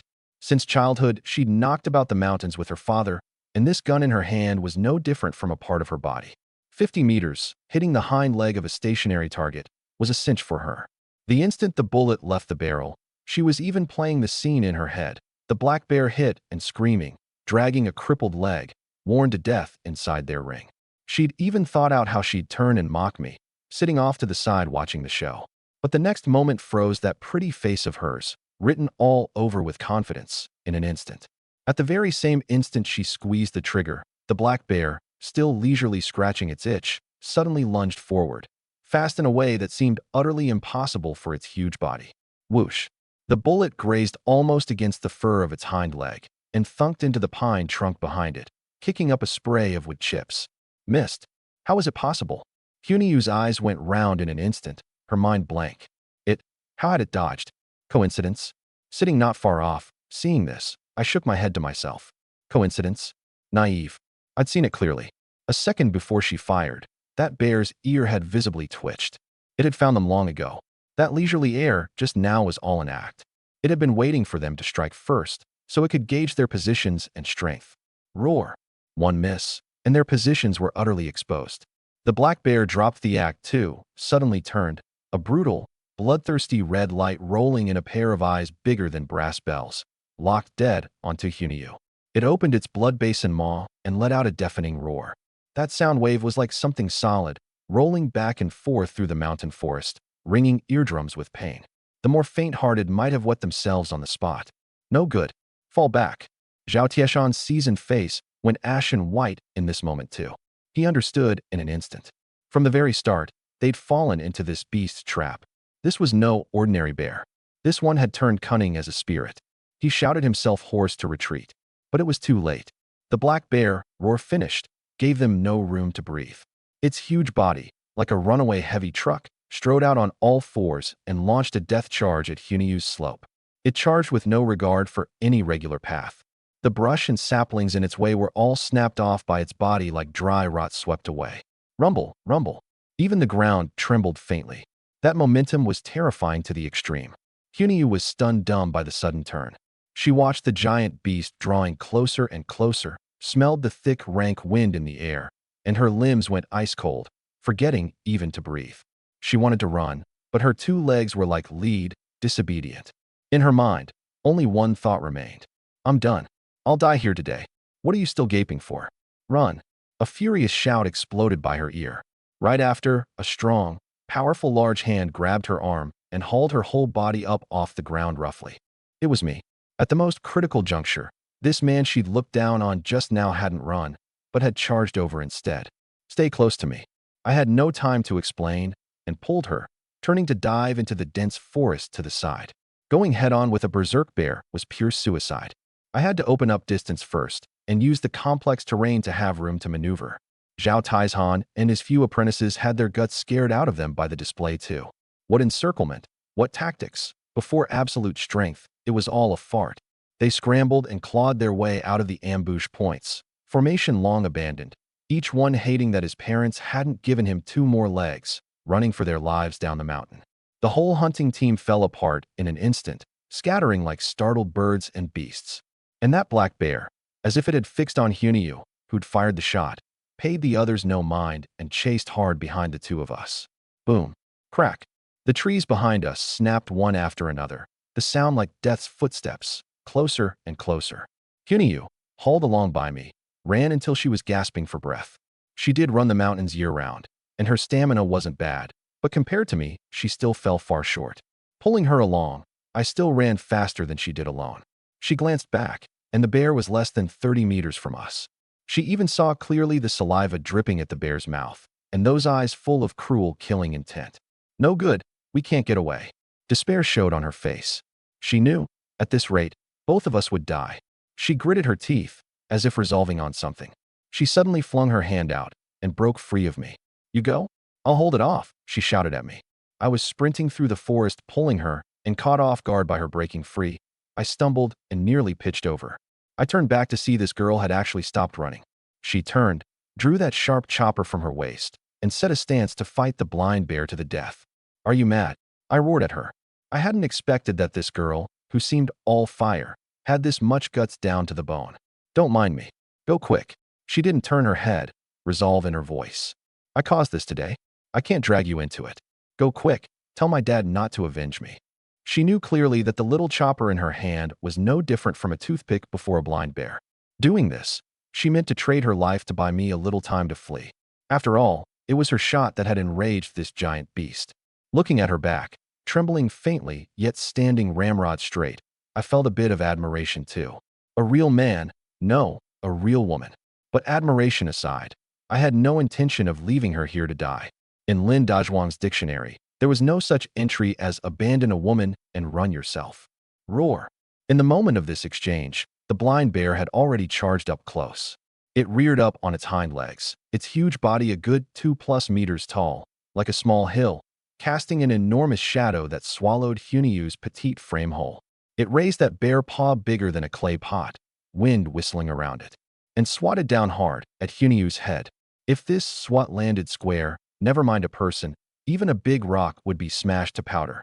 Hunyu's pupils shrank to pinpoints. She watched that bare paw drawing closer and closer, her mind blank, forgetting even to dodge. I'm done.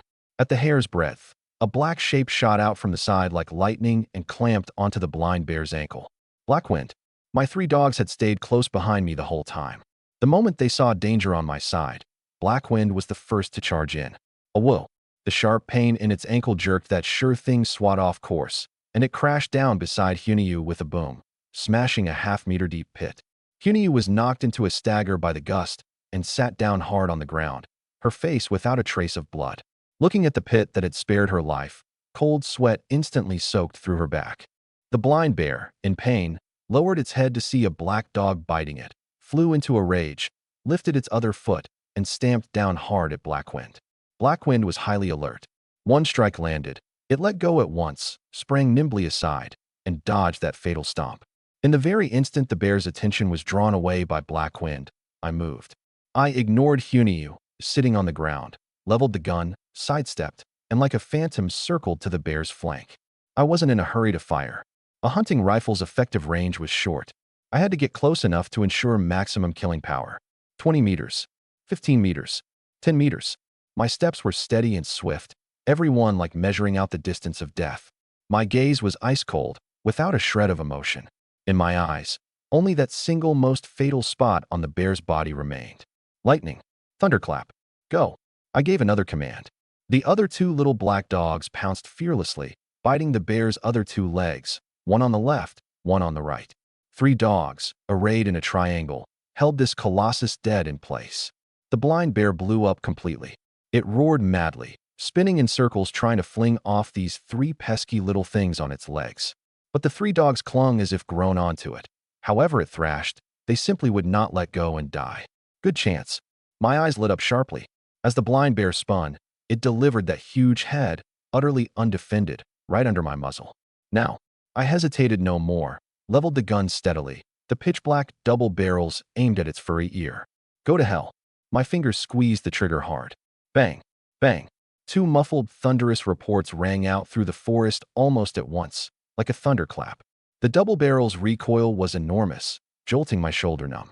Those two deer slugs, into which I'd poured all my hopes, left the barrel and turned into a dense rain of shot, smashing hard into the bear's big head. Especially that spot at the ear, one of the few weak points in a bear's defense. Fuck! Blood, brain matter, and shattered bone erupted on the spot. This once arrogant king of the mountain, without even time for a death cry, its huge body as if its bones had been yanked out, swayed once. Those eyes that had rolled with brutal killing intent went hollow and vacant in an instant. Rumble. Its small hill of a body crashed heavily to the ground, kicking up a cloud of dust. Dead. This forest overlord, that had struck the whole professional hunting team with dread and sent them scattering in a headlong rout, was thus, in a head-on standoff, blown through the head by me in 2 shots. From my first move to finishing the job, all told, under a minute. Clean. Sharp. Fierce. The mountain forest was dead silent. Only a thick, pungent stench of blood and gunpowder spread through the air. I slowly lowered the still smoking muzzle and let out a long breath. My heart still pounded wildly. In that instant just now, I'd strung my spirit and skill to their limits. Had any single link gone wrong, the one lying on the ground now might have been me. Woo-woo. Seeing the bear down, the 3 dogs let go one after another, ran to my feet, nuzzled me with their heads, whining in their throats to claim credit. Their mouths were all smeared with bear blood, looking a bit fierce. Good work. All of you, good work. I crouched and rubbed each of their heads, praising them without stint. Being able to bring down this bear so smoothly today, these 3 dogs had the top merit. Without them fearlessly holding the bear in place, I'd never have gotten so perfect a chance to shoot. Ding. Congratulations to the host on hunting a black bear. Reward, trait Savage Bear Strength, White. Savage Bear Strength, White for 30 seconds, with no side effects. Gain the strength of a bear. A bear's strength? I stared at this new trait and mused. This was a life-saving thing. A bear's strength was among the top few in the mountains. Unleashed at the critical moment, it might just wrest a life back from the gates of hell. I chuckled and turned to look at Hunyu off to the side. Still slumped on the ground, she was utterly dumbstruck. She just sat there blankly, mouth slightly open, eyes goggling round, looking at me, then at that bear that couldn't be any more dead. Her mind seemingly stopped turning entirely. It's over just like that? Moments ago she'd braced to die, ready to go down together with this bear. And in the blink of an eye, this monster she'd thought utterly unbeatable had been killed in seconds by me in near-crushing fashion. Was this even human? She thought of the contempt and scorn she'd shown me earlier, thought of her father's advice, and her face burned hot, as if she'd taken dozens of slaps. What was professional? What was experience?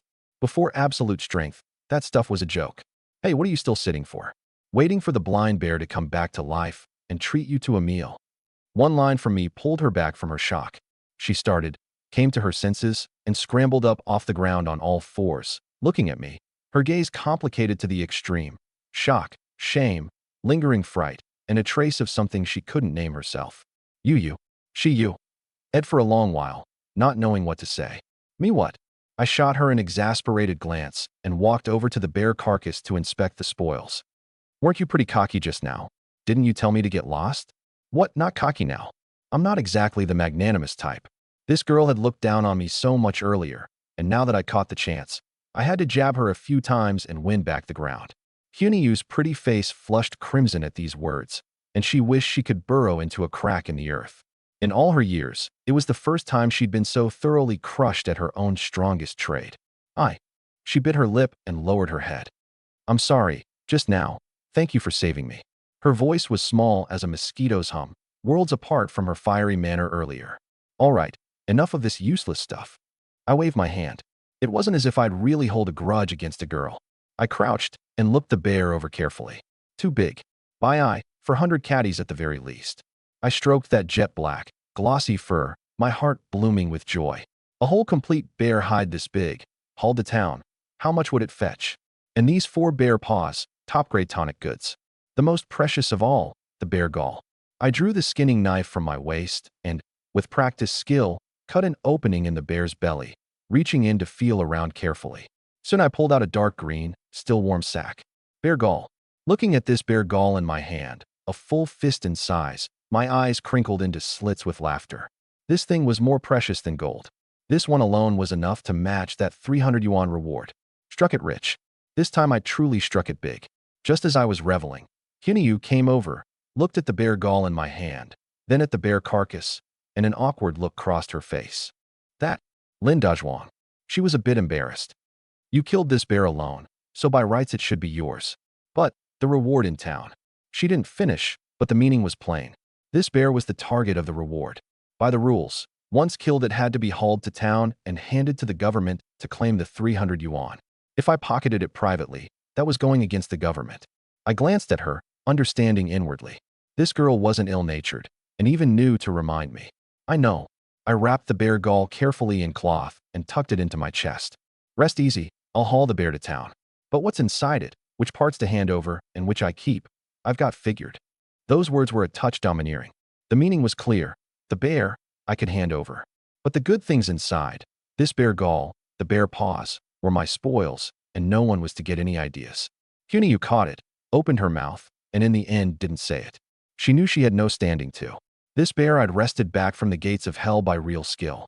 Never mind wanting the bear gall. Even if I pocketed the whole bear, she couldn't say a single no. After all, her very life was one I'd saved. Then, what do we do now? She eyed the giant beast, fretting. A thing this big, just the two of us, we can't get it back at all. Who said we're getting it back now? I gave her an exasperated glance, stood, and dusted off my hands. First find a place to hide it. Then head down the mountain, back to the village, and call for people. This whole routine, I'd already gotten down pat with the boar last time. Hunyu froze a moment, then caught on. Right, hide it first. Watching my methodical, sure of myself manner, that sense of being impressed grew thicker in her heart. She discovered this man not only had frightening skill, but a head that worked better than most people's. Whatever the situation, he could always find the most effortless, most effective way. Then I'll help you, she said quickly. Fine, go find some sturdy vines. I nodded and began looking around for a suitable hiding spot. The two of us split the work. I had the strength, so I hauled the bear carcass. She knew the forest and brought back big armfuls of vines and branches. We found a hidden mountain hollow, dragged the bear in, and covered it thoroughly with branches and dead grass. By the time we finished, the sky was gradually darkening. Come on, down the mountain. I wiped off sweat. Hunyu nodded and followed behind me. The whole way back, the mood was worlds apart from the way up. She was no longer high and mighty, but more like a little follower, obediently trailing behind me. Several times she wanted to say something, but the words reached her lips and got swallowed back. Inside she was both curious and awed. She very much wanted to know just what this mountain village hunter's background was. How could he have such terrifying skill? I noticed her wanting to speak yet stopping manner and couldn't be bothered with it. Right now my whole mind was on that 300 yuan reward and that priceless bear gall. I'd even started planning how to spend the money.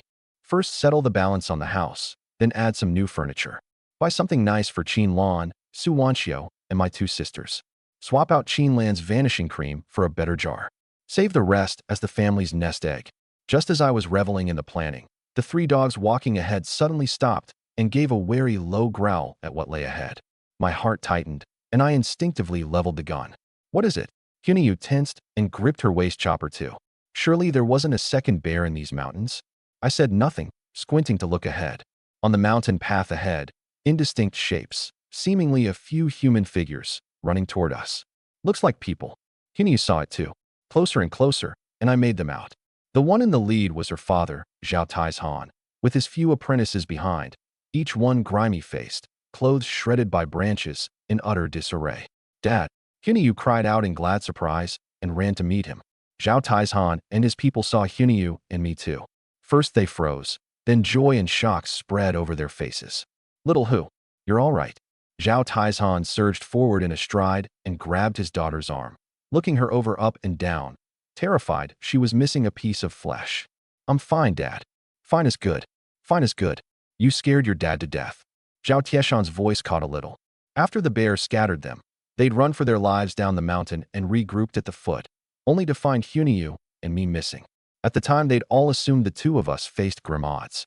Zhao Taizhan had nearly fainted on the spot from panic and was about to lead his apprentices to grab their gear and charge back up to save us. They hadn't even started up when they saw the two of us walk down whole and sound on our own. Then, where's the bear? Zhao Taizhan hadn't yet steadied his frightened soul. The apprentices behind him watched me too, faces full of lingering fear. Hunyu glanced back at me, an extremely complicated expression on her face. She drew a deep breath and, in a tone near to talking in her sleep, said something that petrified Zhao Tieshan's whole crew on the spot. Dad, that bear, he killed it alone. The words were like a heavy bomb going off with a roar in the minds of Zhao Tieshan's crew. What? Zhao Taizhan was the first to cry out, eyeballs bulging like brass bells. Little Hu, you're not running a fever and raving, are you? You say that bear was killed by him alone. He pointed at me, calm-faced, his tongue nearly tangling. The apprentices behind him gaped too, jaws near dropping to the ground. They'd learned firsthand just how terrifying that bear was. That thing was no creature of flesh and blood. It was plainly an armored tank charging and smashing wild. So many of them, guns and knives both, and in one clash they'd been scattered to pieces, scrambling and tumbling. And now his own daughter said that monster had been taken down by me, alone? How is that possible? Wasn't this telling a myth? I'm not lying to you, Dad. Hunyu smiled bitterly. It's true. He only used 2 shots. 2 shots. Zhao Taizhan felt his heart squeezed hard by an invisible giant hand. 2 shots. To drop a blind bear of over 400 caddies? He instinctively glanced at that brand new double barrel on my back. What kind of gun was that? So powerful. No, the key wasn't the gun. However good the gun, it depended on whose hands held it. The key was the man wielding it. He looked at me again, his gaze utterly changed. He'd hunted the better part of a lifetime and reckoned himself top tier in the trade. But asking himself honestly, even taking himself 30 years younger with the best gun, he could never have taken down a beast that big in a head-on standoff with 2 shots. This young man before him, just what kind of monster was he? The bear? Where's the bear's carcass? An apprentice stammered. Hidden. I spoke flatly. I plan to go back to the village tomorrow morning and call for people to carry it down and take it to town. Those words, in a roundabout way, confirmed Hunyu's account. Zhao Tieshan's crew, at this, was utterly at a loss for words. The way they looked at me, each one as if looking at a monster, throats dry, unable to squeeze out a word. Earlier they'd thought me ungrateful and recklessly young. Now it seemed the clowns were themselves. I wasn't reckless at all. That was the confidence underwritten by absolute strength. Zhao Tieshan's face went red, then white, in waves. He thought of those lecturing words he'd said to me earlier, and his old face burned hot, nowhere to hide. After hesitating a long while, he still cupped his hands toward me, his voice hoarse. Young brother Lin, earlier this old man had eyes but failed to recognize Mount Tai and said some unpleasant things. Don't take them to heart. An old hunter of some 60-odd years, of high standing and repute in the county, actually bowing his head and admitting fault to a young man. The apprentices behind him watched this scene, their minds churning like an overturned sea. They knew their master had never once in his life bowed his head to anyone like this. This time, I truly won them over. You're too courteous, Master Zhao. I'm not the type to press an advantage relentlessly. The man had admitted fault of his own accord, so there was no need for me to keep putting on airs. I waved my hand. We're all hunters. Lending each other a hand in the mountains is only right. What happened before, let's not mention it. Zhao Taizhan looked at me with a rush of feeling. This young man not only had frightening skill, his breadth of mind and bearing were far beyond the common sort too. Given time, this fellow would surely become a great man. Good. He said, good, twice over. Young brother Lin, this friend, I, Zhao Taizhan, am set on making. From now on, wherever this old man can be of use, just say the word. You overstayed it, Master Zhao. The mood on both sides finally eased. The group headed down the mountain together. On the way, Zhao Tieshan's apprentices no longer dared look down on me. One after another they crowded close, every word flattery and fawning. hoping to coax some hunting secrets out of me. I only smiled and answered them on and off. As for Hunyu, she stayed quietly by my side the whole way, not a word, only that pair of big, bright eyes flicking to me now and then. The light in them grew brighter and brighter. By the time we reached the village entrance, the sky was fully dark. Village Chief Lin Chongwei, holding a torch, waited anxiously at the entrance with a big crowd of villagers. Seeing Zhao Tieshan's group return, they hurried to meet them. Master Zhao, you're finally back. How'd it go? Did you find that bear? Zhao Tieshan glanced at me beside him, a complicated look on his face. Before he could speak, a quick-tongued apprentice behind him couldn't hold back and, in a tone of boundless excitement and worship, loudly announced, "Found it. Not only found it. That bear's already been killed by us. No, by Lin Dazhuang, Big Brother Lin, alone." That one shout was like a depth charge dropped onto a calm lake surface. The whole village in trance instantly blew up. What? The pipe in the chief's hand fell to the ground because of me for the second time. You say that again? That bear was killed by Dazhuang alone. His eyes went round, not daring to believe his ears. The villagers around holding torches were all dumbstruck too, each one as if their pressure points had been struck, frozen in place, mouths open wide enough to stuff a fist in. Not possible, is it? Master Zhao with all those people couldn't manage it. He did it alone, right? This afternoon we saw him go up the mountain alone, and we all said he was going to his death. Bragging, surely. Doubts and gasps rose one after another. The news was too shocking, too subversive of what they knew. Who's bragging? The apprentice, seeing everyone disbelieve, got anxious, red-faced and thick-necked. Every one of us saw it with our own eyes. That bear was stouter than an ox.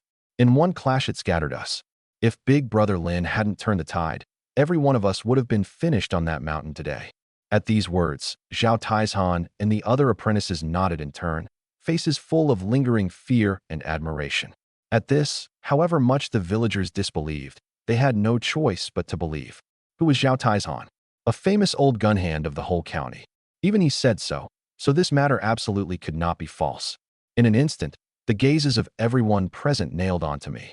That gaze could no longer be described by admiration. It was the gaze one turns on an immortal, on a living mountain god. Earlier, when I hunted the wolves, I was a hero in their hearts. Now that I'd killed alone the blind bear that even a professional hunting team was helpless against, in their hearts I'd become the invincible mountain god, the guardian deity of Lin family village. Dazhuang, you really? The chief walked to me trembling, so excited he couldn't get the words out whole. Watching the crowd's fervent look, I felt calm inside. I nodded. Just good luck. This air of unruffled ease made the crowd feel me all the more unfathomable. Good luck? If this counted as good luck, then what did that make them? Just then, a stir went through the back of the crowd. Make way! Make way! Qinlan and Su Wanqiu squeezed out from the throng. The two of them had heard the commotion outside from home and come running out too. When they heard the news, they'd been utterly stunned. Dazhuang, seeing me standing whole and unharmed. Qinlan's tears came in a flash, and she surged forward in a stride, heedless of how many people were watching, and buried herself into my arms. You scare me to death. You scare me to death. I thought you. Crying, she pounded my chest with her fists, venting all the worry and fear of these days. All right, I've come back just fine, haven't I? I held her, patting her back gently. Beside us, Su Wanqiu's eyes rimmed red too, and she gazed at me spellbound. In her heart, beyond the lingering fear and joy, was more a pride of sharing in the glory. This man was her support, her sky. And Hunyu, standing not far off, watched me surrounded by two pretty women, and inexplicably a sour taste welled up inside her. She pursed her lips and muttered to herself. What's so great about it? Just killed a bear. Quite a lot of women at home, though. I'd just soothed Qinlan when I looked up, and my gaze landed on Hunyu. Miss Hunyu, I spoke. Her heart jumped, her face inexplicably heating, and she stiffened her neck to answer. What is it? I looked at her, the corner of my mouth quirking. Your dad and the others head back to town tomorrow morning. And you? Going along with them, or got other plans? The question was direct enough to leave her at a loss for a moment. Right. The bear was killed, so what was she staying here for? But at the thought of leaving, of never seeing me again, an inexplicable restlessness and reluctance surged in her heart. She thought of my might in dropping the bear with 2 shots, of the domineering way I'd hauled her out from under the bear's paw, of my 3 near-human divine dogs. This man seemed to carry inexhaustible secrets, drawing her, making her want to get to the bottom of it. A notion grew wildly in her mind. She lifted her head, meeting my gaze, and in that pair of big, bright eyes the fire of competitiveness rekindled. "I'm not leaving," she said loudly, her voice crisp, and everyone present heard it. "Lin Dazhuang, your skill is great, and I, Zhao Xiaohu, am convinced. But what my dad taught me are all the dead rules of hunting. Your set of skills, that's the true living knowledge of the mountains." She stepped forward, thrust out her chest, and stared at me with a fervent gaze, spelling it out word by word. "I want to take you as my master." The words out, "Never mind me," everyone present froze.